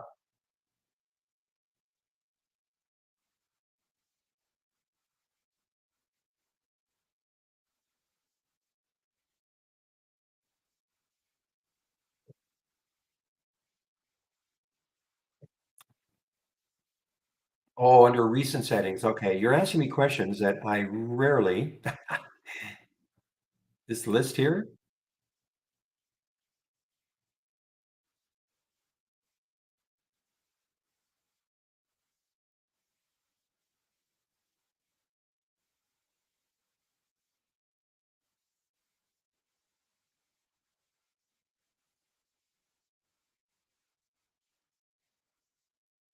Okay, go to new. Okay, thank you. I need go to new,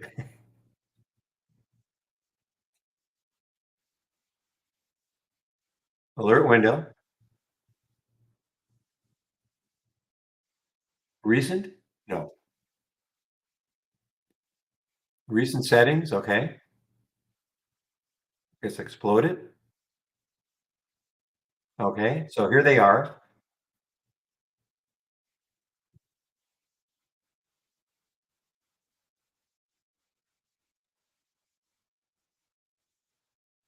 So it doesn't look like there's any way to erase them here, cancel them here.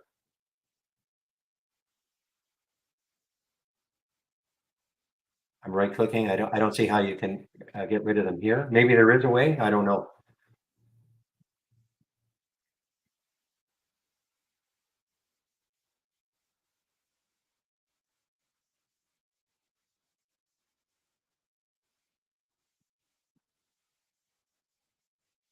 These are all, well, you probably can't delete these. These are all ones that we had when the company started a long, long time ago. They created all these different strategies. So bullish strategies and bearish strategies. My guess is that you cannot delete them.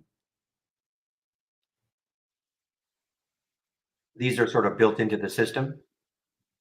These are all strategies you can take a look at, bullish strategies and bearish strategies. The bearish strategies are just going to be sort of the flip of the bullish strategies. So I'm not sure. Okay. Well, I think it's just a running list, and eventually new ones you'll just replace. So I don't know unless Pepe tells me that you can go and delete them.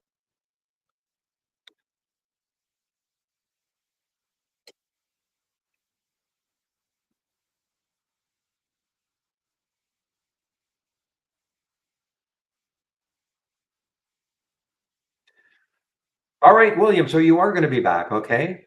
All right.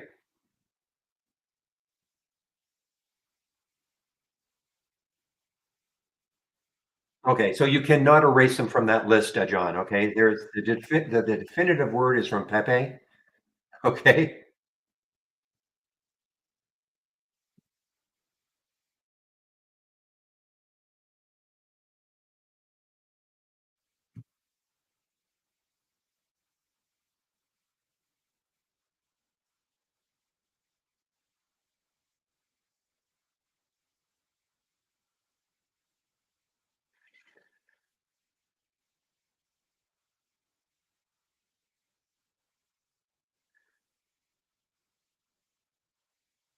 Okay, so I think what happened here is that I don't know if they made a mistake because they said that it was gonna be effective September 30th, and of course, that's tomorrow. So I don't know, have they just basically said it'll be effective October 2nd, which is Monday? Or are they delaying it completely? This is, the Shift Pixie. Just give me a moment, please, guys. My dog is, I think, begging me to take her out. Just give me a moment.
All right, guys, I'm back. MNTS, another new high here, MNTS. So, I mean, there were shirts available earlier at Interactive Broker. They're all gone now. There weren't that many, but the 220 level, so it's at that 220 level. You would think it might stall. I mean, look at this daily chart. Let's take a look at or see what I can see here. Well, 239 is the next high.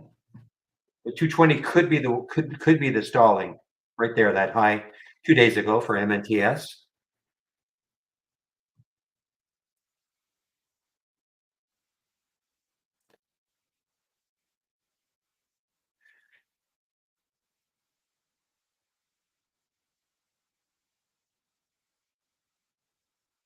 All right, there's Pepe finding. No, Alvin, he didn't save them to the cloud. He was talking about he saved it to his computer. That's why. Yeah, it's simple if you save it to the cloud. From now on, save things to the cloud.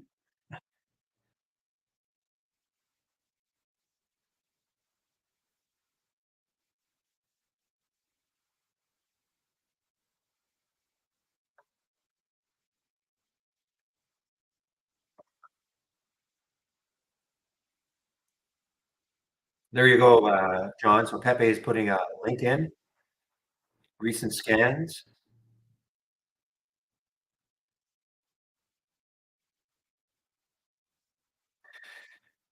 Well, that Nike is a tough one. I mean, I thought I was almost set to get into it, but and now it got right down to where Real thought it might get to. So kudos to Real, if it and it bounced right off that. So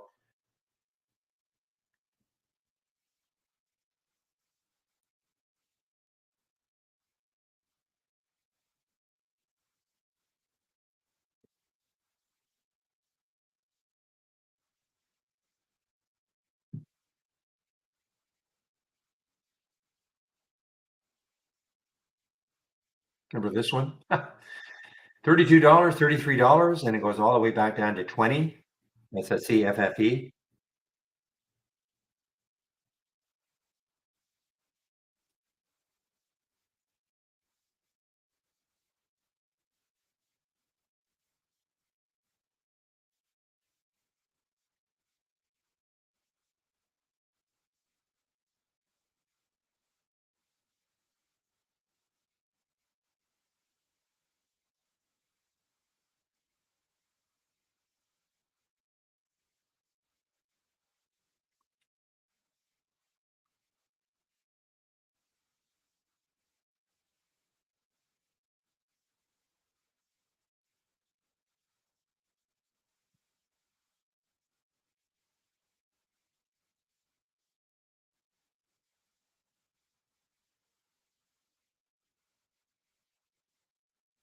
All right, so GCPR getting a price target of 79 now from Jeffries.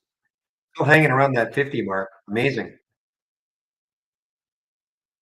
I find that truly amazing that this thing is just hanging around $50 for quite a while, several hours now, after being so look at finger, FNGR. Uh, GPCR, I just find it amazing that it is hanging around $50 after being so volatile for so long, and that was 11:45. So it's, in day trading, I mean, this is like eons. I mean, for a stock like this, it was so volatile.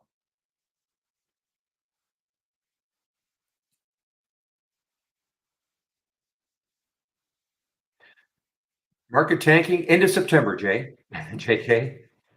I don't know. I mean, we can try to surmise a lot of different things. Maybe the government shutdown, though it has been, I think the last couple of government shutdowns, the market has actually moved higher. Not not necessarily on the day of, but it's September. Worst month historically. I keep saying that. Worst month historically. So I mean there might be other factors, of course, but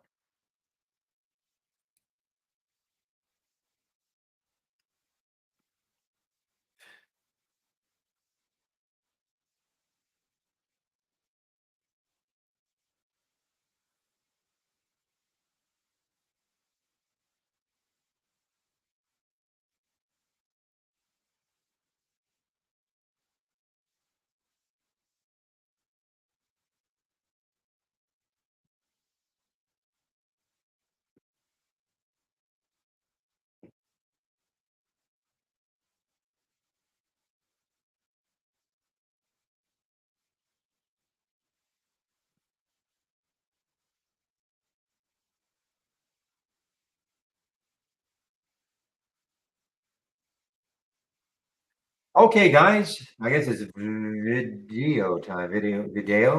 Video time. Um,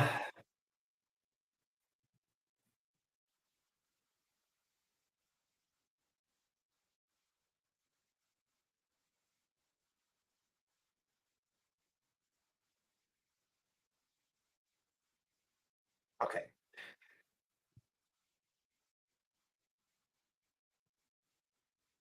Okay, guys, so I'm gonna do my video now. Time is it? 13, 16, so certainly no later than 1:26. Should be earlier, but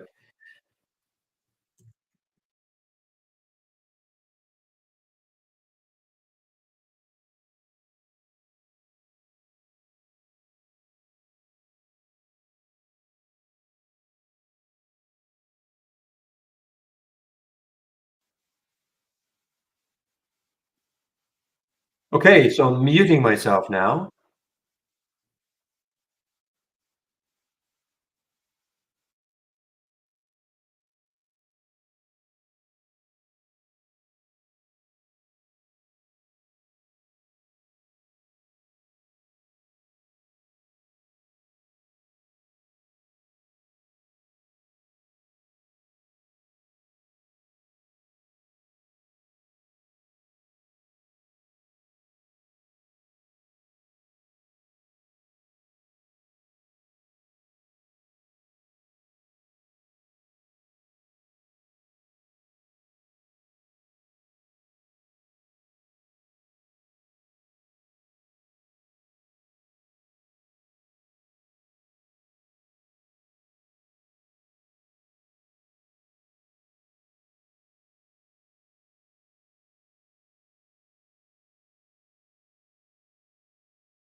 All right, guys. I'm not sure I muted myself in YouTube room. That's okay. All right, guys. Let us see what might happen for the balance of the day.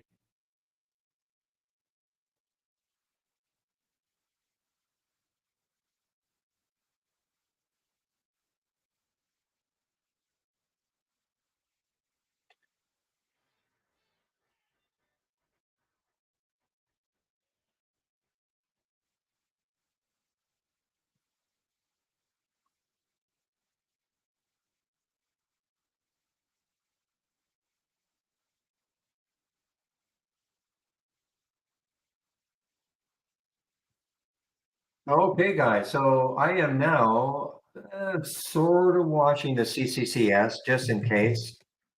It really didn't do. I was waiting for a 3119, sorry, 1319 bid. Didn't get it. Had to pull back a little bit. I like the fact that it's almost at an all-time high, but just didn't give it to me. A lot of volume too. So it's not the volume is not the issue. 3.3 times normal.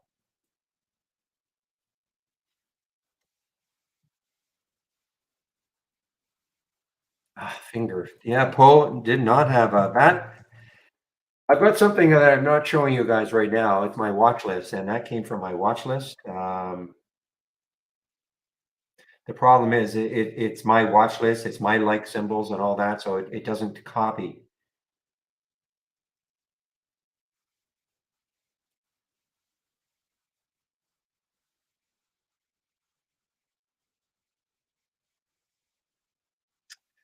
Why do people use statistics to trade when the market statistics change weekly? I don't know how to answer that question from our YouTube room. Not sure what you mean exactly. Intraday, I mean, you're talking, yeah, I mean, intraday, which doesn't matter about what's happening on a weekly basis, but I'm not sure I understand what you mean.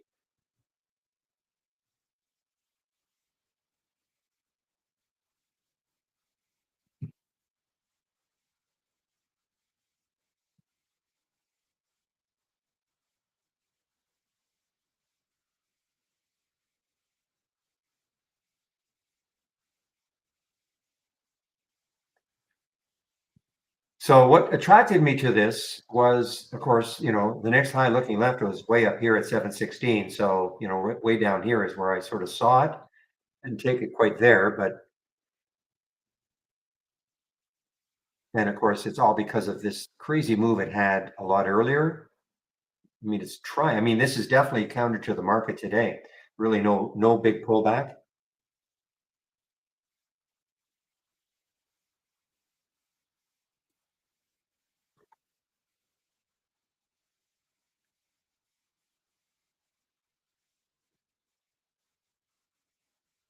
Well, for something to fade for the rest of the day, of course, you'd have to hope that the market keeps fading for the rest of the day too. So I don't think there's any crystal ball that's going to tell you that, this will fade for the rest of the day. I, I didn't even mean SE, but just, pick a stock, any stock. Is this going to fade for the rest of the day? I don't think anybody can possibly predict that. And some of these stocks are pretty tied to the market. So you have to be looking probably at the overall market. So the minute you get a little green candle, you see you got a little green candle here. What if all of a sudden there is some market buying? This could easily affect this stock, as an example.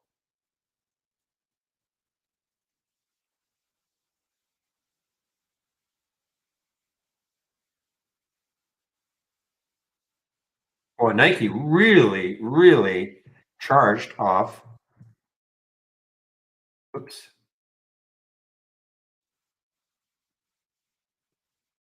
Off that 95 level.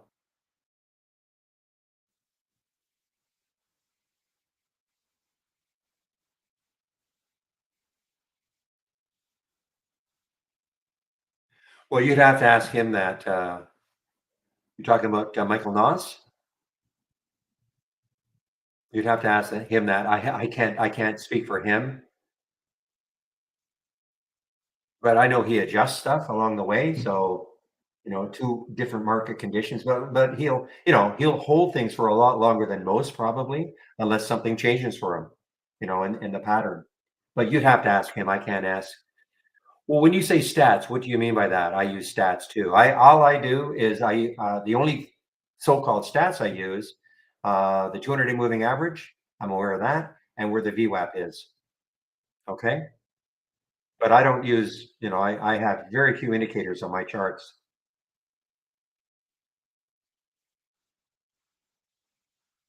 So in that regard, I don't use stats like Michael at all. But that doesn't mean, that's not to say that he shouldn't be. Or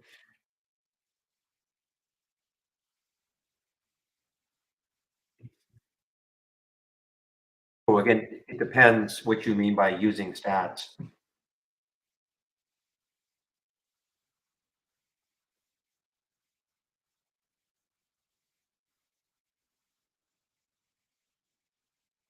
Like no stat got me into FNGR. The only stat, if you will, is looking left for me, seeing where the next high was. That's all I really do. Check out to see where the next high is. A little break on this right there. That happened right when I was on my break. A little break out of that little consolidation right there. It was showing up on my watch list, so I knew about it. But I don't know. That's not a stat or anything. It's just a pattern. Oh, I don't use seasonality stats. So, but you'd have to ask Michael if you're going to be around on Tuesday. You can ask him.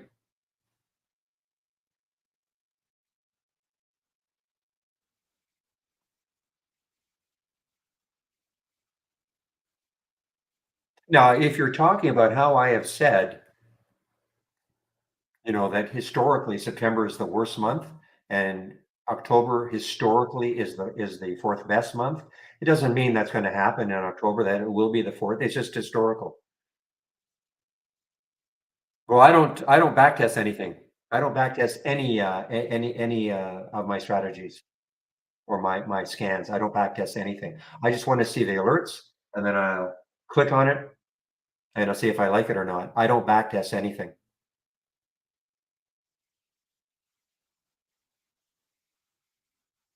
Again, I can't speak for Michael, okay?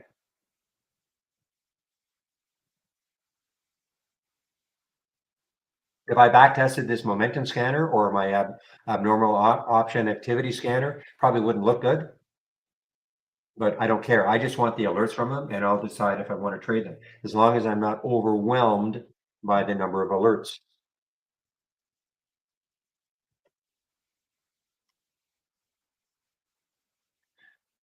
Why don't I backtest? Because it takes a lot of time, to backtest. I tried at the very beginning when I had I'm talking to someone in our YouTube room when I became a subscriber in 2010. I got all excited about backtesting, but what I was finding, and I had more time back then to do stuff like that, but backtesting takes a lot of time, and playing around with different filters and filter values. And then you're right, something that back tested well for a week, maybe it looks horrible the following week. So you've got to go back to the drawing board, maybe make some adjustments, maybe to a volume range or price range or time of day where you're taking the sale. I don't have that time anymore. Some people have, and they love to do it. Okay, they love to do it, but it's just not what I want to do. I'd rather create scans for myself that don't give me an overwhelming number of alerts. Here it is for the abnormal option activity. Very, very manageable. Okay. Here it is for my 10-day daily breakdown. Few on the way up, few on the way down. Very manageable. Okay. So I'd rather get those alerts, click on them, and then I can make up my mind if I want to trade them or not based on what I'm seeing.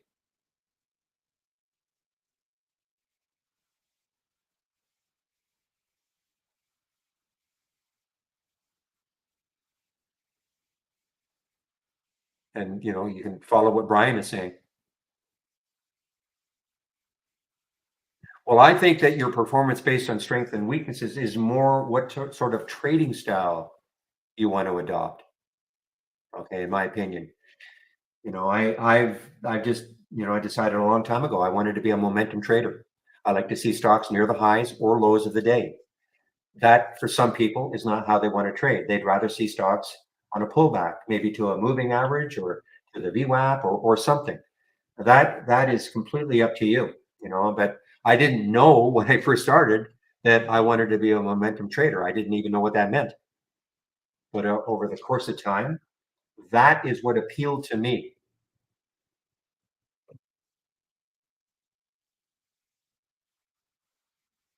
And I found a way to make it work for me. But some people hate it. They think I don't want to take a stock near the high of the day. I want to take a stock when it pulls back. And that's fine. There's no right or wrong way. Yeah, as Pepe says, back testing, if you've got the time, can be a lot of fun actually. Tinkering around with with trying to optimize it and all that. But I just don't have the time anymore, nor the inclination. But we have it offered as a tool if somebody wants to do it.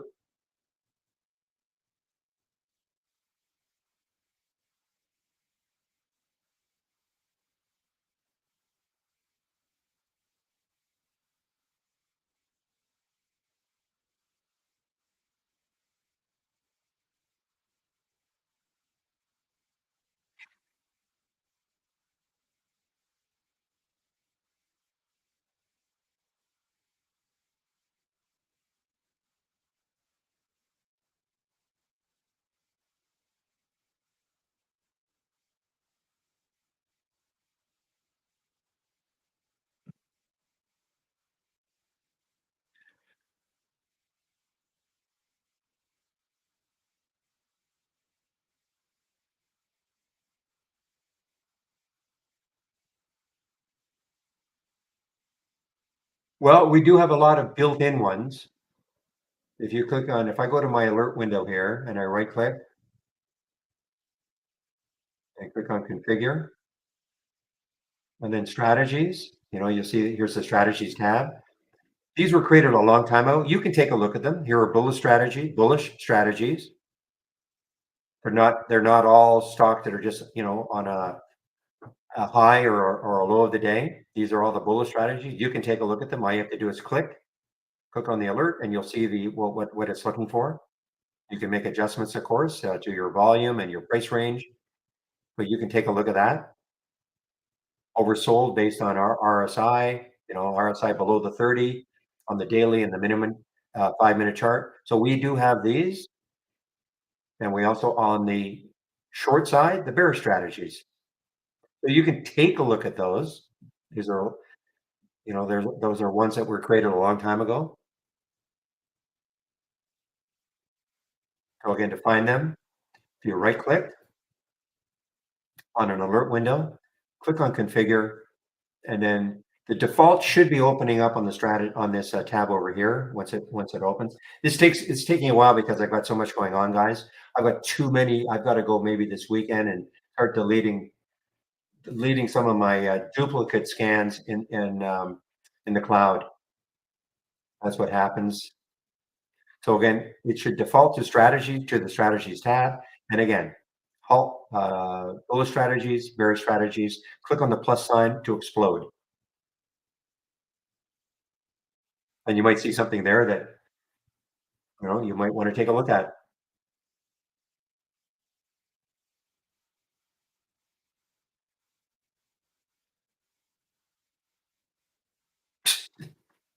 Nobody's going to understand the worms reference, William. I mean, real.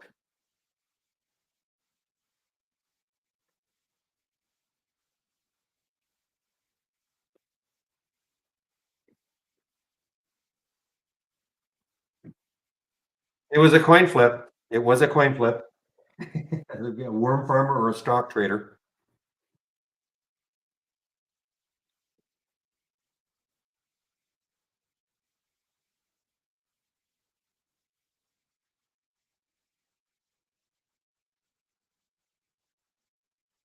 The thing to do though is to, practice in a simulator. You either use ours, need our standard service, and then you can practice in the simulator. And you could try to start figure like if you were listening to Andy, it could take months and months. Okay, this is not an easy thing to do. I know you were asking, where can I go because I want to do this for a living. Well, one of the hardest things, if this is the only source of income, I know Andy said this, if this is, it's good to have another source of income while you're trying to learn. Because if you have to make money in the market, if you decide, well, I'm quitting my job and I'm just going to, you have no cash, nothing behind you, and you have to make money in the market. I don't want to be too harsh, but not just to you, but anybody else who's listening, forget about it because it is too hard, too emotional. When you've got to make money to pay your mortgage, to pay for food, to pay for car payments, to pay for whatever, very, very difficult to do.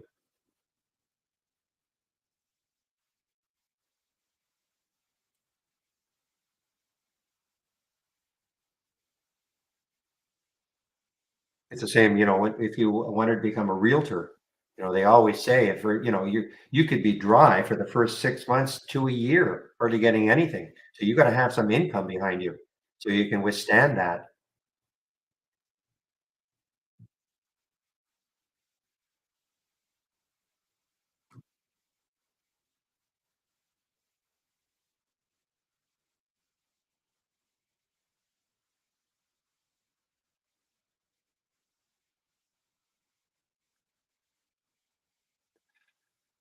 The other thing to remember, especially if you're day trading, is that not every day is going to be great. Even if you scrounge out some money, there are going to be days, I used to say there were about 4 or 5 days every month. Typically, that will be the days in which you can, hopefully make money. The other days you can be scrounging all day long. I mean, I'm not saying there's nothing. We've got a great program that can locate stuff, but there are some days, that and it's sometimes it's hard to know because, at the end of the day, you might say, well, that was the day that I should have been, loading up on stuff. And sometimes it's hard to know when you're in it, if that's the day. But a day in which it's a lot easier to make money when the market's going up. I mean, and that might sound silly, but I mean that's a lot easier. You know, yes, it's easy. You can short when the market's going down, but you don't get the same sort of volume when the market is like this right now overall. But it's a lot easier. And I don't mean that market has to be like a rocket ship up, but just sort of steady trend.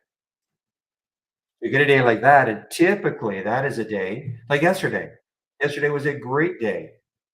Now, if you're sitting there saying, "Well, I didn't make any money yesterday," well, it is just a minute now. I want to get actually want to get the SPY up. But when you see the SPY action of yesterday, that was a day in which so many things. Ah, okay, let me get a big SPY chart up easier.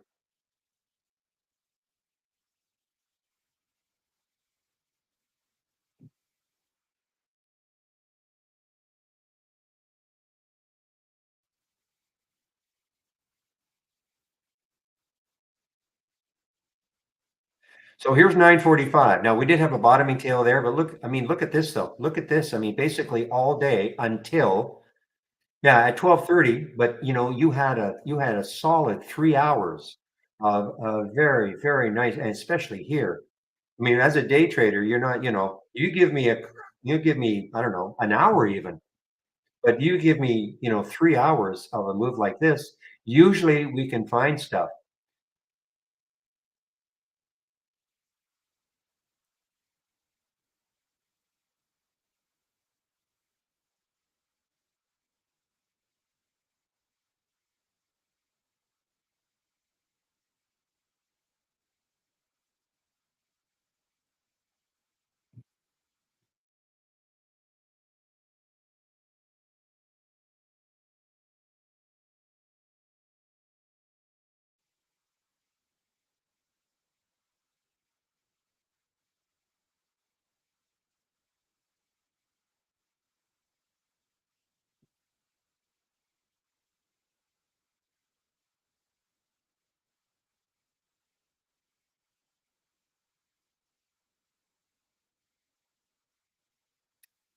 Okay, guys. Wow, 142 already.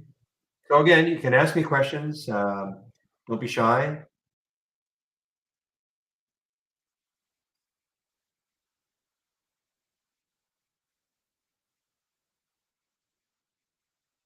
So let's take this one. I want to, again, I know I did this yesterday, a little bit of money management, but for fun, let's take 500 shares of this one.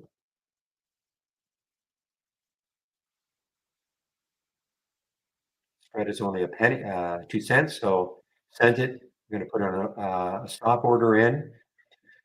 Entry was 209, so 189. And let's see what happens. You get on the chart, you'll see approximately minus 100.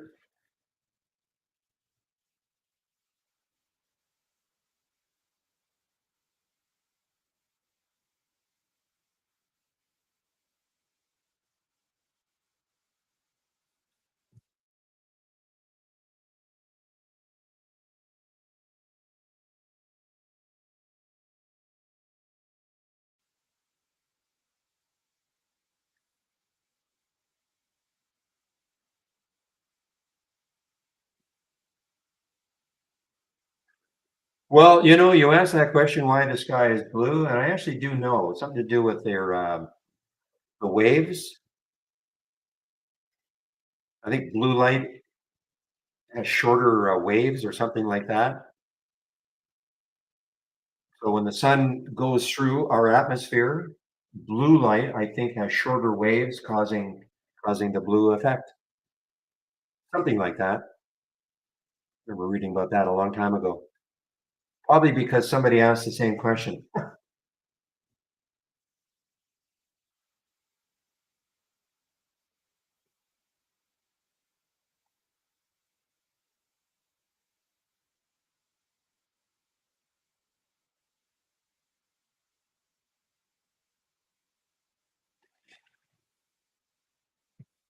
But is it because blue light has a shorter wavelength also, something to that effect, as opposed to blue and violet or something, as opposed to red, green? It'd be wild if our sky was red, but it wouldn't really be because that's what we would be used to. Aha! Thank you, Real, or John. There you go. It was the shorter waves. The piece of useless information that I had tucked away.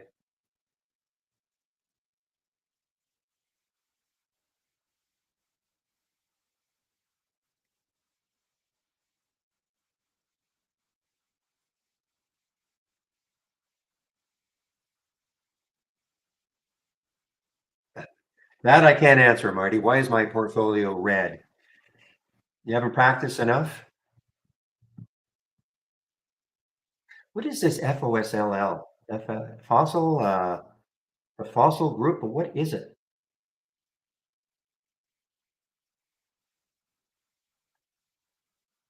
It must be a designation of shares. I don't know what this is. Does it still trade as fossil? FOSL? Yeah.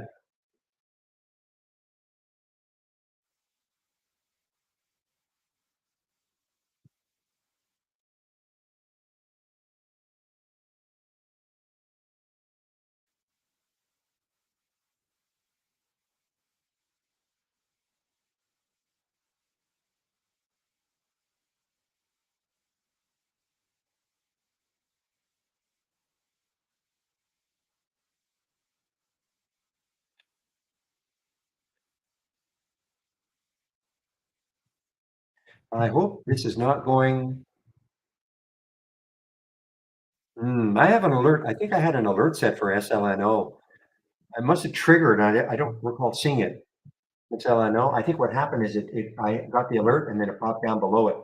Yeah, that's what happened. Yeah, I mean, I know some of you want to short this one, but boy, if it takes out 30, which was the high of its big day, which is just 3 days ago, this could really get going. And look at that float, 8 million in the float.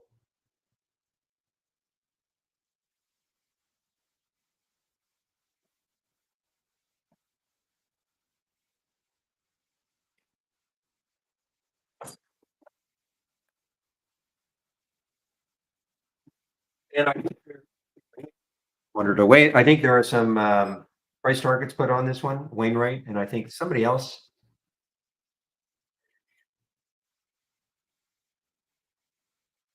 So this was this morning, okay, 3:06 this morning.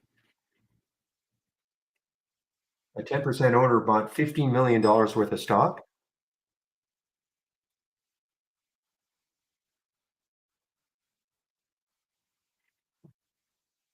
So we're not talking CEO, we're talking about some fund, Perceptive Advisors, bought $15 million worth of stock at 16.40. Well, they're pretty happy. And 250,000 shares on the 28th. So now what? No, his total for 3 million shares. So again, I don't know if this is some kind of a fund or just one person who owns this company called Perceptive Advisors. Anyway,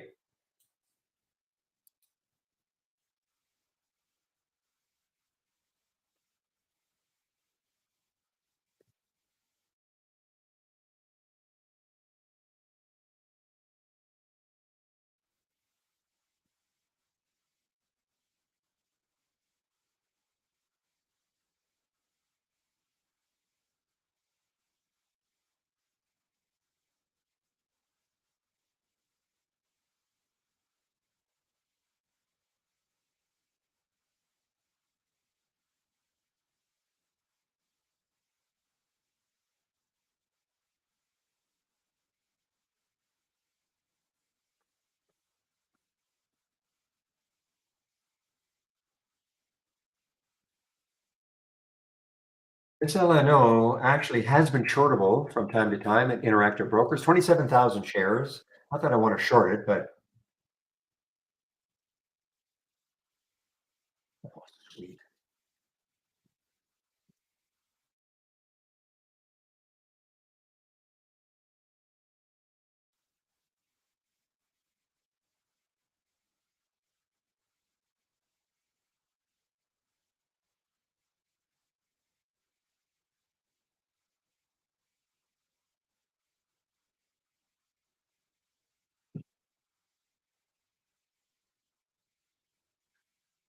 Has Wainwright ever met a price target? No idea. I don't know if any of these analysts, I don't care if it's Goldman Sachs or JP Morgan, meeting price targets. It's just interesting to see, intraday to see the effect. That's all. That's all I look at it for, to see what the effect could be.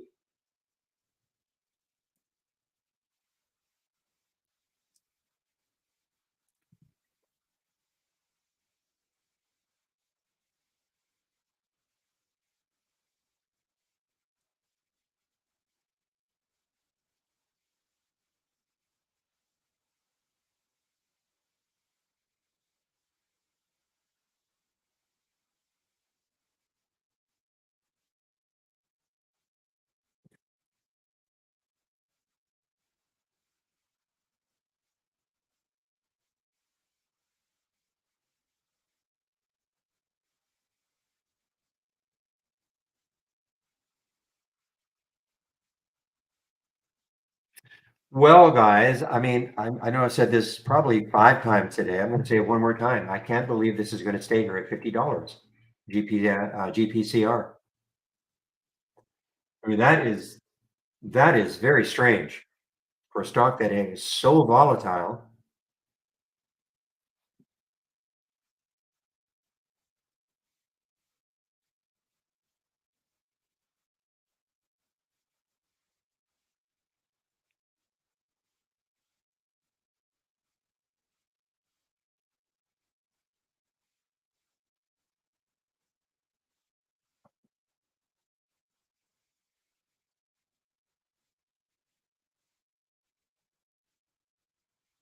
Ah, Pepe, I got to get you the API for this.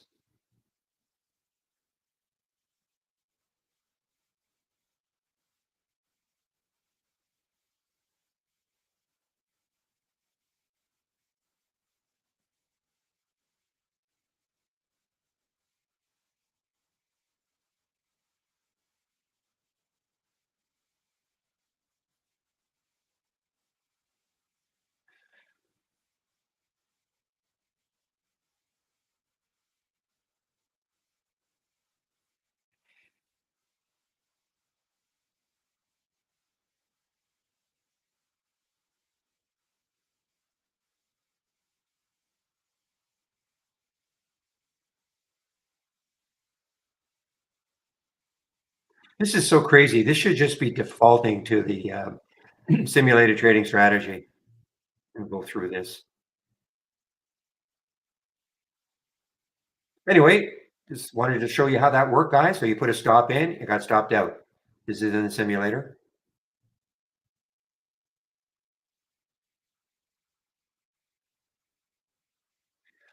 We don't typically, Brian, but all I can say is you can try. I have no idea, but you can. I'll give you the. Actually, go to the home page. Be quicker.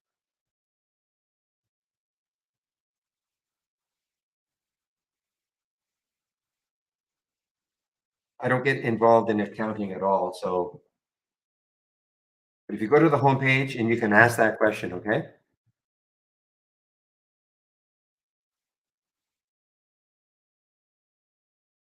So if you click on that home page link that I just gave you, you'll see a little pop up here or need help. Click on the need help and ask. Give them your email and ask the question. Okay.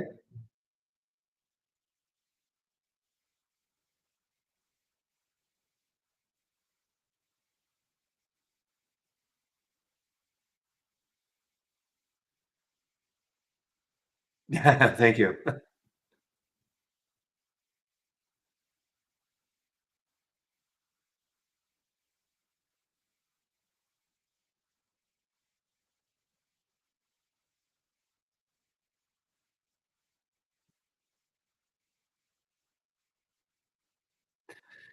Boy, oh boy, this SLNO looks like it could be poised. I'm not, this is not, suggestion to buy it or anything, but this SLNO looks like it could be poised right here.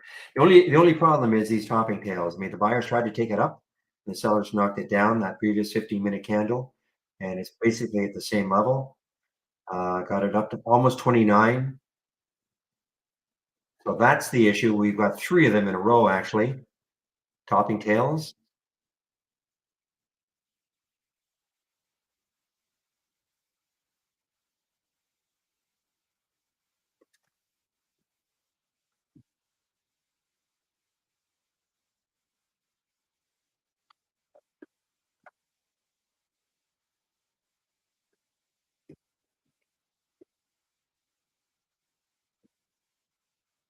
Yeah, so Brian, just say you want to use my link and they should be able to find my link if you, okay. And if you have a problem, just let me know.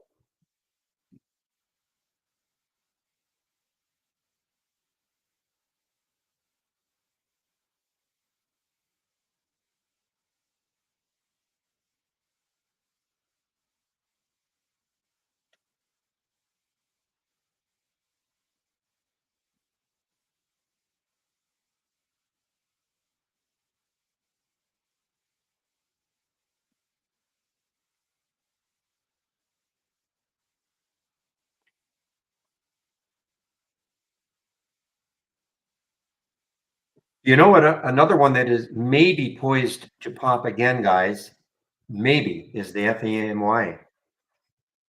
It really hasn't given it up. When I say given it up, I mean, it really hasn't collapsed or anything. A lot of bottoming tails, topping tails also, but again, with the bottoming tails, man, the price was down here, but the buyers closed it higher all these times. But the reverse happened up here too. But I would, if this takes out 341, this could get it rolling again. 341. And where is, I have to check the monthly chart to see where it could keep going.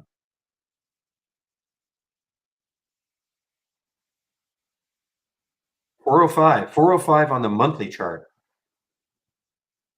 Sorry, 371 on the monthly chart is the next high. So, if you look at the monthly chart, it certainly has some room.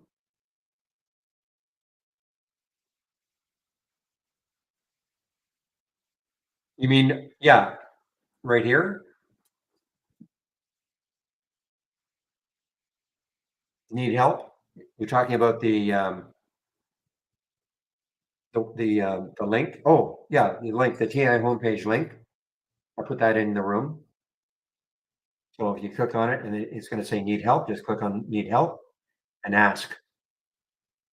And then please your case, okay, with your email address that you want to use to sign up. Well, you're already a subscriber, I'm assuming. You just want to upgrade to an annual?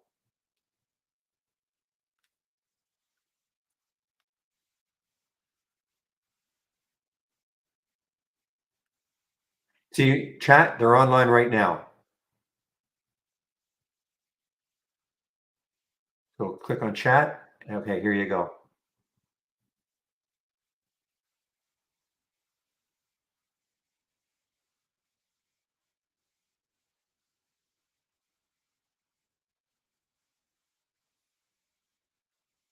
So back to Femi, guys. I mean, if this takes out this high right there, this could get rolling for the, for a while anyway. 371. 371 is the next high. And again, yeah, Wainwright putting this $13 price target on it. Boy, this market just selling off. No bounce at all. I mean, you had a couple of green candles, but really not two in a row. No bounce at all today. And the market started off great. It was up a lot, actually, a fair amount in the pre-market. Looked really good.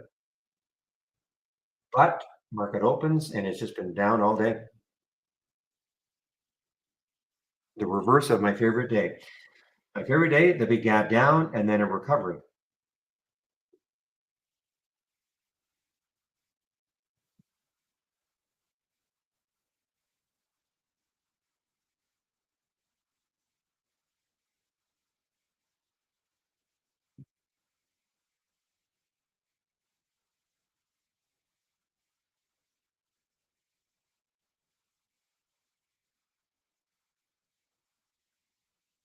Ooh, could be interesting. USAC, little breakdown here. And the next low looking left is 22.99, so about 70 cents away. Actually, to be exact, 23 is the next low, so 69 cents away from the next low. Big day yesterday, selling off today, probably just with the market. This is really, big day yesterday in the market, bad day today in the market. Now, that was a big, big jump yesterday. Well, that wasn't just market related. It must have had some news.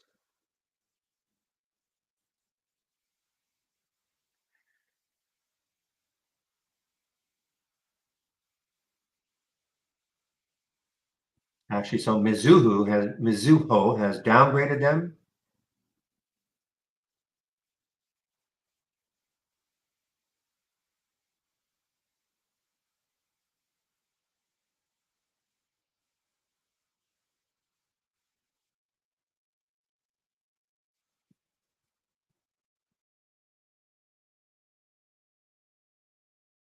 Okay, guys, I will be right back.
All right, guys, I'm back.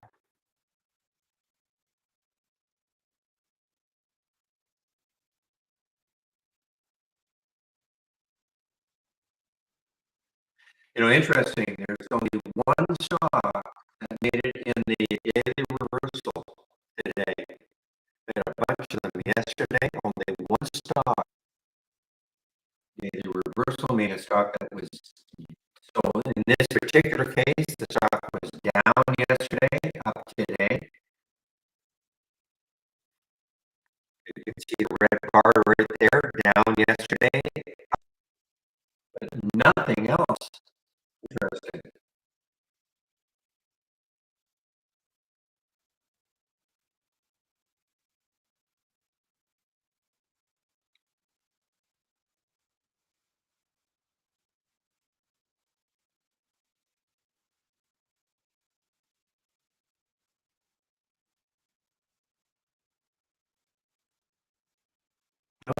Following what you're saying, Trevor, you should like you're underwater. No, I'm not sure I understand what you are talking about.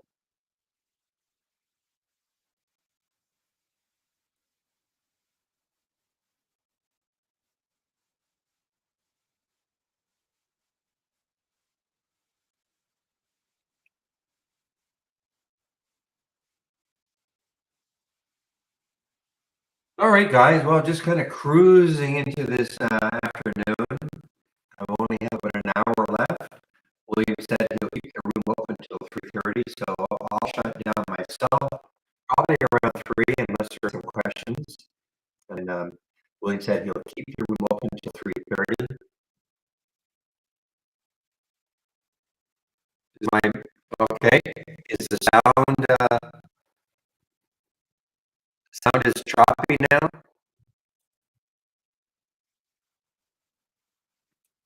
Got to make sure it's nothing I'm doing. I haven't done anything differently, so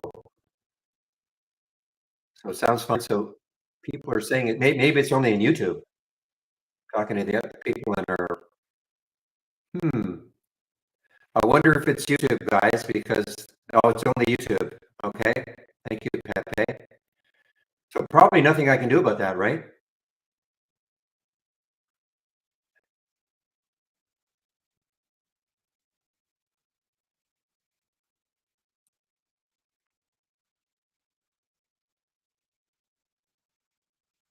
Right, StreamYard, which is what I used to stream into YouTube. So I'm not sure what I can do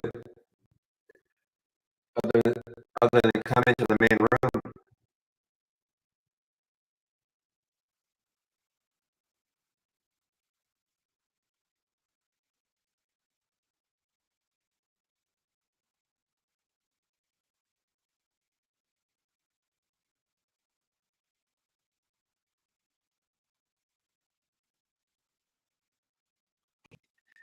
Oh, if it's still, there's nothing I can do about it. I mean, what I could do is stop StreamYard and reload, but that'll boot everybody out. It's not like the other. So I don't know what else I can say other than come in. If it's still like that, then come into the main room.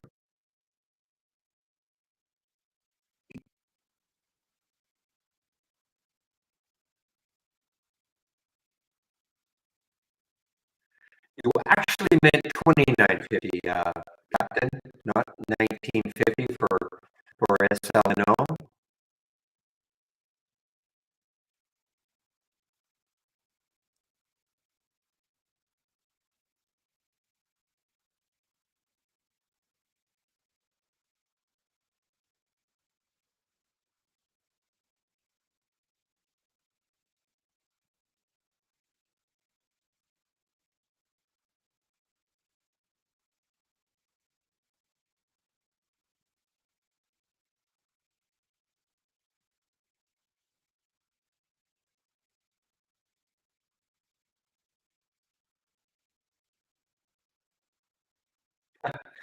It's okay, Tony. You guys keep me on my toes. I actually don't mind answering questions at all.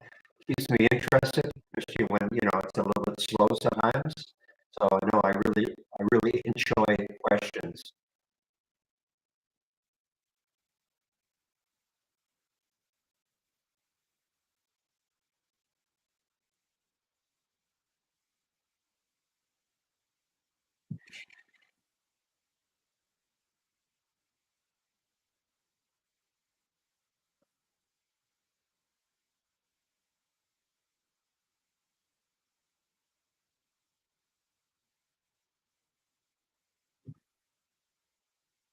Well, the SLNO, I mean, there's the high. There is its high of 3 days ago. It's got to get over 30. Got to get over 29, but it's got to get over 30.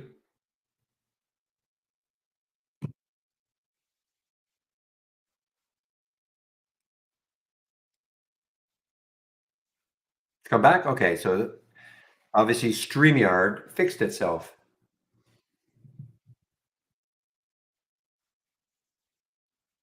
Femi still looks interesting, guys. I mean, if you're looking for, I would just keep an eye on it, okay? Just keep an eye on it. It still looks kind of interesting. It hasn't not, I mean, it's been chopping around for a while. I have an alert set up here at around 340. You can see a bunch of highs right around that 340 mark. If you get some volume and it pops through there, it could have a late day run.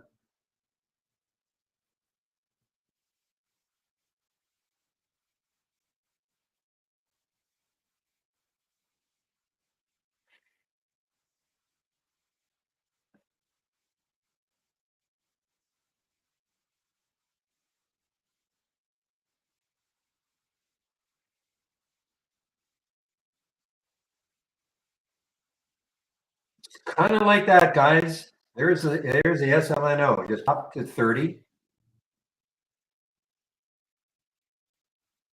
Now, if you're in this, be careful, okay? You don't wander away from your computer. You're gonna have spread issues.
Yeah, you know what's happening? I have this one thumbnail. That's the only reason I see it, but I must have had the thumbnail for a while now. Stratasys SSYS. This is the one that I guess trying to put themselves up for sale. A little bit of a pop here. About the high now yesterday, 1351.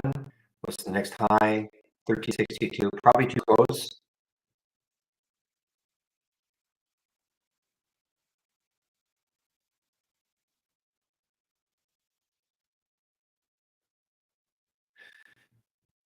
Ooh, IRIX. IRIX. I'm not sure I've ever seen this one before. Yeah, I'm sure. I don't think I've ever seen this one. IRIX.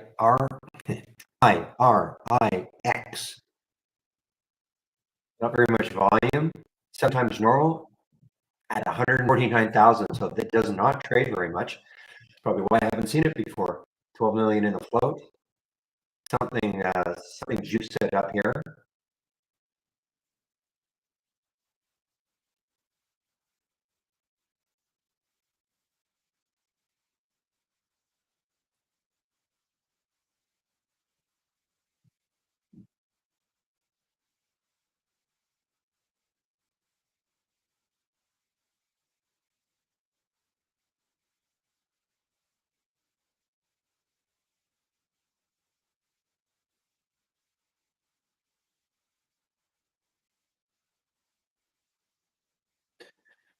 Okay, guys, OP just made a new high here. Another new high. OP made another new high. We get back to a weekly chart, see where it could keep going before it stalls. just looking left. So the next, wow, 440, is that right? Looks like the next high is 440 for OP on the weekly chart.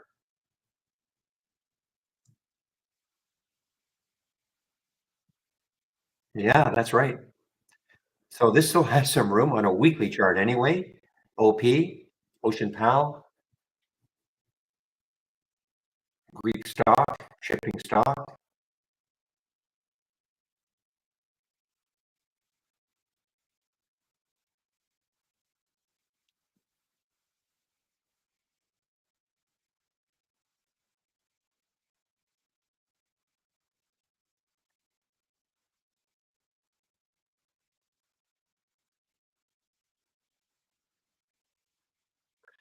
All right, guys, one last look at my homepage before we wrap this up for the weekend, for me anyway. I say William will keep the room open till 3:30.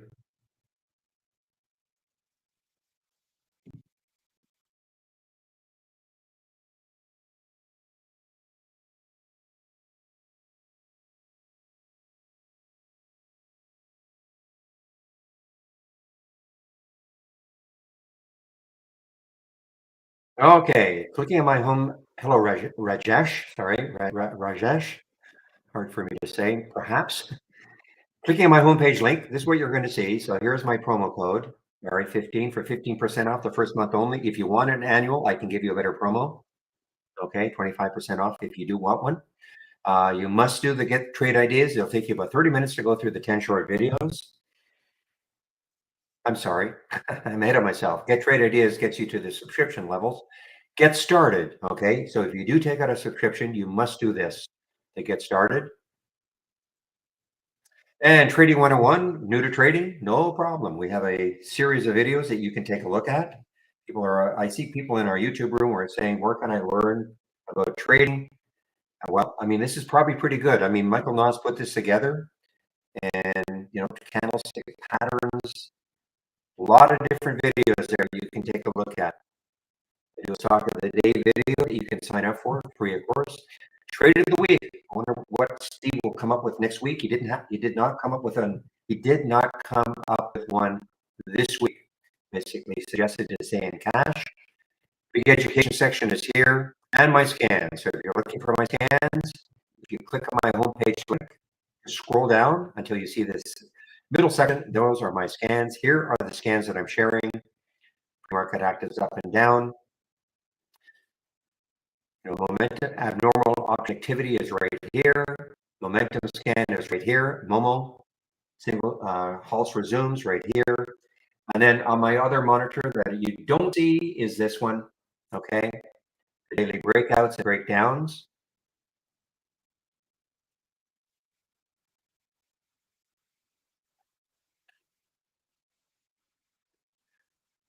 Give me a moment.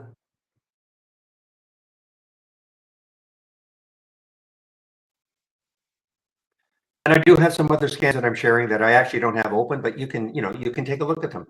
There's not the gap continuation or reversal scan, upside movers versus downside movers. You just have to take a look at them and see, and you'll see if you load one of my scans, all you have to do is right click, configure, summary, and that'll tell you exactly what the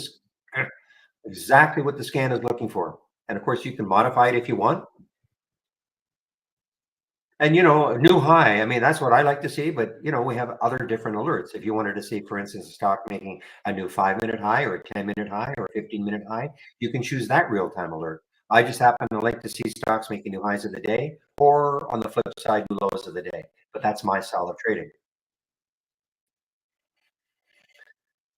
So as always, let's keep this room free. I know I'm not saying it's going to shut down, but look, it is a free room. There is a cost to keeping this room open free. So the best way to mitigate all this is to if you do take out a subscription, all I ask is that you use my promo code. Okay. Either you can save my homepage link. Saving my homepage link allows you then, of course, to take a look at my scans anytime. I do change them up from time to time, and the education section. And then we get to my homepage. You want to take out a subscription, whatever promo code you see, use it.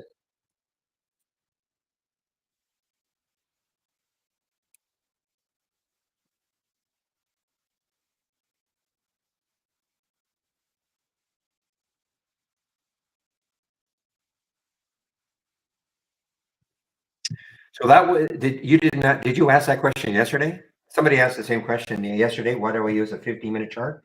There's no, listen, I mean, it's up to you, of course. When I started trading, I used a 2-minute chart exclusively. I didn't even have a daily or a weekly. I just had a 2-minute chart.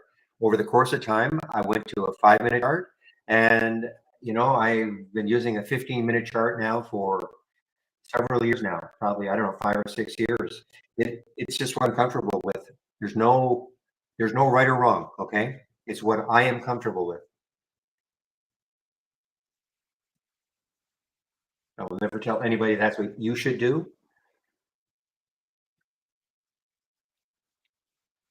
I know Real uses probably, I think he's got a bunch of them, 2, 5, 10, daily, weekly, hourly.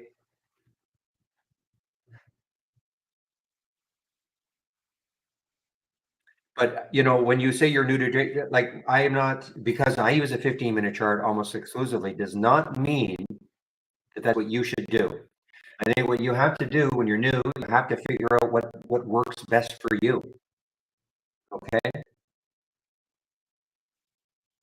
So just because I'm only using it, I'm really using the daily and the weekly too. Don't get, because remember, when I see something, it's usually at a high of the day. So you've probably heard me enough times say that I just look left. I just start looking left. Where is the next high? If I can't see it on the daily chart, like this is a great example. When I look left on this daily chart, I don't see a next high. Everything is that I see. Now, could I scroll back eventually? Yeah, but I don't do that. I'll take a look at the weekly chart, and then I'll see the next high on the weekly chart. If everything, if I look left on the weekly chart and everything when I look left is still under the current price, then I will go to the monthly chart. But typically, the weekly chart will be the one that will show me something. It's rare that if I look on a weekly chart, I won't see anything looking left. But again, that's just the way I trade.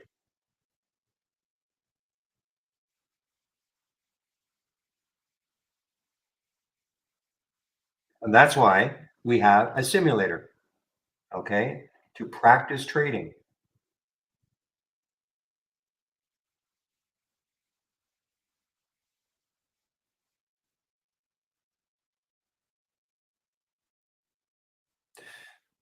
Okay, now the reason for using a 15 or even a higher, I mean, I know people use 30-minute charts. PJ, wherever he is, I think he uses a 4-hour chart, okay? And the reason typically why you do this is because it smooths things out a bit. You don't, I mean, this is maybe not the greatest example, but you don't get as wild fluctuations. You don't get as many topping tails and bottoming tails. You don't get as much chop. It's that simple. So that's why I like to use, a 15-minute chart, because you just don't get that as much chop. If I had a 1-minute chart up, I mean, it would be up, down, up, down, up, down, up, down.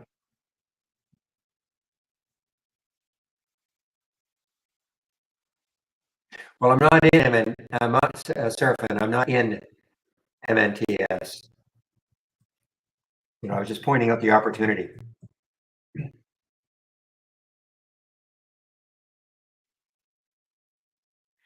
Oh, if you're looking here, okay, I was just showing people how you can take a trade in the simulator. Okay, I actually allowed myself to get stopped out in the simulator.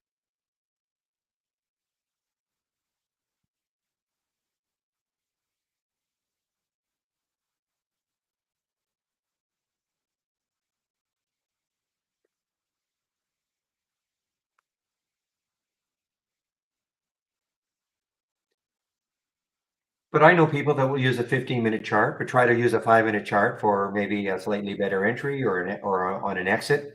It's really completely up to you. It's whatever you get comfortable with.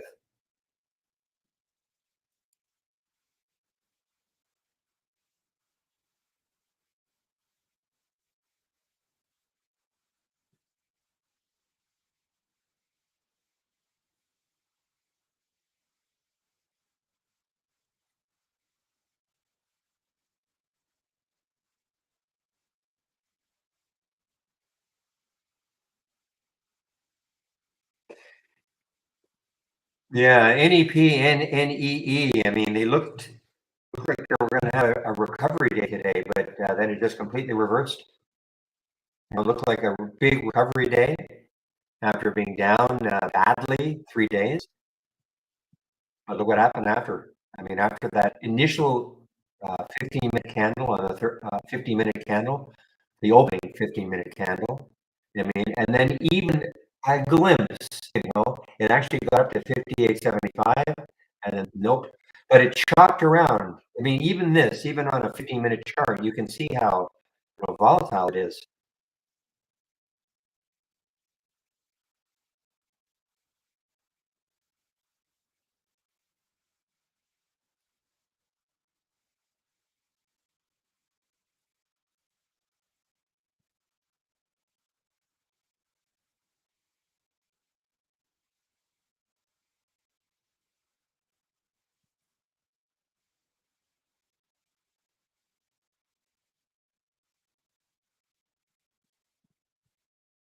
Or was that today, NVOS, or did it just come out? Ah, why would they care?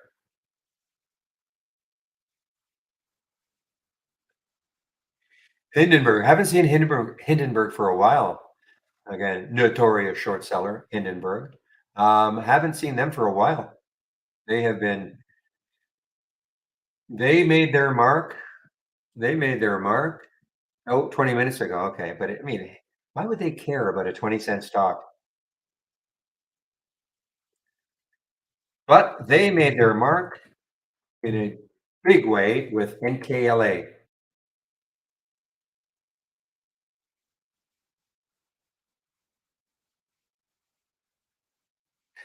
They came out. I think.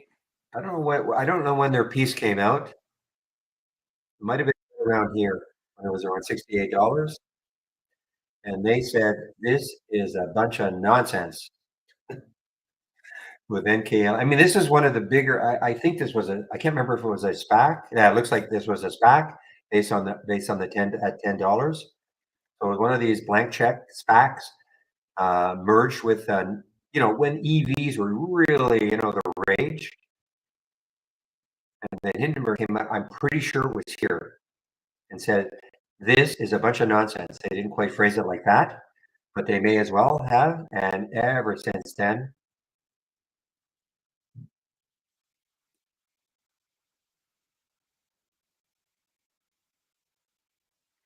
well, I remember Citron said they weren't going to go short anymore. They got kind of hammered with GME, and I think the guy said, "You know what? I'm not going short anymore." Yeah, I think that probably has gone short since then. That was a few years ago, but he said that's it for me and predicting shorts.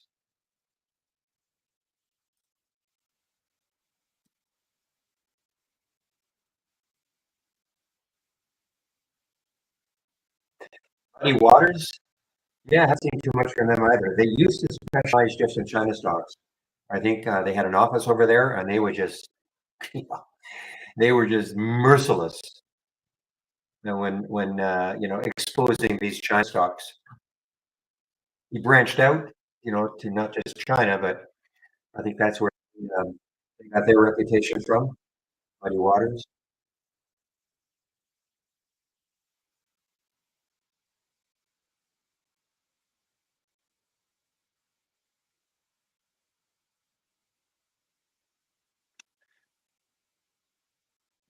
Well, Poe, here's your pullback for Finger. Probably too much of one though. Right, it's day trading, guys. It's called day trading. You got to take your profits when you can. You just can't let something like this happen and get below your entry. You got to be paying a lot of attention. Well, this is Singapore, but in a low float, 26 million.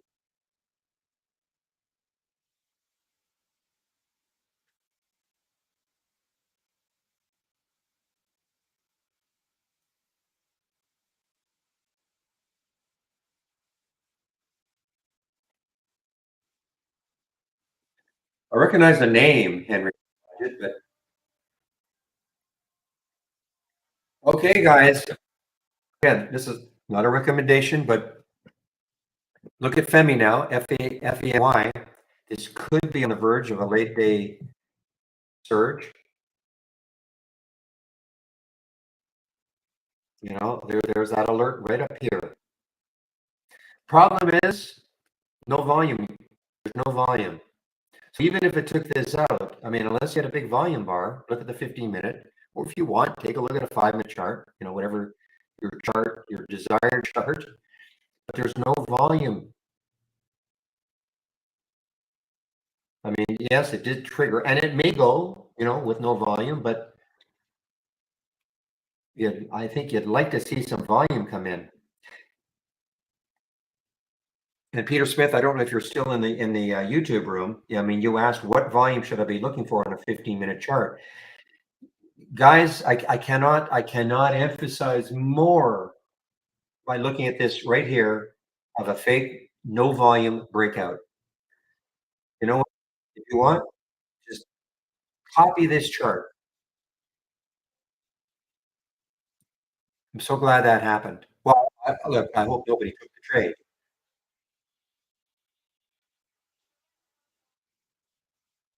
But this is almost textbook the way I look at things anyway. Right.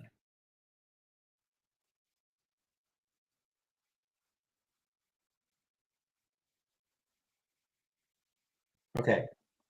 So here are the big volume bars of the day. Of course, you know, the opening volume bar is usually the biggest all day long. The second one, there it is. Look how the volume has just sort of dwindled off. Okay. And so, yes, it took out that little high, but the minute I looked, I said, well, there's still no big volume. So it's not, I mean, 2.2 million isn't bad. Don't get me wrong. I mean, 142 million, but it's in relationship to the rest of the volume bars that you see when you look left. Okay. For me, it would probably have had to been at least this size of volume. So it's not the absolute number. It's in relation to the previous volume bars. And you can see it was no big deal. I mean, it still has 7 minutes to close. And so I suppose if all of a sudden the volume shoots up and it takes this out again, that might be interesting. But what I would want to see is a volume bar probably like this one, the one at 1245, that size. Again, it's not the share amount, it's the size.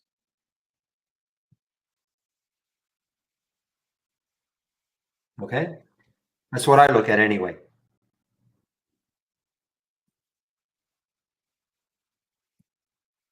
And that was, that probably nailed a lot of people because I'm not the only one who would have thought, okay, if it can take out the highs of these three candles back here, this might get going. That's all I was looking at. But it had to have volume.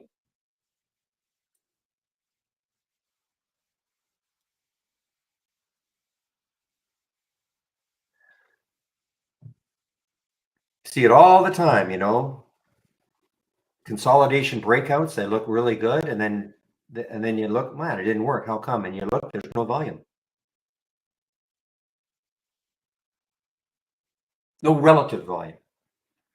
It's probably a better because I mean, again, the absolute volume, sure. I mean, 2.9 million when you've only got 13 million in the flow, that's really good. But remember, all these people back here, these are all the big buyers, and well, all the action was up at these volume levels, and now you're not getting that action at these volume levels.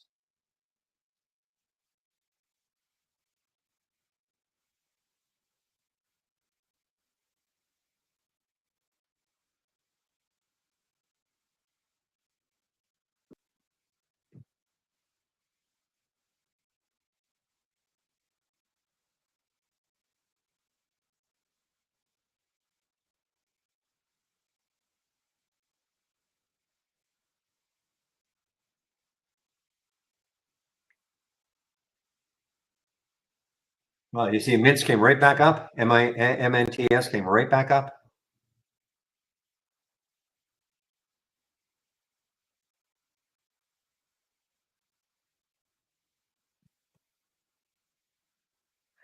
Tough trader. I mean, topping tails and bottoming tails, and I mean, the trend is up, yes, but you know, where are you going to put your stop? You know, how are you going to stay in a trade like this? Because if you put such a wide stop, remember, then you have to have a reasonable expectation of making at least like 1 for 2 risk reward. So if you put like a very wide stop, say a 40-cent stop on something like this, you know, then you have to be able to look at the chart and say, well, could I make 80 cents? Pretty tough.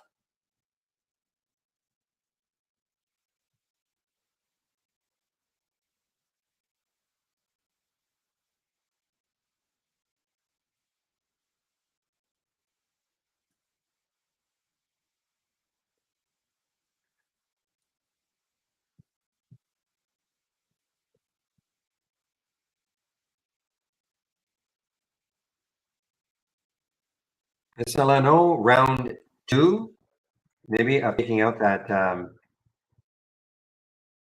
30 dollar price.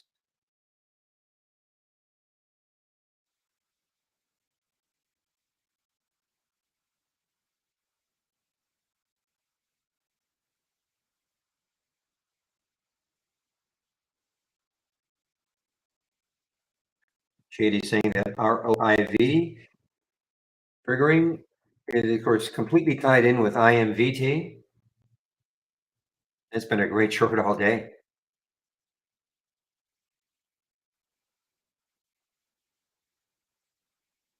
Daily reversal, only the second one today on the upside.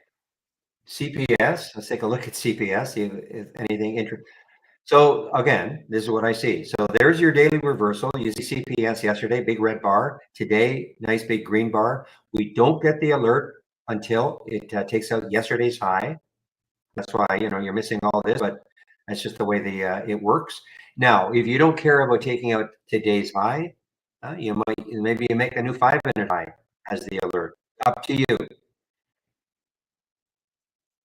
Now, this has got some room. I mean, 1372 is the 200-day moving average. So you've got about 43 cents or so until that area. So it's got a little bit of room on a percentage basis. I'm not taking the trade. I'm just pointing this out.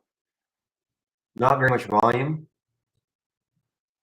176,000 shares, pretty late in the day. The spread isn't great. There's a lot of negatives right now. 1321, 1330. There's your spread.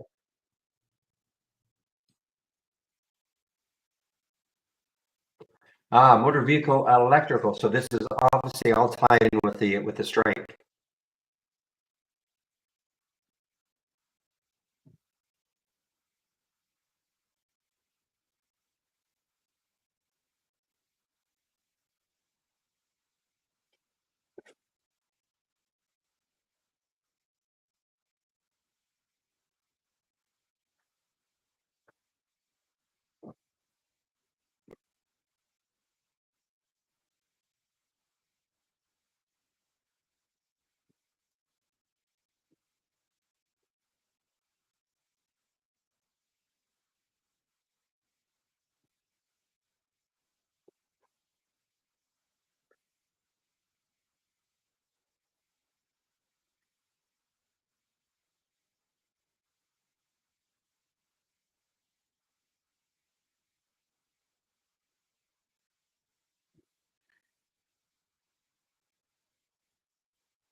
Man, oh man, oh man, what a series of months is Groupon. I mean, they must do other things other than coupons. Now, I don't have no idea what they do anymore.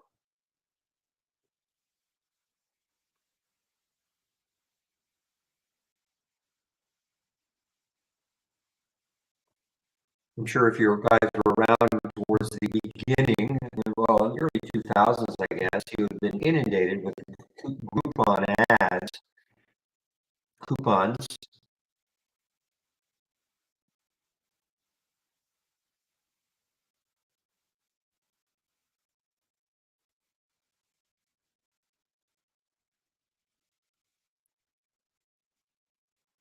high short float percent, 34%, low float, 16 million.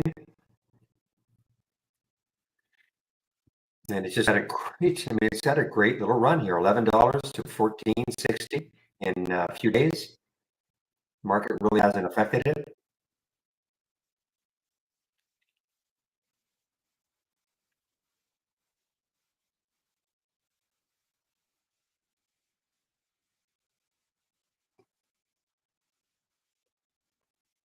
You know, it's too bad this is so late day, but look at Vino, guys. This is now another one of the daily reversals. Now we're starting to get a few.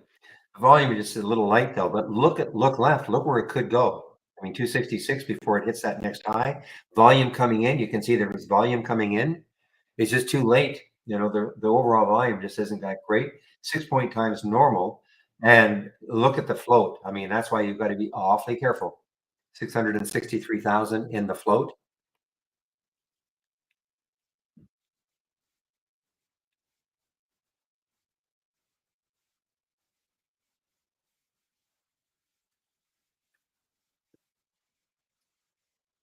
I mean, it's on the move, guys, but I mean, you're chasing it now.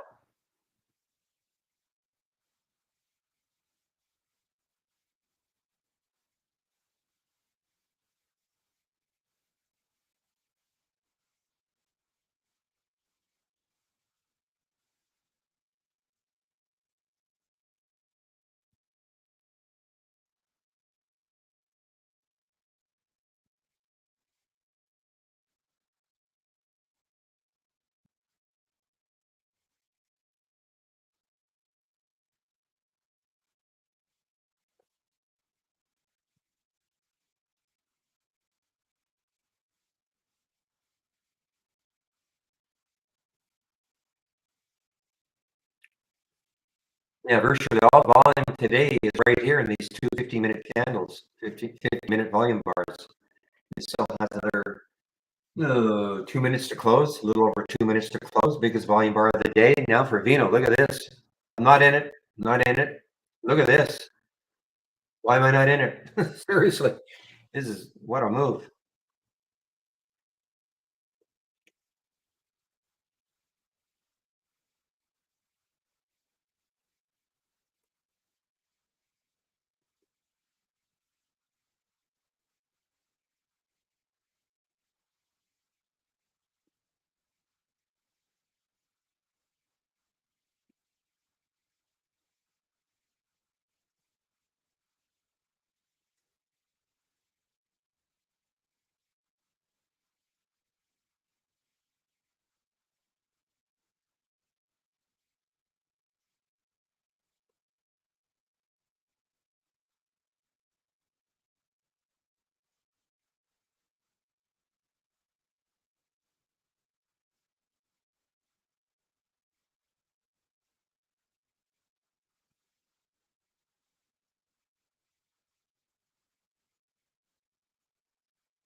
Okay, guys, getting set to end my week. So we got another 15 minutes or so for me. So if you have any questions, please ask them now. Don't be shy.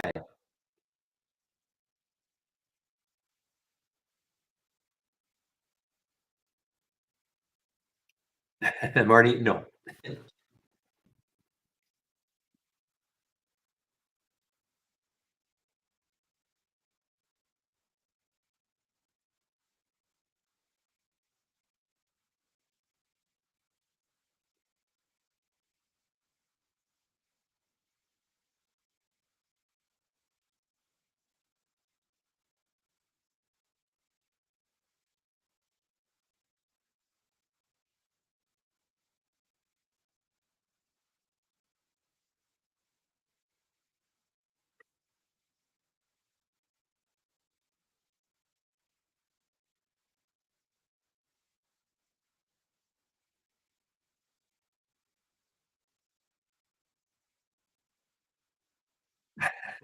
Yeah, we get all your US channels, Marty.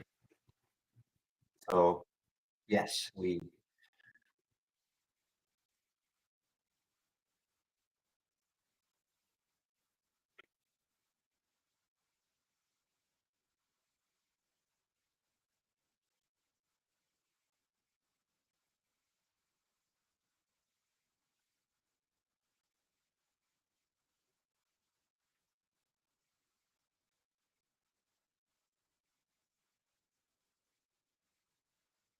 Now, Femi is back. Now let's take a look after that fake breakout. Yeah, I mean, the volume, see the volume picked up a little bit, but still I think we really need a lot more volume to pump this through. And this action right there will probably scare a lot of people off. Up, stick my alert around 343 and see if it takes that out again.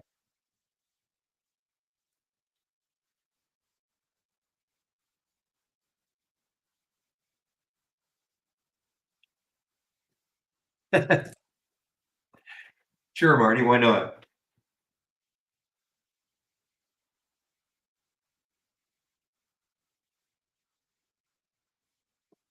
No, no ignorance. It's a daily chart. 15 minutes on the daily chart.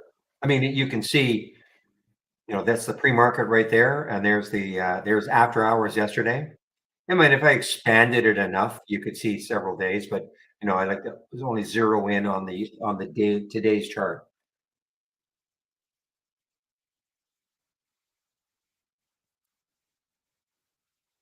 Honestly, guy, it hurts. It hurt, guy. It kind of hurts me when I see questions like that. When you say at the risk of showing my ignorance, please don't feel that way. Okay, don't feel that way.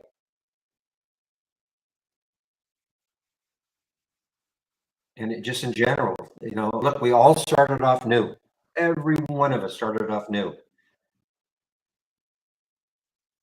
So don't feel like, oh man, this is such a stupid question. I shouldn't ask it. Don't worry about it.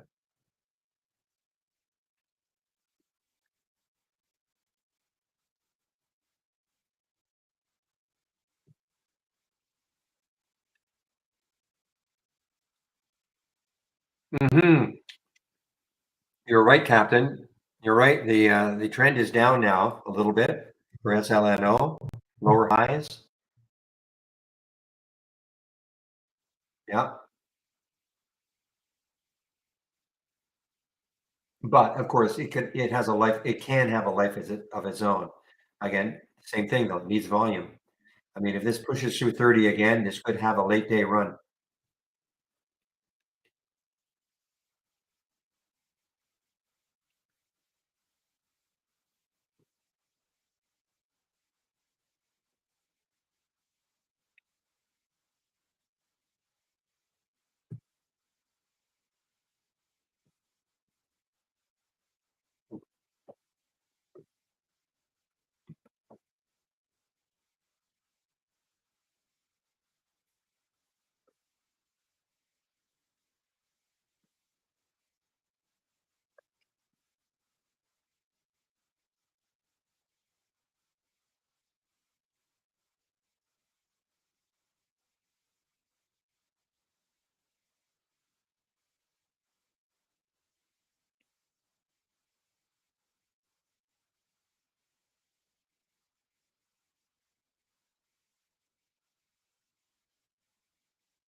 Even this little one, IRIX, IRIX, how choppy. I mean, look, when you hear me say choppy, I mean, look at this big topping tail. What does that mean? Price was up to 254. Sellers knocked down here, but at one point, the sellers knocked it down to 226, and the buyers closed it up here. So, well, it's not closed yet. It still has 10 minutes to go on this candle. So it's hard to trade these.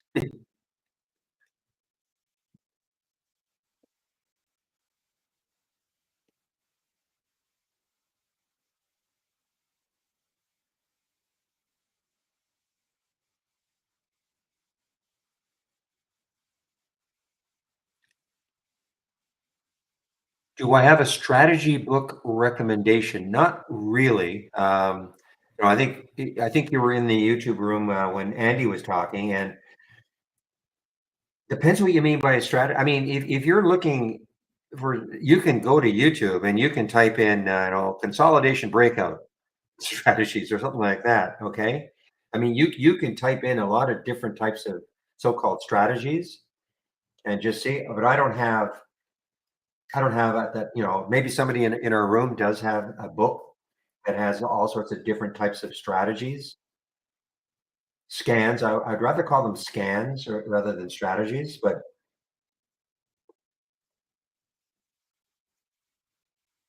here's a classic example. I was bound and determined to come up with an opening range break strategy. I back tested it, I tried it on a 15-minute, I tried it on a 5, 15, and 30. So again, if you don't know what I'm talking about, an opening range break. So this is Riven right here, RIVN. So there's the high right there. There's the high at 2381, and there's the low.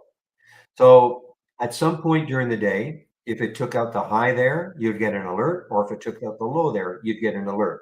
That would be the fifth. That's the opening range, the opening 15-minute. I was convinced because everybody, if you go to YouTube, you'll see, people saying, it's called the ORB, opening range break, and there are all sorts of different time frame. We even have them.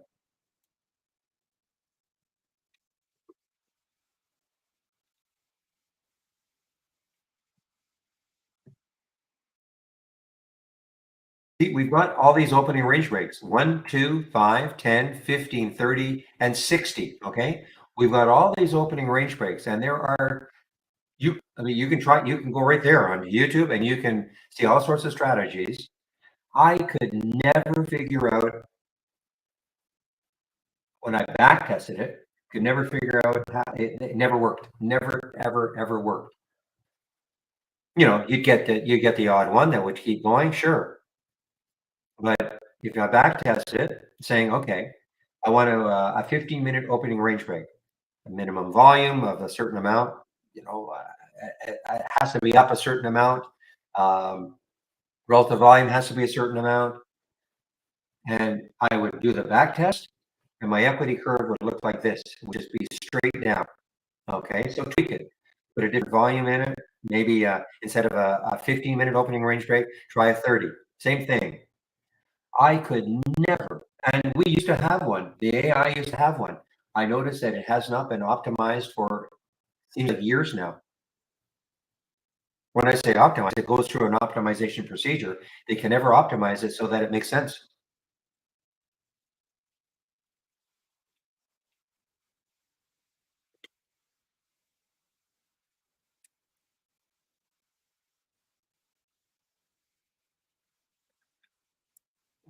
Okay, but it's like saying this doesn't work. Okay, as Esgi, it's like saying this momentum doesn't work because when I click on this one, it didn't give me what I was looking for, or Vino didn't give me what I was looking for. All I'm trying to say is that if you create a scan, put tough filters in it so you're not inundated within the scan of like an excessive number of alerts that you have to click on. And then you have to have some chart reading knowledge. So when you hear me say it all the time. I just click on the alert and I look left to see what sort of room it has. Look at Vino. I mean, these are very difficult to trade. But for a while, that was a tremendous percentage move. But if I back tested this, let's just say this was earlier on in the day, and this happened, and maybe I would have taken the trade, and then this. If I back tested this would turn out to be a horrible trade. Do I care? No, because when I get the alert, I watch to see what happens. I may be able to get a piece of this before this happens. I mean, this is pretty dramatic, but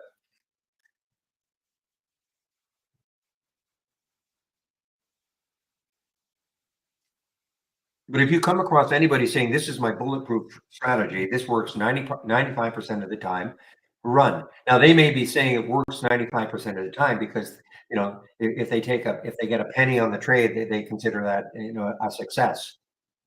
And they do that 95 times out of 100. Well, we can't do that. Okay.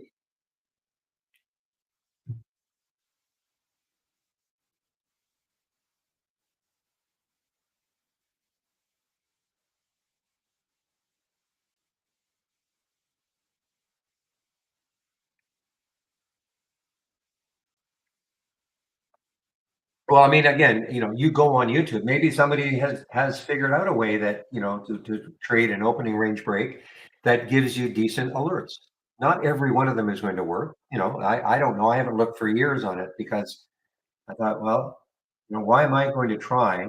It's funny because the back tester that we've got, actually, when I first started using it, what I was finding more, it wasn't so much I was able to find the strategy that worked, but I was finding out that a lot of things that I thought might work just didn't work. And the back tester was telling me that. But again, I haven't used the back tester in years and years, and I won't, because I like what I get from my scans. And I have, I guess, enough charting knowledge that I can click on something, size up pretty quickly. Do I like it or not? And then move on.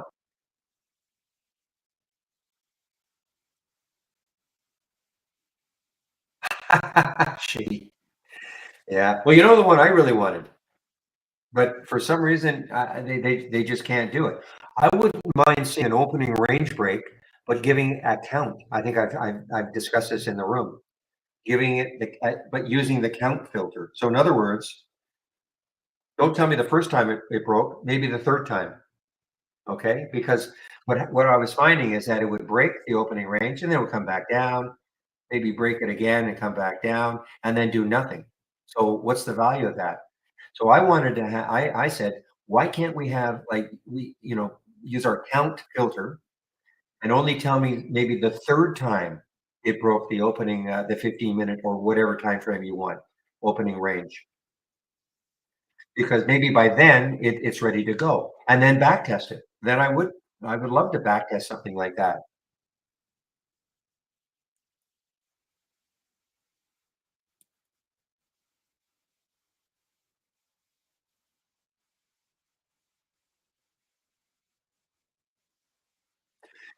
Captain, see how this has turned around now. The SLNO now, yes, it were lower highs, but now higher lows. They were lower highs here, but now look at this, higher lows.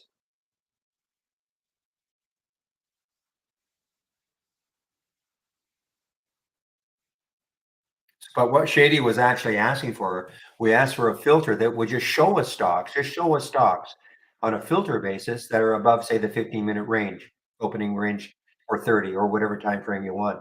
Just, so as a filter, you could see those stocks that were above those ranges or below. Asked for many years ago. And I don't think Shady is exaggerating when he says 10 years.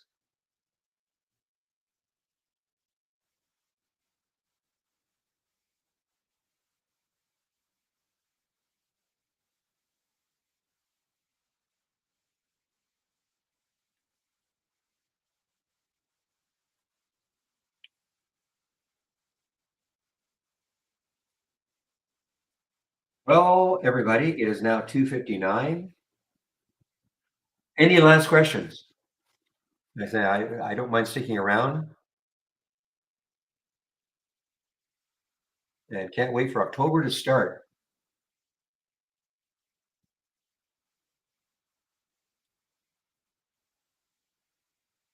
All right, I don't see anything.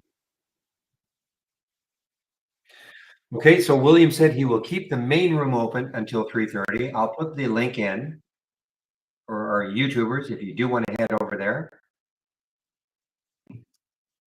for another half hour. There's a link for the trading room. Okay.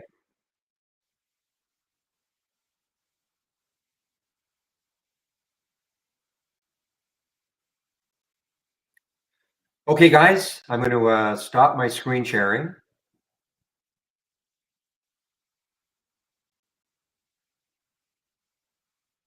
Okay, so the screen sharing is gone. I'll put myself now on mute in the main room.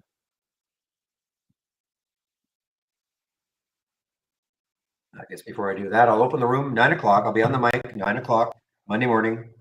So have a great weekend.